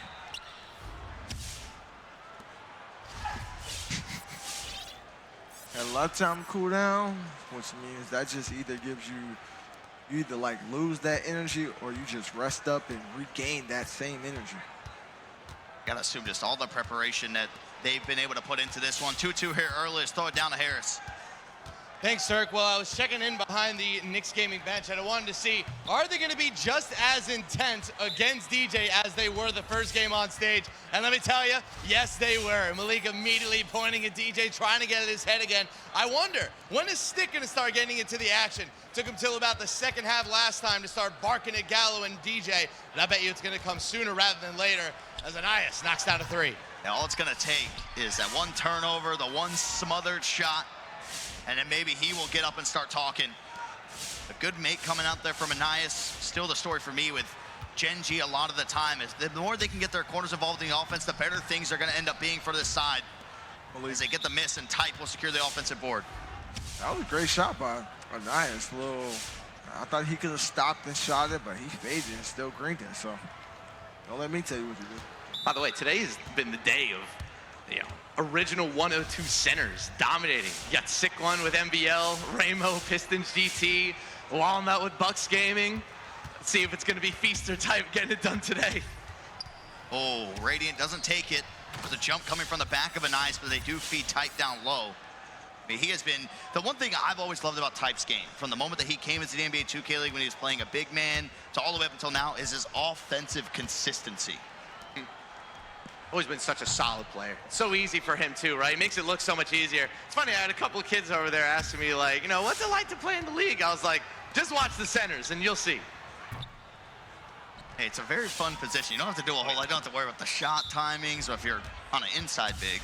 I can't even explain the grin that Walnut had on his face when I asked him about the inside big. I think it's probably a grin countless times that we saw him back in Season 1 and Season 2 with that B5 team, with how dominant that they were. As Gallo from the free throw line doesn't take the shot, will hit return of DJ. Gonna be him to give us something. 5 points in that last game. Too late. Gallo back to DJ. Under 5 seconds here on the shot clock. They try to go back door. Birch is in the lane. Good D, Birch. Just too late of a touch pass by DJ. We only have 21 players left from the 102. I do now. I knew it was around that number. I mean, No, we'll see if we lose any more this offseason. Retirement's starting to become a part of the game here in the 2K League. We are 100%. I won't be the one to just throw the news out there. That's We already lost Hotshot earlier. Obviously, his paperwork hasn't gone through, but Hotshot down. Yeah, we got more coming. But let me focus on this great game 3. By the way, speaking of Gen G, a huge contingency of parents here for the Gen G Tigers. You have Anais' mom, Mama Flack, as we know her in the chat, as well as Len Griffey's parents, Coach Lenz, are here as well, going crazy. They got signs, they got bat heads and all. Shout out to the Gen G crew. The Tiger Pack. Energy. Tiger Pack. Meow. Tiger sound like that, you know. It's like Micro Tiger for Micro Tiger Wrestling. I don't even know that reference. Oh, Sorry, man. I'm on TikTok way too much. Yes, you are, bro. Like, shh. What? Shot! You said a quote from a movie you haven't even seen. You butchered it. That's not from that. It is from that movie. No, it's not. It is. No, it's not. Literally made popular from that movie. No, it's not. I'm just saying, JT. I'm Yeah, winning this one. I want to know. I'm just saying, shh. I can't. You can't when talking to me about that dumb movie. It's not dumb. Oh, my bad. DJ on the hash with it. Malik tries to gamble down the reach, won't take it. Steps into the elbow, pump fakes it to Anais to go 3 for 3 from behind the arc. He knocks it down again. Stay there. Stay in that corner. Don't move a muscle, but why are you moving a muscle? He has nothing. Oh, and now he knocks the ball away. Type will come out with it. He tries to put his head down to the rack. Feast will stop him. And that's going to be out of bounds. It will stay with Knicks Gaming. I mean, this is a best of 3, but this is game number 3, so look at it as like a best of 1. Who has the benefit of the doubt in the territory of best of 1s? We just saw Knicks Gaming go through the entire ticket tournament. That's how the structure was. But he gets crushed up in the air. Wide open 3 from Malik. That one's short. Ew. Those slightly late sometimes miss so brutal. We even seen Dawson's miss one. It's just short. It don't even look good. It look bad once it leaves their hands. Good get-back defense coming out here for Gen G. As Radiant over to Malik now. He can set up his half-court offense. Feast gets the first bump. They got the switch with DJ. Malik walks it into the close range. Now back out to Radiant. 3 seconds here to work with. He takes the shot, but there's going to be contests coming from everywhere. Crush with the rebound. Feast, of all people, out on the break. Throws it down. The center getting out and running. I already know. He was all like, throw. He hit the Jokic. So quick, there's a little... 10 out of 10. He got it. And there's the foul. Gonna have 2.4 on the clock. See what magic Knicks Gaming has for us on the inbound type. The one to inbound the ball. They go try to go backdoor to Birch. Nothing there. 3-point lead for Gen G at the end of 1. Game 3 living up to all the hype in this one, all the energy and more. It is tied up 1-1. Gen G up by 3. And hey, Feast getting into the action. Anais with 9 points as well. Flawless so far. His fam is going crazy in the building, even in the chat as well. I see y'all. But hey, it is a close one in this one. What'd you make of the first opening quarter in this one, JT? A strong start for both.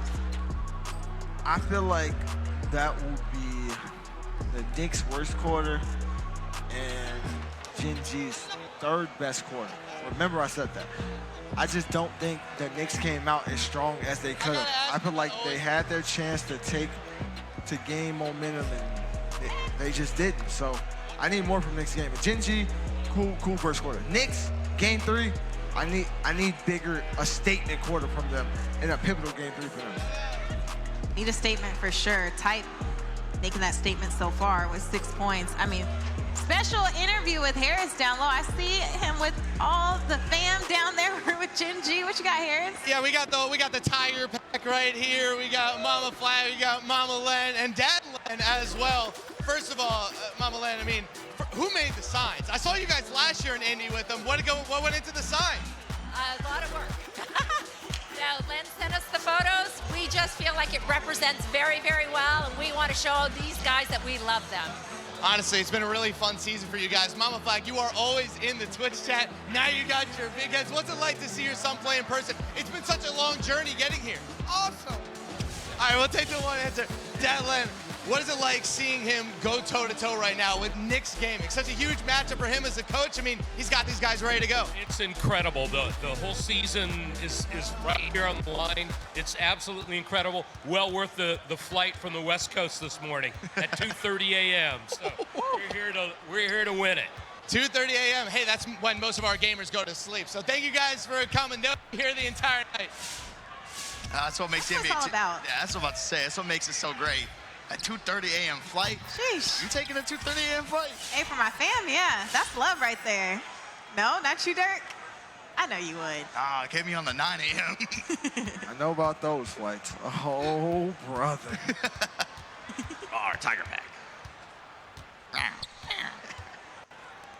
It's 13-13 here in this one.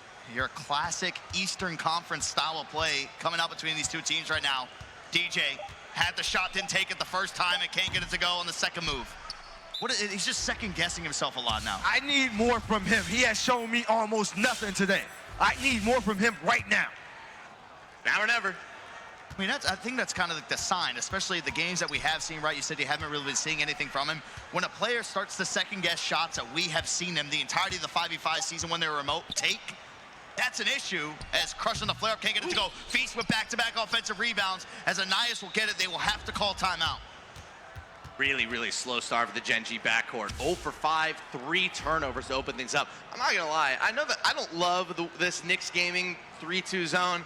One thing I do love about it is watching Stick. He is defending 3, sometimes 4, sometimes all 5 guys on the court in one possession. Not to mention he's also their primary rim defender and is the one stopping Feast from getting down to the rim every single possession. We did just see NBLY's Gaming on camera. They're still waiting around because if Knicks Gaming do win this one, they will go on forward and play 76ers GC in the next round, and NBLY's game will play Hornets Venom GT.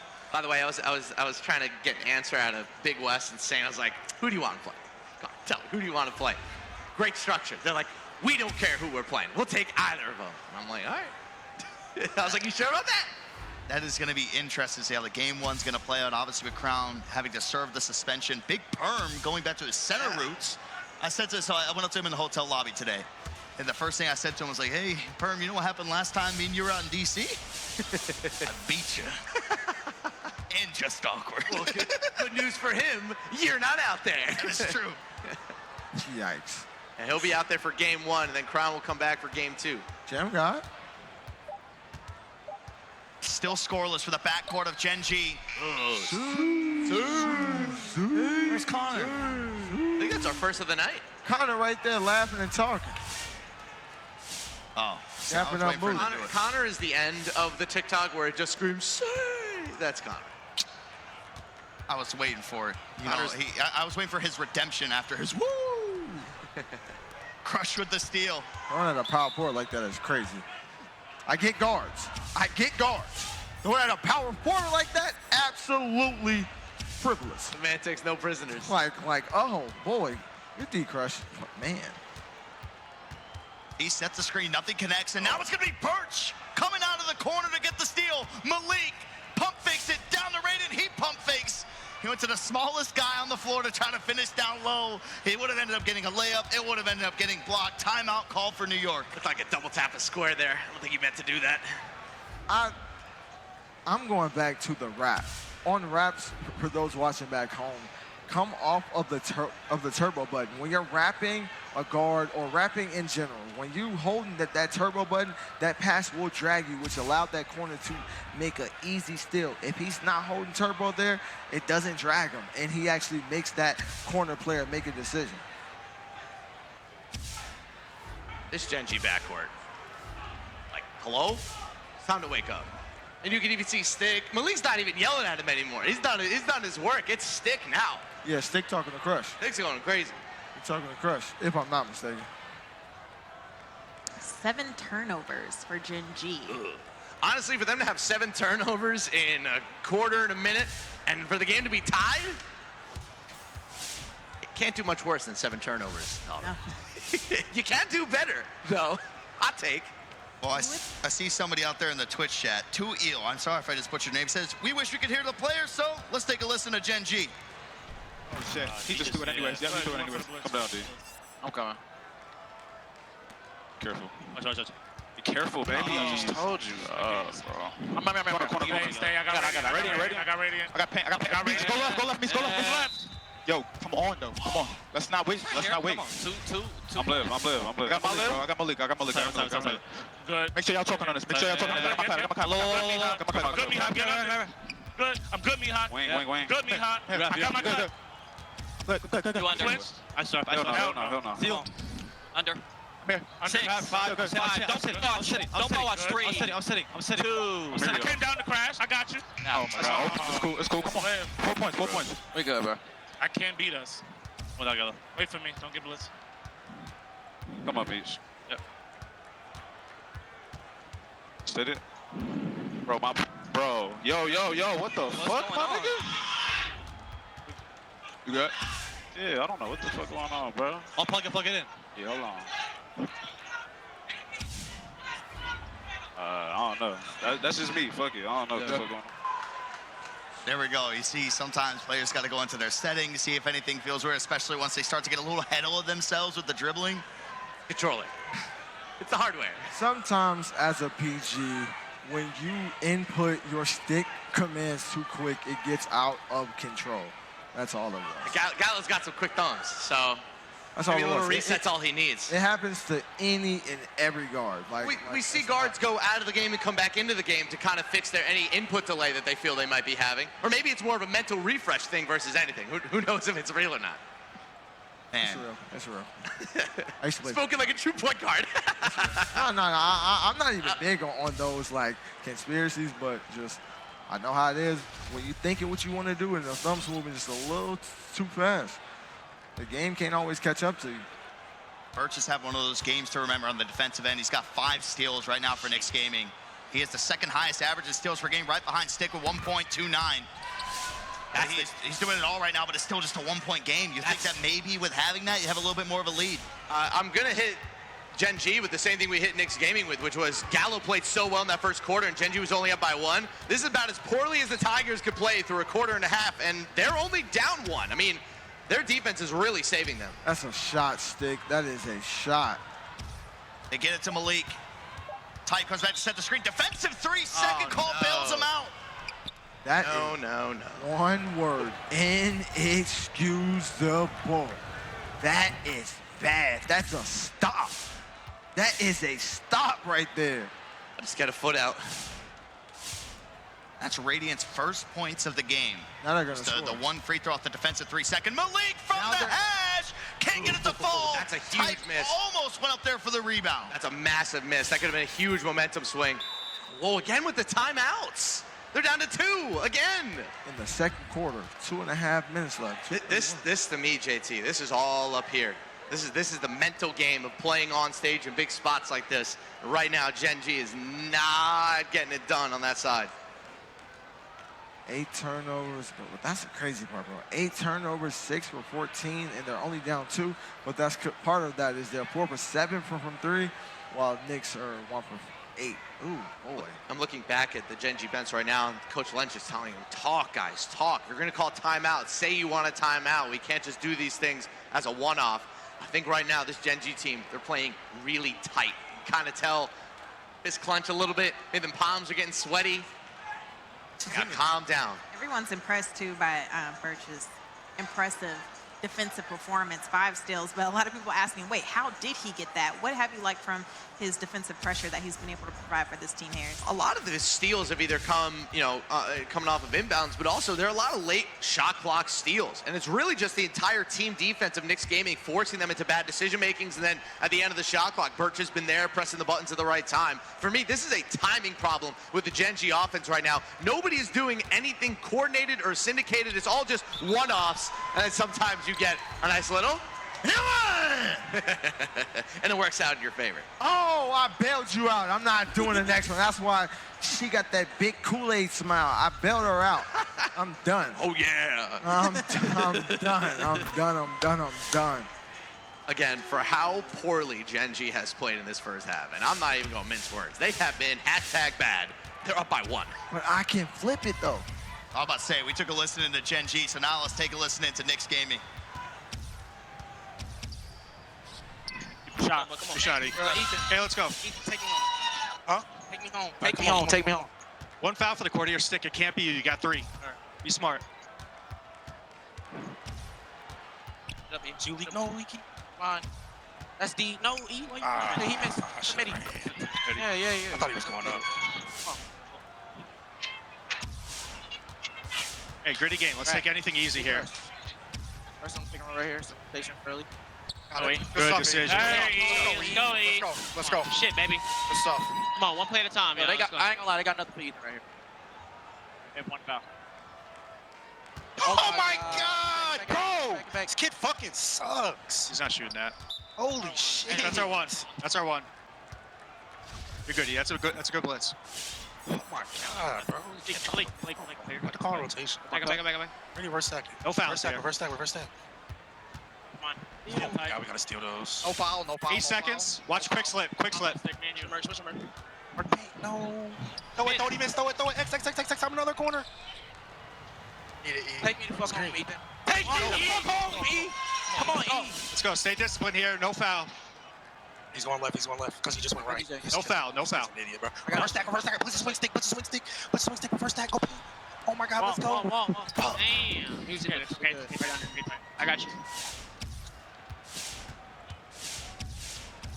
I have a cut. Go. I'm out. I'm here. Don't worry. Still got 10. Straight down. Come back. Cut again. Go. I clipped. 3, 2, Don't move, Mark. 1. Shot Merc. Oh my God. Oh, God, Merc. Let's go. I mean, if the 5 steals wasn't impressive enough, just his 4th points of the game, but what a way to get themselves a bucket when they had nothing there for New York. Gallo will walk it back. It's a 4-second difference between both clocks as Gallo lines up a shot, and that one's off. Another miss for Gen G. Malik to Radiant for 3. Radiant knocks it down. Your offense can only be bad for so long before the other team picks it up. This is stinky. Welcome to Eastern Conference Playoff Basketball. Can Gallo make his first shot? And he can. Now 1 for 5 in the game. 1 second left. Knicks Gaming will dribble it out. They put up 20 points there in the second quarter, and they got a 4-point lead. And trading big time threes to close out the half in that one. Hey, this game 3 going down. Knicks up by 4 over Gen G. Second half will decide who's moving on to the next round. I'm excited, Harris. The energy in this building is electric for the playoffs.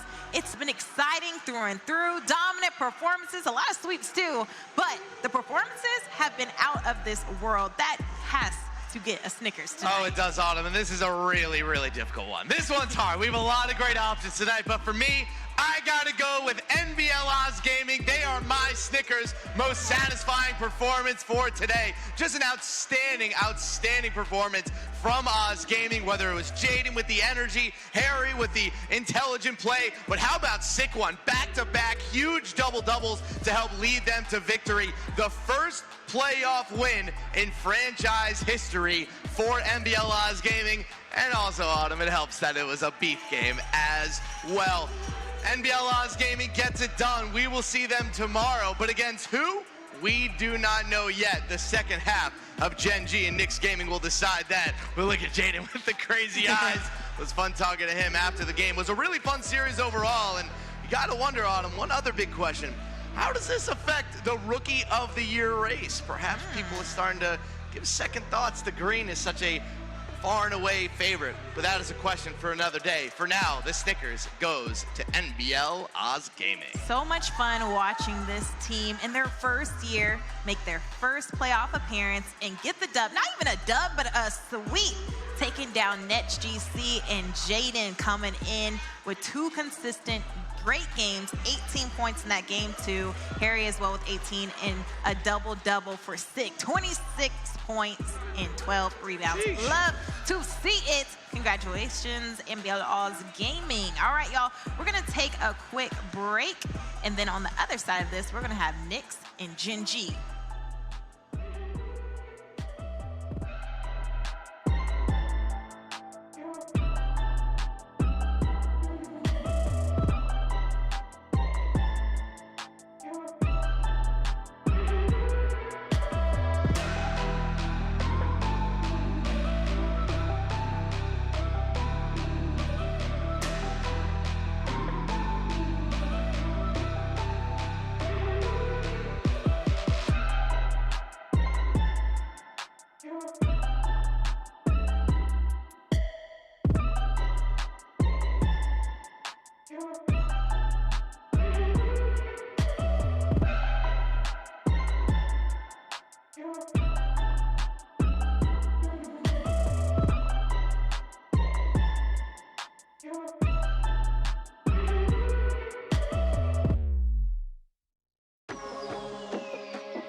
What's up, 2K fam? Welcome back to the NBA 2K League playoffs presented by Google Pixel. Last game of the night, game 3 going down between Knicks and Gen G. Knicks up by 4 points.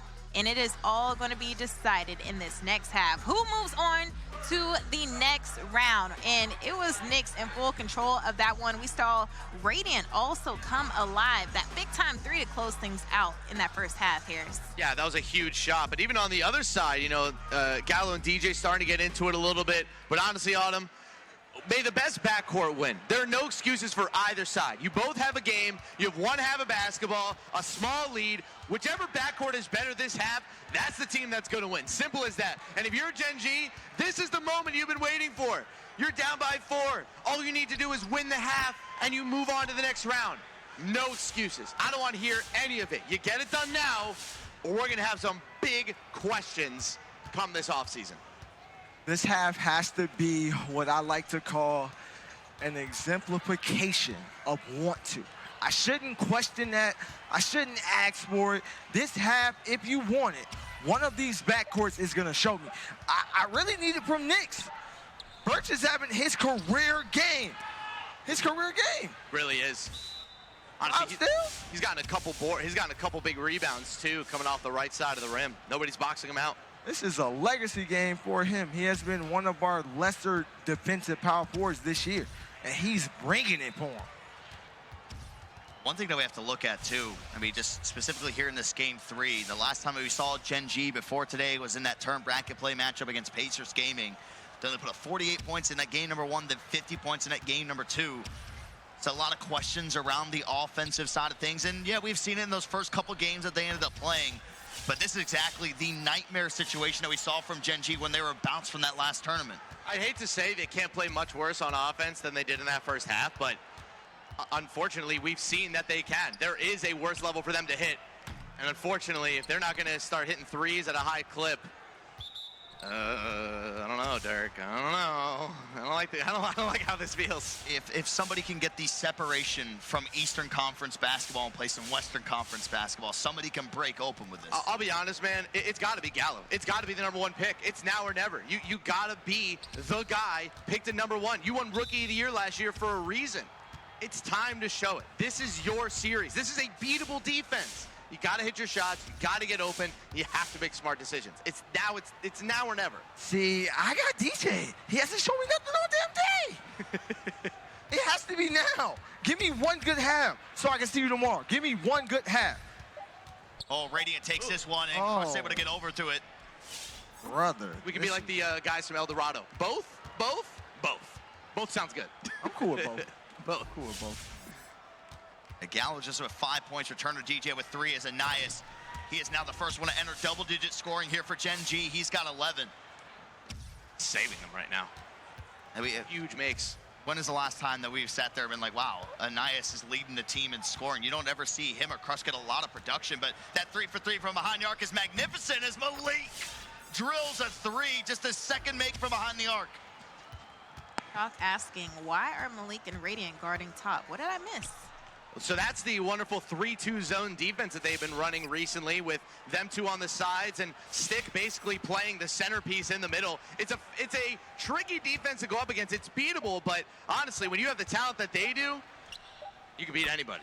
Tricky is crazy. It is tricky. It's tricky.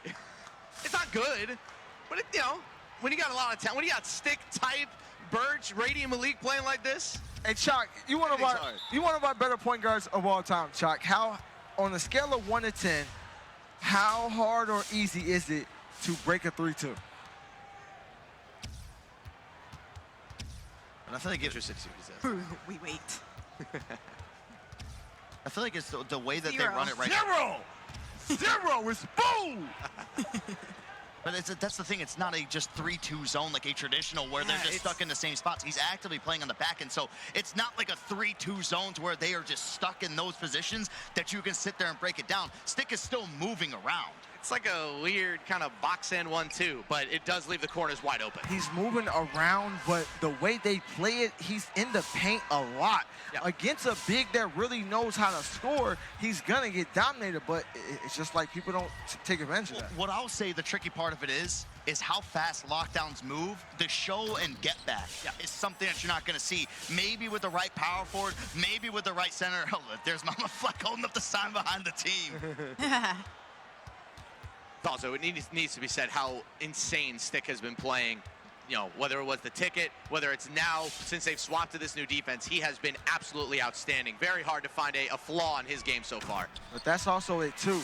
When you go middle over and over and over again, like Gen G loves to do, their guards, that makes it easy on Stick. You got to make Stick get somewhere else on the court that's not top of the key. Stop allowing him to use his speed. Type will throw it down there for Knicks Gaming, gives them back a 1-point lead. Got 1:40 to go. Oh man, we're gonna get a gritty Eastern Conference fourth quarter for the playoffs, man. I need a heartbreaking game winner. Yes. I need a game winning. Ooh. I need some iconic moment stuff right here. I want to see somebody cry. Hey, if it's pretty enough, I'll cry for you. A lot of people are kind of questioning in the chat, can Feast just not go up one-on-one with Stick if he finds himself down low? Not really. Not with the rim contest that we have in the league build this year. Also, not to mention, Stick is just really, really good at this. I mean, he's been walling up Feast multiple times when he gets down low. We just saw in this game, I believe it came in the second quarter of the first quarter, Feast got down low. Yep. He just went straight up with it. Stick jumped, and they got an and one from it. I'm going to be real. If he has patience in correct position, he can go up. Now, just go up? No, because bigs even miss opens. So, like, just go up. It's not always an answer. Oh, DJ needs this one. He cashes in. Starting to hit the shots that he needs to hit. Both Gallo and DJ starting to get going a little bit. Little by little, it's kind of like what Radiant had in that second quarter where he picked up the scoring, slowed down a little bit for Knicks Gaming. That's a dunk. Get it to Birch. Now back over to Radiant with his playmaking takeover. A lot of Radiant this quarter. 2 left. Moves to the left. Now up top, Crush will jump at it. Whatstick gets the ball in the corner. He waits and takes this one. Type will secure the offensive board. Ooh. Right back up with it goes Type. I'd rather him shot it right off bat than wait, pause, think about it. He thought too much about that shot. It's 43-43, and Radiant is guessing every single way Gallo's going up the floor. We heard it in the listen, how frustrating it was that he wasn't getting those bump steals. Oh, as he almost knocks the ball away there. Gallo going down the lane, pulls it back. DJ, couple steps in from half court. Malik will go in for the intentional foul. Good foul. Gallo was wide open on that left side. Gallo also had the midi. Easy midi, didn't pull up. 2.8 to work with DJ to Gallo, Gen G. They aren't gonna get anything there. So we have sold nothing. It was game number 3. It is the end of the third quarter, and we are tied up.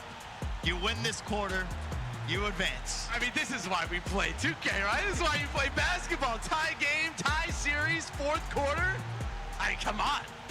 Win the quarter, win the game. Win the quarter, win the game. Prediction, it's a race to 60. Whichever team gets to 61st wins. And Type with a big O board. With this offense, I don't know if they're touching 60. That's a good play. Wow. Yeah, only one quarter of each team has scored 17 or more. Right now, in terms of guys leading their respective huddles, you have Stick, Type, and Birch, excuse me, very much in a big defensive conversation. They started to open up a bit there. And then for Gen G, again, it's Anais really bringing in his voice and also a lot of return at DJ. This is it. This is a real marking post for both of these franchises. Both of these franchises have been specifically built to win this quarter. Let's see who can get it done. 15,000. This is it. 6 minutes of basketball. And for Gen, who won it? Just so much on the line here. Knicks Gaming to keep the Cinderella story alive of winning the ticket, trying to advance on forward for Gen G.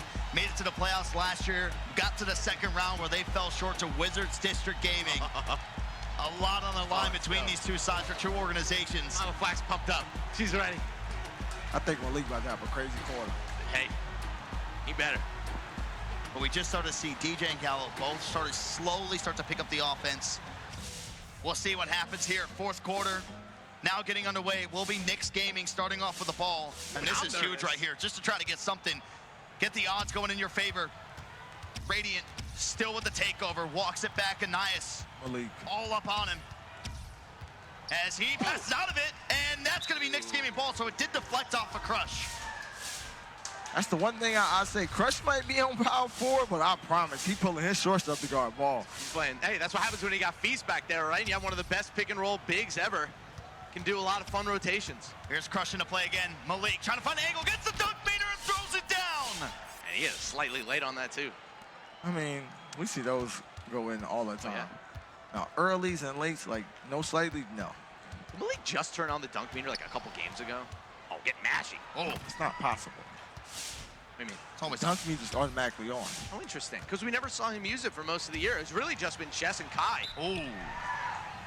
Yeah, I think it's something he picked up. He started doing in a ticket a lot more. Yeah. Like I said, it shouldn't turn on, but in the way implemented he's using it. Yeah, sorry. He implemented it because it works. Like it not only you don't have to green it, it draws fouls. Yeah. It draws fouls more than regular takes. Hype makes his first free throw, and he'll make the second one as well. Ooh, this is so intense. Well, the listens have been so good. Let's jump into another one this time with Knicks Gaming. I jump. You missed. Throw it. There it is. D, Great boy. job, Ty. Good job, D, Ty. there it is. Let's go. Start, stop. Get left. Gotta capitalize right here. Knee Lee. tight. Wrap. I got a cut. Double cut stick. All right. One now. One back out. Get it. Up. Circle. I got him. Hit me. 3. Come on, Lee. There it is. Knockdowns. He missed. All right, you got Gallo. You got Gallo. Me back. I got Gallo. Bro, he's playing that shit, bro. Circle, tight, circle. Back. Board. Get it, it's long. Let's fucking go. Hit me. No. You got a cut.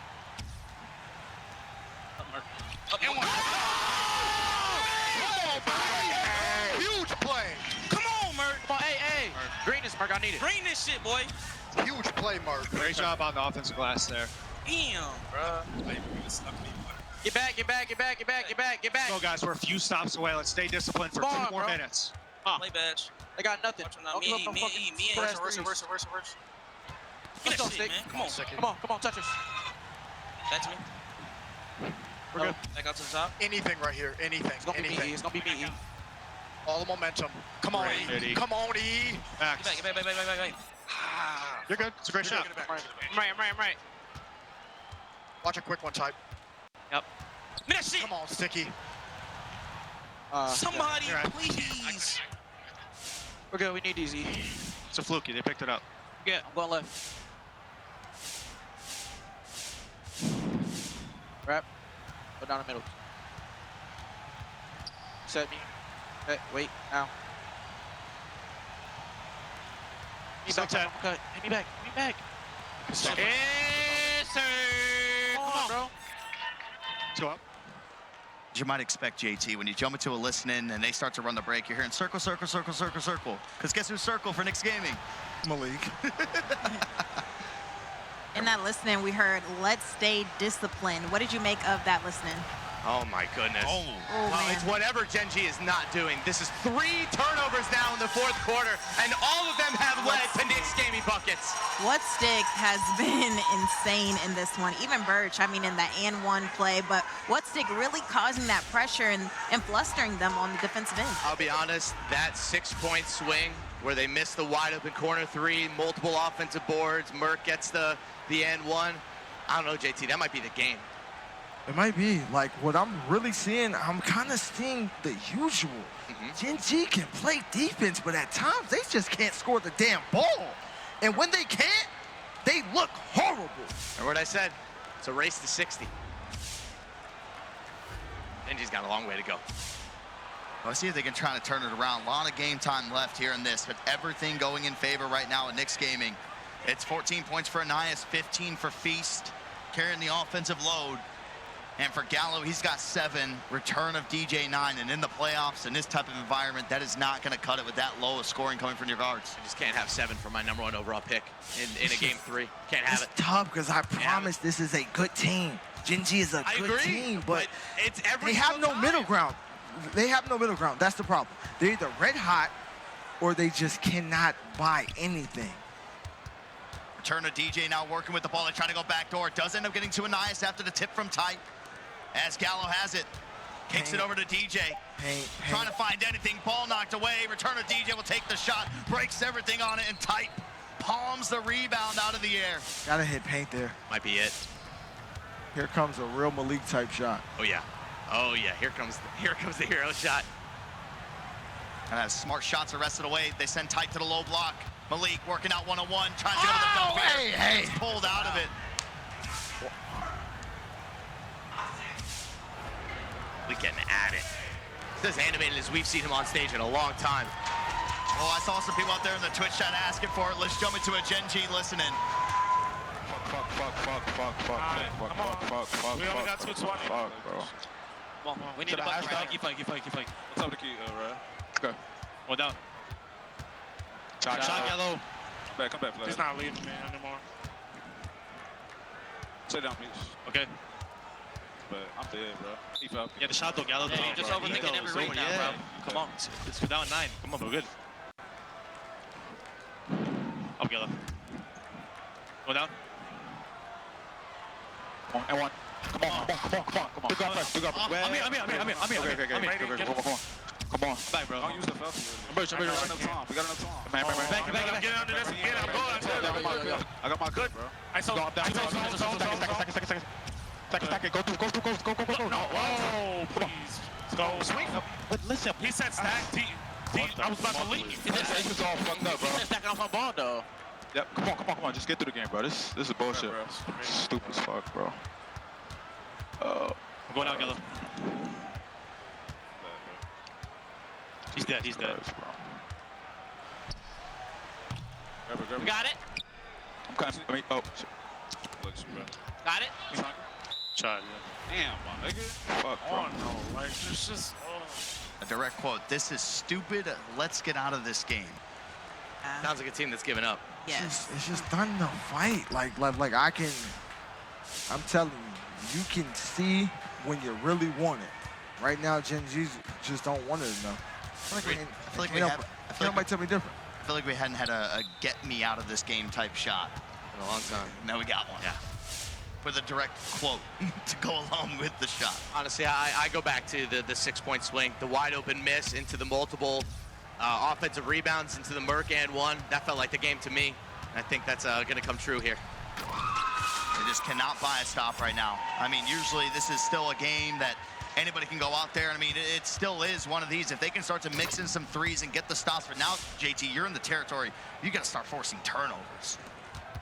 Have to. Forcing turnovers, getting threes on the break, but it's just, it's tough. It's tough to watch this because they are one of our better teams in the league when they put it all together. And they put it all together that's green, bro. Oof. They put it all together most of the time. It's just when they don't. And when they don't, they really don't. And that's what I'm watching right now at the worst time. For your season, for your money, everything on the line. Offensively, y'all just look flat. Y'all look like y'all just don't want it enough. And it's unfortunate. Returner DJ will get it. Goes up with a 2. 6-point game. We've been talking a lot about these teams that had those funky exits in the turn. You know, which way is it going to swing in terms of the momentum? And this is one of the ones where people thought they may be able to take it, but Birch, that just kind of puts a cherry on top of the sundae of what's been a career night coming out from him. He had 5 steals in the first half, still has 5 steals towards the end of the game, but it started to pick it up offensively. A night to remember for Birch for sure. As a shot goes up there, they do green it. But would you look at that? The ticket winners, Knicks Gaming, they are going to be moving on to the next round. They'll call timeout here just to secure and make sure things are safe. Gritty Eastern Conference Game 3. Real gritty, but one thing you don't really want to see is real gritty for your season for $15,000. Race is 60. It's going to get there. It's been their problem all year. It's going to get there. Now the big questions persist for Gen G. This was supposed to be the team. This was supposed to be the one that got them over the edge on stage. You get crushed. You draft the Knives. You have maybe the best defense in the conference. Wall after wall after wall. What's next? And it's crazy. How you was right, I was right. I told Autumn after the first quarter, that would be the Knicks' worst quarter and Gen G's third best quarter. You and I literally looked at each other with 2 thumbs down. Who do we want to interview, by the way? Malik. All right, gotcha. We'll get back into this one. So with this win, this is why we're saying it's very interesting how things play out. We do reseed going into the second round. And the lowest seed that's available will end up going up top and playing 76ers GC. So now with Knicks Gaming winning, they will be playing in round number 2 against Philly. And NBL Oz Gaming will now play Hornets Venom GT on that lower side of the Eastern Conference bracket. Those are going to be some firework matchups. We're going to have Radiant taking on his former squad. Wow. In a position to advance forward to the conference finals. They get it up to Anais. He played phenomenal offensively this game. Gallo back-to-back greens, but didn't get it going when it truly counted. 3.6, Type has it. They'll get it up to Birch. We'll wait for the buzzer to sound. Oh, they did it again! They called a timeout with .8 left. And now we sit and wait before it become official. Wow. It's the second time they've done it. But you see Radiant clapping it up. See, I used to sit there and think, I was like, this would be the perfect trash talk time. Call a timeout while they're that rattled, just let them have it. Starting to do it a little bit more, but that was definitely somebody put the controller down and hit that touchpad and call the timeout. Reality soaking in. Yeah, see, there you go. Back to a timeout. Oh, yeah, you came back to a timeout. Birch had it in the corner, point 8, boom, timeout. I literally put It's the second time they've done this. I put the headset down to go tell Harris to interview Birch, like legacy game. And then I was with 3.7. I come back, it's a timeout call with 0.8. Are you actually kidding me? Definitely want to hear from Birch. I've just been sitting here waiting to make it official that Knicks Gaming have won the game. I just can't do it. All right, just got to get the ball inbound. There we go, no 5-second call. And Cinderella will keep on dancing. Knicks Gaming, your ticket winners just last week. They end up coming out. They take the win here in this one. They will advance on forward where they play 76ers GC in the second round. Hey, will it be deja vu from season 1? The ticket winners getting the job done here in season 6 now. Trying to run it back, trying to bring a chip back to New York. A 5-point victory in a Game 3 over Gen G.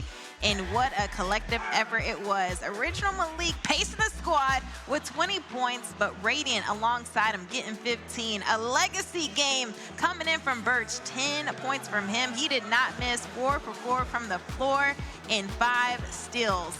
And in general, Gen G had 10 turnovers. Birch in what stick was impressive on the defensive end. And here is how it shakes out so far, y'all. Hey, next round's gonna be crazy. We get to see our 1 and 2 seeds tomorrow. And these are the matchups that we'll see. Still a best of 3 series. NBL Oz Gaming taking on Hornets. Knicks taking on 76ers. Whew, Pistons taking on Warriors. Oh my goodness, and T-Wolves taking on the Bad Bucks. Wow, I can't wait for tomorrow. We saw some great games tonight. We saw some dominant performances. A lot of players stepping up when it mattered the most. Love to see it. Speaking of players stepping up when it mattered the most, Birch and also Original Malik down there with Harris. Yeah, Autumn, you love close out fourth quarter. Malik, tie game, fourth quarter, Game 3. A lot of money on the line. What was going through your head? I just got to get us out this game. You know, I always say I'm the best shooting guard in the world, and it's time to prove it. Going for this week, you've been on one hell of a hot streak here from the ticket now this game. What has changed for you? What are you seeing differently? Honestly, I don't know what happens to me at the end of the year, but I just always see the game differently. Like, the way that the game plays, you know, now I'm seeing how people are guarding me, just reading the defense easier. I don't know what it is. I can't tell you. But when the playoffs come around, when the money comes around, I'm always the best. Up next, 76ers GC. You've known them for a long time. Anything extra going into that? Honestly, there is a little extra going into this game because, you know, DJ was somebody that they kept putting in a conversation with me for I don't know what reason. And now 630 is somebody else. You know, that's my brother. But I'm just better. He has nothing for me. So I am looking forward to that matchup. All right, we'll leave it at that. We got to bring in Mr. Legacy Game here, Bird. Legacy Game. I mean, first of all, it's taken you a long time to get to this spot. How are you feeling? I'm feeling great. You know, this is what we worked so hard for it, and to be able to have a good performance like this for my team after being down 0-1 just means the world. So you guys have swapped to this kind of funky new defense, right? The 3-2 zone, you got Stick in the middle, you kind of playing ball hawk in the back. Why did you guys change? I mean, we just got to play to our strengths. You know, I get to do what I do best, and that's make plays at the corner. If you've been following me for a long time, you know that's how I came up. So I'm just glad to be where I am and make plays out of it. This might be a specific question. I remember in UPA a couple years ago, you taking a huge 3 out of the corner, bricking it. Your team goes on to lose. This time around, much different story. You hit the shot, you win Game 2. What was going through your head when you hit that shot? I mean, it just felt like a lot of weight lifted off my chest. You know, I didn't want to actually shoot that shot at first because I know it's high risk, high reward, more of a safe. Had full trust in me to shoot that shot. They said, shoot that shot, let's send them home. I did a Game 2, I did a Game 3. Birch, a legacy game. They're on to face Philly. Another boogeyman for Knicks Gaming to try to take down, Autumn. Hey, I can't wait, Harris. What a great ball game that we just saw. Shout out to Birch getting the job done. He said, hey, I'm known for those huge threes out of the corner. And Original Malik making it known that he is the best shooting guard in the league. He just has to start proving it. He did that in this one. Great ball game from this Knicks team, this ticket team that got the job done and now lives on to see another round. It's going to be a great day tomorrow. Dirk, what's your final thoughts of the night? Everything is living up to the hype that we had kind of set going into the 5v5 playoffs. A lot of phenomenal matchups. And the thing that makes this so vital with Knicks Gaming winning that, we now have a round 2 rematch from last year in Indianapolis in the playoffs, now happening out here in Washington, D.C. So it's so good to see a ticket team, right, going through there. There's the whole purpose of this tournament. We saw them doing in season 1, which led to a championship, and now we still see them continue to battle on. But tomorrow, it might be one of the best days that we have in NBA 2K League history. Man, look at these matchups. Harris, your thoughts when you see this? I am cackling, Otto. This is fantastic. Bucks Gaming, T-Wolves Gaming, Pistons, G2 Warriors Gaming Squad. I mean, we always talked about the West was going to bring out the hitters this year, but look at that second round matchup. I mean, they've been the 4 best teams in the conference all year. And then look at some of the teams sneaking in on the east side. Knicks Gaming out of the ticket. NBL Oz, Hornets Venom GT. Who would have guessed that they would be playing in a second round playoff matchup? But that's why you play the games. That's why you play. This is beautiful. Looking at this bracket is beautiful. I mean, can you find words for this, JT? What are your final thoughts of the night? My final thoughts of the night are our better teams won, but aside from that, my outro has to be a little different. We're in the playoffs. I have to give flowers to Blazer 5 Gaming. I have to give it to Gen G. I have to give it to Nets. And I have to give it to one more team who lost tonight. Dukes. 3 out of 4 of those teams were, no, 2 out of 4. We didn't think they would be good. B5 and Dukes and made playoffs in both modes. Look at what Dukes did in 3s and then kind of turned it around late to make the offs. I gotta commend them for making it this far, but our better teams won today. No fluke, no way around it. They outplayed them in almost every way. So tomorrow, it's gonna be a movie. Well-deserved flowers for sure. I mean, we had the best 12 teams coming into this playoffs. I mean, the fact that a lot of these teams have to go home is tough to see because it's been dominant so far. 4 teams go home, 4 teams move on, and now we have 8 teams standing. It is going to be a movie tomorrow. Y'all better tune in, I'm telling you. And hey, make sure y'all lock in very early. We got 5 p.m. Eastern start going down throughout the entire week. And then, of course, the finals, 3 p.m. Eastern. So some changes throughout the week. So make sure you lock in early so you don't miss all this great 2K League action. But wow, what a great day 1 here in the playoffs presented by Google Pixel. We will have more for you tomorrow. So long and good night, 2K fam. You think you're iconic? Prove it. Loaded, shot with the lyrics like I'm bowling. Keep pushing on, keep rolling. And when I listen, but I told him one more time, yo. You can talk your but this is the playoffs. Results are all that matter. Icon. You think you're an icon? Prove it. The NBA 2K League Playoffs, presented by Google Pixel and Finals. Streaming live August 2nd through the 5th. Let's go! They was all just talk, we showed action. Once they leave, don't you let them back in. Just pack up all their stuff and send them packing. I'm blacking on anybody thinking they could act up with me. This vibe ain't for free, cause where I'm at in life, I'm only focused on me. Note the self, know yourself, focus on your health. They don't wanna help them, it, do it by yourself. Don't give them no excuse to put you on the shelf. If it's me, myself, and I, then there's no one else. Yeah. Self-love is the best love. It's the people who always give that never get love. They ain't real enough to probably say they messed up. Just let it go and make the best of it. Yeah, self-love is the best love. It's the people who always give that never get love. They ain't real enough to probably say they messed up.